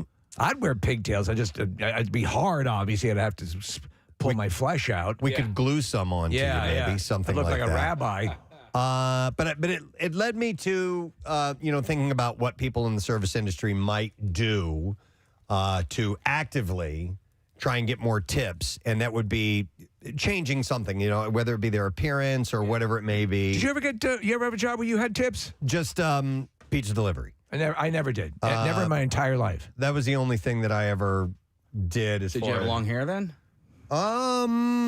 Yeah. Did you put your hair in pigtails? No, I didn't put it in pigtails. You didn't think of it. Ponytail, maybe. Yeah. Okay. Yeah. I don't think it'd be the same, right, with a guy? Like a man bun? No, definitely if not. A guy please. with pigtails. Yeah. I was the coat check. That was the only job I had that was tips. Did you ever put your hair in pigtails to get it? No, Could you put your hair in pigtails now? Yeah, I could put Oh, my hair okay, in yeah, pigtails. Yeah. No, I just got they were there for a nice dinner, nice wine, and the majority of them would be a little tipsy when they were coming to get their coats, and so just toss the bills. I have seen Marissa wear pigtails on a couple of occasions. It's really cute, I think. But I've never seen you do I it would before, never. Kathy. Why not? It's just not me. you. It's not me. I would could you really see me as cutesy? Come on. No. But I would like can you to hold your hair out though? Just I need to see that sometime, what that would look like. So, dude, that would be super cute. Yeah. You know what? I also don't really have the hair for pigtails. You need either. long enough? Just like a little more volume. for Right. pigtails. No. Yeah. Like Jason Momoa. My pigtails came after I got these Joseph Anthony extensions. That's what you you have were. more hair, you can do it. Okay. Cute flat brim hat, perfect summer hair do. Chewing bubble gum. But listen, whatever, anything, I would imagine that if you work for, and tips are a part of the equation, that, do whatever you got to All do. bets are off, yeah. To try and get, and I would, and listen, if there's anybody listening, 215-263-WMMR that you would like to share your tip for getting tips. But I would imagine, like cleavage would be a part of that too, don't you think? Sometimes when I'm dancing for a guy in the champagne room, I'll put my knee on his nutsack. Ooh. And I get tips. On it? Yeah. Like skin to skin? Yeah, yeah. Yeah, but pigtails is a way to be like cutesy and maybe get an extra tip and not have to like throw your boobs out there for it. You know what I mean? Like that's a little more obvious. Yeah. Yep, I know what you're saying. Absolutely. I would imagine, yes, anything. If you're going to work the system and you're there and everything's predicated on that. Yeah, you would do that. I can't think of an equivalent that a guy would do though. I mean, No, this is mainly for women. Getting men to tip more. What about men getting men to tip? Men getting men to tip more? I don't know. Look, my hair's in pigtails. I guess you could. I don't know. Honestly, not. It would be more banter, like talking sports, Sure. and getting into their world, or you know what I mean. Right. I mean, listen. If you're a savvy person that works for tips, you try to get some ideas of what that person is you're serving, what their personality is like, and catering to that, and saying some things that might connect you to them, and therefore they may want to, help out and tip. Right. But I've never been listen, pizza delivery person, there's only so much you can do. You show up and you give them your pizza, and they make a split-second decision on whether they're going to tip you at that point. So I never really had to work it. Whereas at a table, if you're working tables or you're a bartender or something like that, you're spending a little bit more time with people. There's no way to pad when you're dropping off a pizza. No. And excuse also, me, sir, your eyes are piercing. When you're waiting, like there is it's so funny to hear this from me, the guy who doesn't know when to shut up. But there is a fine line between being engaging and overly chatty. It's like because they're not there to hang out with you. Yeah, sometimes I've seen that happen. Mm-hmm. I've seen people start to blow their tips just by overworking the table. Yep. Let me go to Deb. Hey, Deb. Good morning. Hi. Good morning. Hey, what's up, Deb? So many years ago, I used to bartend at Chi-Chi's in Cherry Hill. It was right around the time that the movie Cocktail came out. Right. Okay. And I used to do crazy like blender tender things, like by putting straws in the blender and pouring it in the glass. And I also got into doing like little mini magic tricks That's at cool. the bar. That's smart. Yeah, it was so much fun. Like little coin tricks and like tricks getting things into glasses and that sort of thing. But I used to love it, and it really helped out. I got a big following from that. So what would you say percentage-wise? How much did your tips increase when you started doing magic tricks? Probably like 50%. Wow. All right. Yeah, it was pretty good. I mean, I would do it to people that were kind of just there by themselves, just like kind of barfly type of people. Right. And, so they would come back to the bar regularly and had a great rapport that way. It was a blast. That was a great job during college. It was really wonderful. Let me ask you, Deb, did you get hit on a fair amount as a female bartender? Yeah, back in the day when I was single, for sure. But Yeah. No, it's just, I think that's probably one of the, it's something you got to put up with, right? yes, yeah, it was very. But I flirted back too. I mean, you kind of had. I mean, I just was very friendly and smiling. And Right. Well, it's a means to an end. Yeah. You said, Preston, exactly. when you Thanks, delivered Deb. pizzas, you would flirt with the people, right? A little bit? Of course, a little bit to try and get something going on, but Want to go for a walk? Yeah. Didn't work. It didn't work. I'm going to go to Lindsay. Hi, Lindsay. Good morning. Good morning, it guys. Good morning, it. What's up? So my sister is a server down in Disney World, family friendly, and she did the pigtails experiment at her job. And so she's a waitress at Disney World. She serves in Magic Kingdom and at one of the resorts, and she did pigtails, and she tried to see if she got more tips. She ended up getting more tips because of the pigtails. Now in Disney World. So, any guess percentage-wise? How much? New live music from Godsmack, when legends rise, and of course they're going to be playing the MM Barbecue. Don't you know? And we'll get that crowd reaction. We'll get that vibe. Everybody in that mood. And this weekend, MMR is doing what's called 444. in celebration of only 4 weeks till the MMRBQ. We are less than a month away now. It's amazing. Today is the 10th day of April. It is the 9th day of May, of which we all gather. And so this weekend, we've got 4-song blocks of this year's bands and your chance to win 4 packs of tickets. And it's 4 weeks away. And by the way, tickets are on sale now, of course, with the Lawn 4-pack offer is $144 all in plus tax. Nice. All right, so if you want to get a group of people together, it's only $144. Come on, man. Yeah, it's That's great. Easy. That is very doable. So, And we just have a blast. We really do. And listen up all weekend long to hear the blocks and maybe win those tickets, which is pretty cool. All right, speaking of winning something other than that to give away, we're going to give away a pair of grandstand tickets as MMR rocks the NASCAR All-Star Race 2026, Sunday, May 17th at Dover Motor Speedway. And I didn't look at my questions. I probably should have done that ahead of time.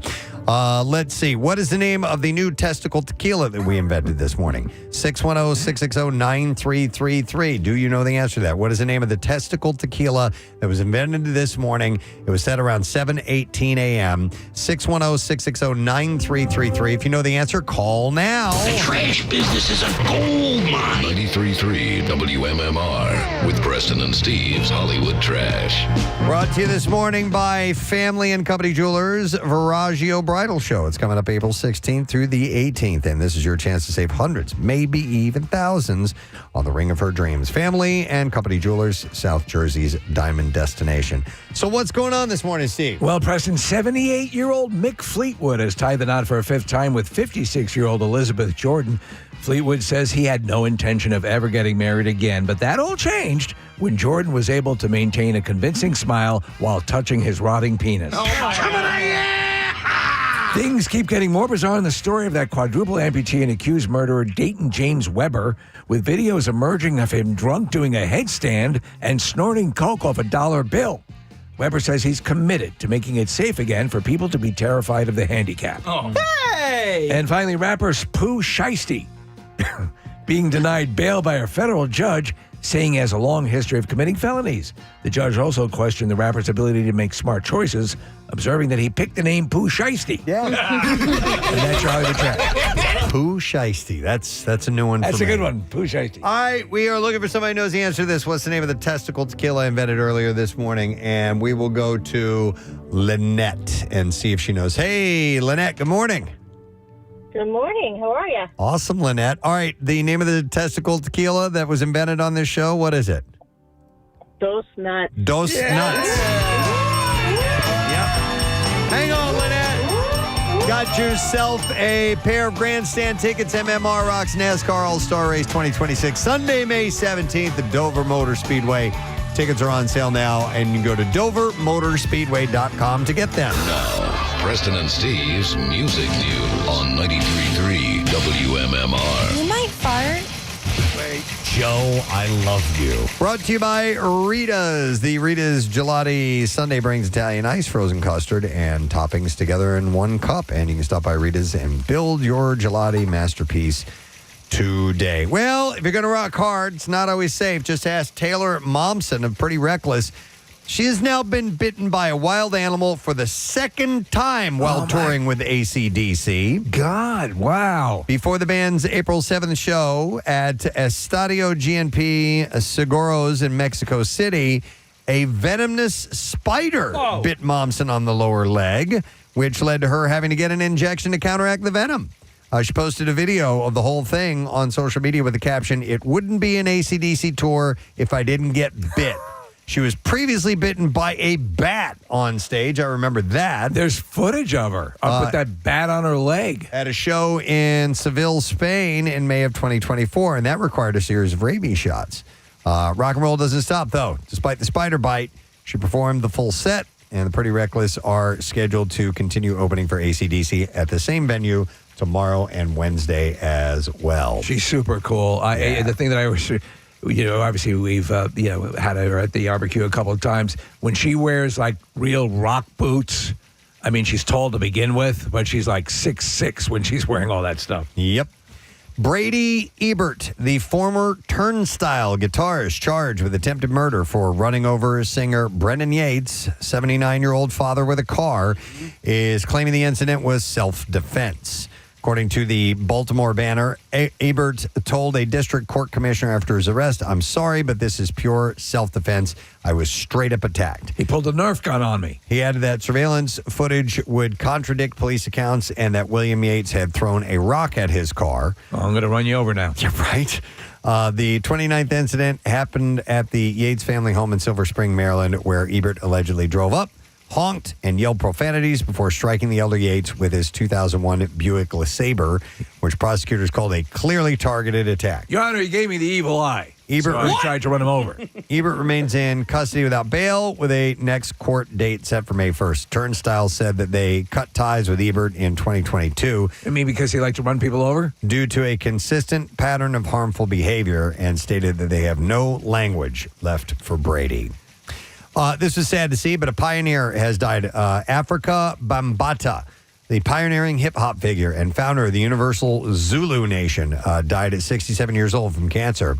He helped shape early hip-hop culture and popularized electro-funk through influential performances and collaborations with artists like James Brown and U2. The Hip Hop Alliance said, "Today we acknowledge the transition of a foundational architect of hip-hop culture." Didn't he write the Empire Carpets jingle? Oh, I don't know. While noting his legacy is complex, Bambaataa faced multiple sexual abuse allegations beginning in 2016, leading to his resignation from the Zulu Nation and a later legal settlement. Congratulations to Mick Fleetwood. Of course, Fleetwood Mac. He just got married, and it's the 5th time for the musician. It's crazy. Posted several pictures on his Instagram. The South Pacific, he said, does its magic. A honeymoon with my love, Elizabeth, creating moments to be remembered. Sun, health, and happiness, he wrote, alongside several pictures. Well, son. Covering his new wife's face in the pictures that she's in. Don't look at her. And Mick's been with Elizabeth for 6 years, though, and they got engaged last year, so they've been together for a long time. I guess there's a certain point at which some people will say, I guess I'm not cut out for marriage, but I guess he's up at the age where he's like, yeah, why not? Yeah, sure, maybe so. And if they've been together for 6 years, that's a pretty good start to things. She's been working it. And I mentioned this just a moment ago. I'll hit it again. MMR's 444 weekend is happening, and we're just 4 weeks away from the MMRBQ. And this weekend, we'll be playing 4 song blocks of this year's bands, and your chance to win 4 packs of tickets. So make sure you're listening all weekend long for your opportunity. And also, don't forget about the new T-shirt, the new concert shirt for the MMRBQ that is available at WMMR.com. It's really cool looking, and it's a nod to Pierre of Peace and Love. I love it. Order by April 27th. You can get it in time for the show and guarantee the size you want. Because sometimes you go and the sizes are sold out and you don't get what you wanted. Now you can if you order online. And that's all I have in music news. We have a final break that we will take. When we get back, we'll get the letter of the day and give away our Word of the Week prize, and we'll see what Matt's got coming up, and then head into the weekend for No Sad Bro. Stay with us. We'll be right back. She didn't tell me how much, but she did show me some of the cash that she got in a Snapchat of that night. Wow. I mean, in Disney World, she does get pretty good tips just because everybody is on vacation. Right. Also the prices, but she also has fun pens that have Mickey heads on it. The other thing is, and it's very strange, she's done this as well. She's engaged, but she doesn't wear her engagement ring while she's on shift. Yeah, listen, that makes sense. You're looking to pad it a little bit. You're working, and that's. I mean, if you're comfortable with that, why not? She's been down there for about 7 years, and I don't foresee her ever coming back. I'm fine with it. That's it's my in at Disney. Yeah, totally. Yeah, that's pretty wild. Thanks, Lindsay. Appreciate it. There's 50%. A lot of people do the opposite with the engagement ring thing. They wear a fake one so that people will keep from bothering them, from hitting on them. Yeah. That's another thing. Do you know anybody ever used to do that? Tip oriented. That's more leave me alone. Don't bother me. I knew a female bartender who had a whole bunch of fake wedding rings. Yeah. And would wear those. Yep, I believe it. Absolutely. Let me go to Laura. Hey, Laura, good morning. Good morning, guys. How are you? Good. What's up, Laura? All right. So without fail, I was not into the objectifying hairstyle, but if you add a smiley face, just a smiley face, you'll make 20% extra without fail. Now, the other thing I would do is if I knew it was after church, I would always say, God bless you. I'm Jewish. That's a great Shalom. idea. Now that's thinking about it. So you got the church crowd coming in, and you hit them with a God bless you, and Always. boom. And it always works. Wow. I I'll tell you love what, this- that's smart. That's a smart thing, and you're not. You're not being duplicitous. It's just it's a little thing. And the smiley it's face. coming from the heart, right? Yeah. The smiley face though, for like that works for me. I like that. I love I'm it. like, oh, they're friendly. I do too. Yeah, as long as I said thank you and put a smiley face. Like if you just wrote thank you, they don't see it. But something about the smiley face and always like right by the total. I'm telling you. And it was like a game between me and my coworkers. Like, all right, I bet you. Go ahead, do that with that table. I bet you. And like, sure enough, they'd be like, oh my God, it worked. Yes, I think it's just a pleasant thing to do. When I see, listen, I did pretty well to begin with, but I think that's a nice little flourish. The thing is, it has to be on at that part of the transaction before they're paying. You know, obviously afterwards it won't make any difference when you return with like a credit card or whatever.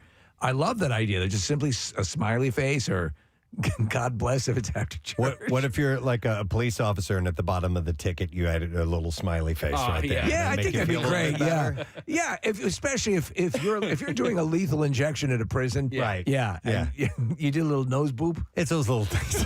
Boop. That's terrible. You know, I was really not looking forward to being dead, but that was fun. I like that. All right. You can put me out. Let me go to Andrew. Hi, Andrew. Good morning. Chicken pot pie. All right, Andrew. Thanks for singing to us. What's up, man? Hey, so first off, I actually served you and your family back at Melting Pot way back in the day. Wow. Which one did you work at? The Warrington one. Sure. I still remember that Rochelle has a sensitivity to cilantro. Yes. Oh, my God. Good memory. Yeah, I think this man owes a tip, Preston. Hopefully we tipped him well that night. Oh, it was great. Anyway, so I bartend, and my biggest tip is I put on the fakest personality that I can ever put on. Whenever I go to greet somebody, I just turn it on, and I get complimented for it all the time because I'll go over and say, "Hi there, everyone. How are we doing today?" And just be so excited that they're there. And then as soon as I walk away, just go back to like, oh my God, what a miserable day. Normal Andrew. Whenever I'm at a table, I'm the happiest person that I could be. Andrew, I would say there's sort of an unspoken understanding between customer and server that, okay, even if you're putting this on, I'm enjoying this, because having someone who is a sourpuss and just frowning and down, it sucks. So if you're going to go the extra mile to sell it, even if you don't feel it, that's still cool. They're not demanding authenticity, but they just enjoy that you're kind of working it a bit, correct? Absolutely. If I can make them enjoy their 30 minutes with me by putting on a super fake ass and a big smile just to get, over a 20% tip, then great by me, and I hope you had a great time. So what's your degree of success with this? Averaging over 20% tip for putting on a big smile in front of everybody. That's There you worth go. it. And Worth it it. makes it worth it. Yeah. So All right. worth it. Thanks, Andrew. You still at Melting Pot? No, they closed. No. I'm at a bar in North Wales now. All right. Well, Are there- enjoy, sir. Are there any Thank melting you. pots? Yeah, there definitely are. Prussia. There used to be one in Chestnut Hill that they closed, and Yeah, there's one at King of Prussia. We went there not that long ago, All right. actually. Here's a text says, as a male server, you got to sweet talk the old ladies to get at least a 10% tip.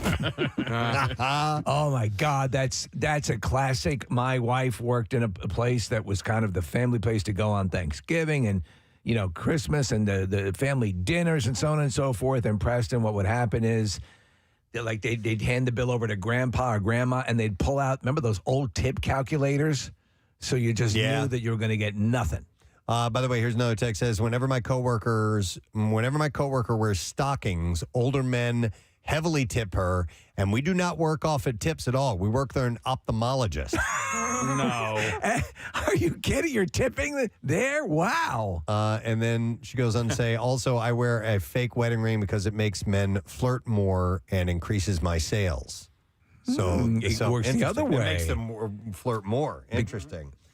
By the way, so yeah, it's, as far as tips go, like right now, the the "you've done a good job" tip is 20%, right? Yeah. And that was 15% a few years ago. Do you guys see it being notched up to 25? I think cost of living, right? What's that? With the cost of everything going up, right? A lot of people are tipping more generously. No, I don't think so because the prices are going up, right? Yeah. So I used to get the sandwich in down the shore in the beginning of the summer. That sandwich was $17. Now it's $19. So, I don't have to tip anymore because I don't have to tip any more percentage-wise because the price is already going up. So 20% is where it stays. Okay. I'm just curious as to if you guys foresee it like notching up in a few years. I mean, it is when you get the bill, like places that calculate it for you, 25 is an option on there. Oh yeah, I know that. Oh. But I'm saying the standard. accepted. Usually, Like if you tip less than 20%, it's considered okay. You didn't do that good of a job. Right. Okay. We've all been guilted into 20%, by the way. I know. It used to be 15%. Totally. That's what I was saying. It used to be 15%. But I was a server, and if I didn't get 20%, I was like, oh man.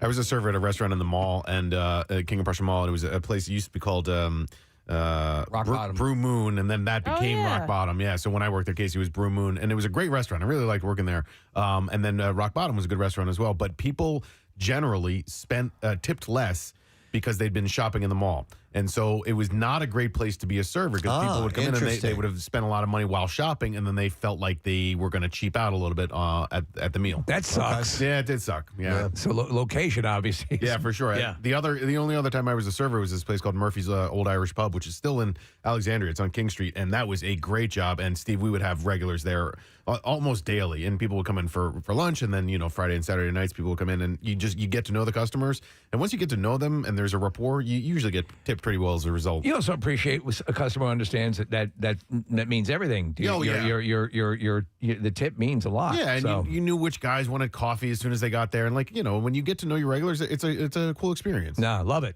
Let me go to Mike next. Hey, Mike. Good morning. I have 3 testicles. Pretty close to good. sounding like Gary there. Wrong. Nice, Mike. All right, what's up, bud? I was working at a pizza shop years ago, and a guy would bring his daughter in, and he would dress up as Santa Claus, and she would dress up as an elf. As an elf. Yeah. That's smart. I took my daughter and did the same thing, and we made bank.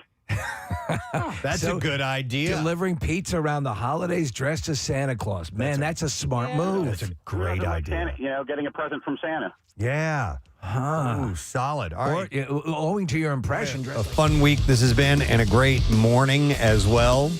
We had a number of really cool people on the program, so I'll run through a little list of thank yous. Thanks to our friends Aliana and Maggie over at 6ABC. And we'll chat with them to start the day. And then we had Trae Crowder in the studio. And, yeah, he's performing at Punchline tonight and tomorrow. You can go to punchlinephilly.com. You're very vigorously clapping your hands. And then we had actress Emily Pendergast from Jury Duty Company Retreat, available on Prime Video. Highly recommend you watch it. Very, very funny. Great. If you haven't seen Jury Duty, watch that first, and then watch Jury Duty Company Retreat. And then we have William H. Macy join us. Yes. He has the Woody Creek Distillery William H. Macy special whiskey.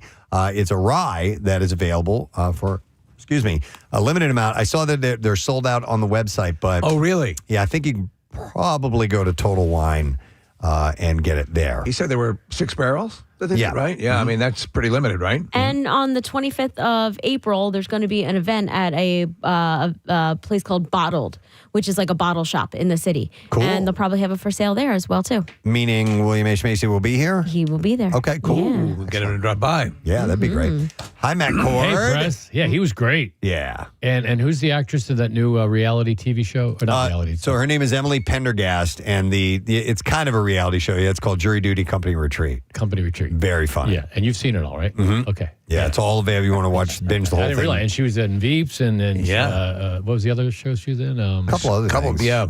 Curb. Yeah. Groundlings. Yeah. Yeah. I did Groundlings for 1 year. Did you? When I was a struggling actor in New York. No kidding. Yeah, it was hard. I didn't make it to the next level at all. I'll bet it's hard, really. man. You think you're good, and then you go in with those people. And Well, there's some of the best. Oh. I was in an improv group for a number of years. Yeah. It wasn't the Groundlings, but it's a lot of fun. It's fun. Yeah. And my teacher was, he always told the story of when he was in Groundlings.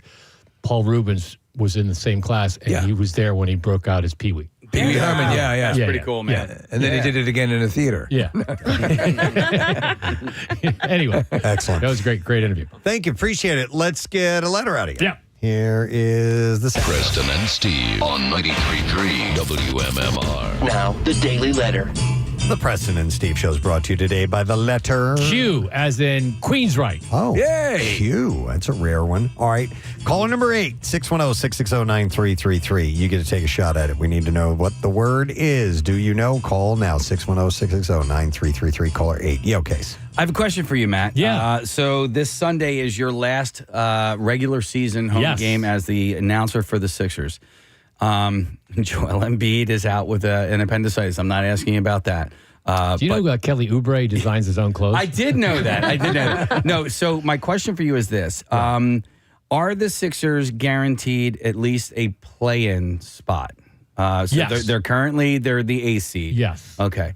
And we'll get a play-in. All right, we'll get a play-in. As an 8 seed, they don't host that game. No, but if you're an 8 seed and you lose, you play the winner of 9 and 10, so you do host a game the next one. Okay. So if you're an 8 seed, there will definitely be another home game. So no matter what, this Sunday is not your last. Well, we could drop to a 9 seed. Yeah, oh, geez. Okay. So, yeah. So it's still up in the air. Still up in the air. When will we know? By Sunday. Okay. You'll know Sunday morning. By the way, I saw you on the Fox Sports Show. Oh, with yes, Jason? Jason, great. And it was great to see you. And obviously, I mean, you're legendary for that. Of course, we know you as a legend for the radio stuff. I just kept looking at Jason. It's such a good-looking dude, yeah. right? Lost in his eyes. Oh, man. But they had some really and wild... he's athletic, and he golfs, and he's got his Didn't wife you used to see him at the gym? I used to, and now he left my gym, and now he's going working out some clanky other gyms. I think his wife is a former Miss USA. And wow, I don't doubt that. Yeah. But that's a fun show. But they had great footage of you that I hadn't seen before. Me neither. The Taylor Swift. Yeah. Taylor Swift singing the national anthem.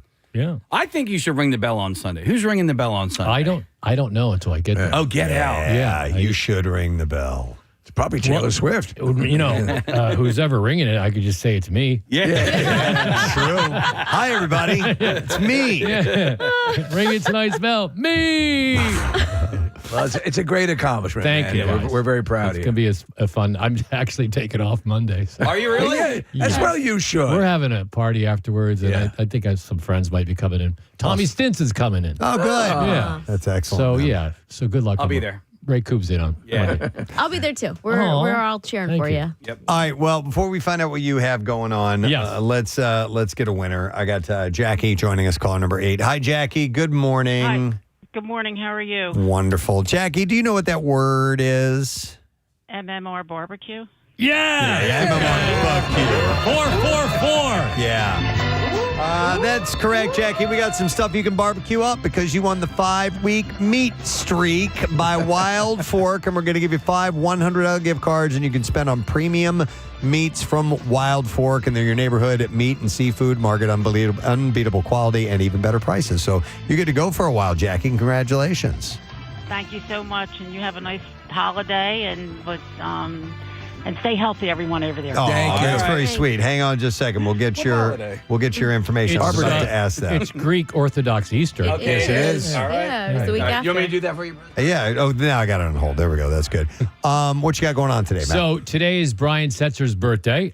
Stray Cats. We're doing a block of Stray Cats, and Zach found me a MM archive from Sigma Sound.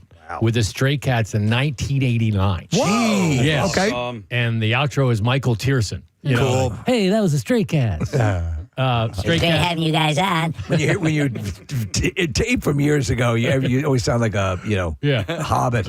Also a block of the Gin Blossoms. and a block of ELO. One of my favorites. What song would you like, Preston? Telephone Line. Telephone For Line. sure. Okay. It's one of my all-time favorites. Mr. Blue Sky. I like that one too. Fire on High. All right. It's an instrumental. Okay. That was badass. Whoa. Yeah. Marissa. Oh, can I request a Jim Blossom song? Oh, yeah, The sure. one from Empire Records for Rex Manning Day.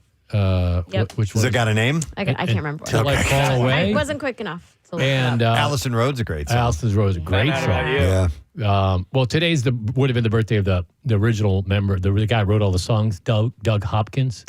He died right before the record came out. Oh, man. It was Till I Hear It From You. Until I hear it from you. Yeah. Till And hear it from you. Yeah, sure. Everybody. Pierre's vinyl cut today. The Strokes. Hey. Is This It? Is the name of the record. Love that album from start to finish. Yeah. I think it's a great album. Yeah. What song are you going to play? Well, Last Night? Last night, and there's another one on here. Till I Hear It From You. Till I Hear It From You. Fire on High. We got them all. All right. Thank you, Matt. And thank you to our sponsors. The Preston and Steve Show has been brought to you today by Duncan. And the Preston and Steve Show runs on Duncan. Also brought to you by Live Casino and Hotel Philadelphia, voted best casino in Pennsylvania by Casino Player Magazine. And also Wild Fork, your neighborhood meat and seafood market. Unbeatable quality, even better prices. Next week is shaping up. We are going to have Mark Harmon joining us. Yeah. That's pretty cool. John Michael Higgins. He's hilarious. He'll be joining us via Zoom. Dionne Warwick. The legendary Dionne Warwick. She'll be joining us. That is huge. And comedian Zoltan Kazaz. How do you say his last name? Say Kazaz. Kazaz? Zoltan Kazaz. I like your way better. Kazakhs. We'll be in studio as well, and we'll have many other things to get into with you, friend. That's it. We are done. Rage on. Have yourself a great day in the morning and a great weekend, and we'll see you later, gang. Bye-bye.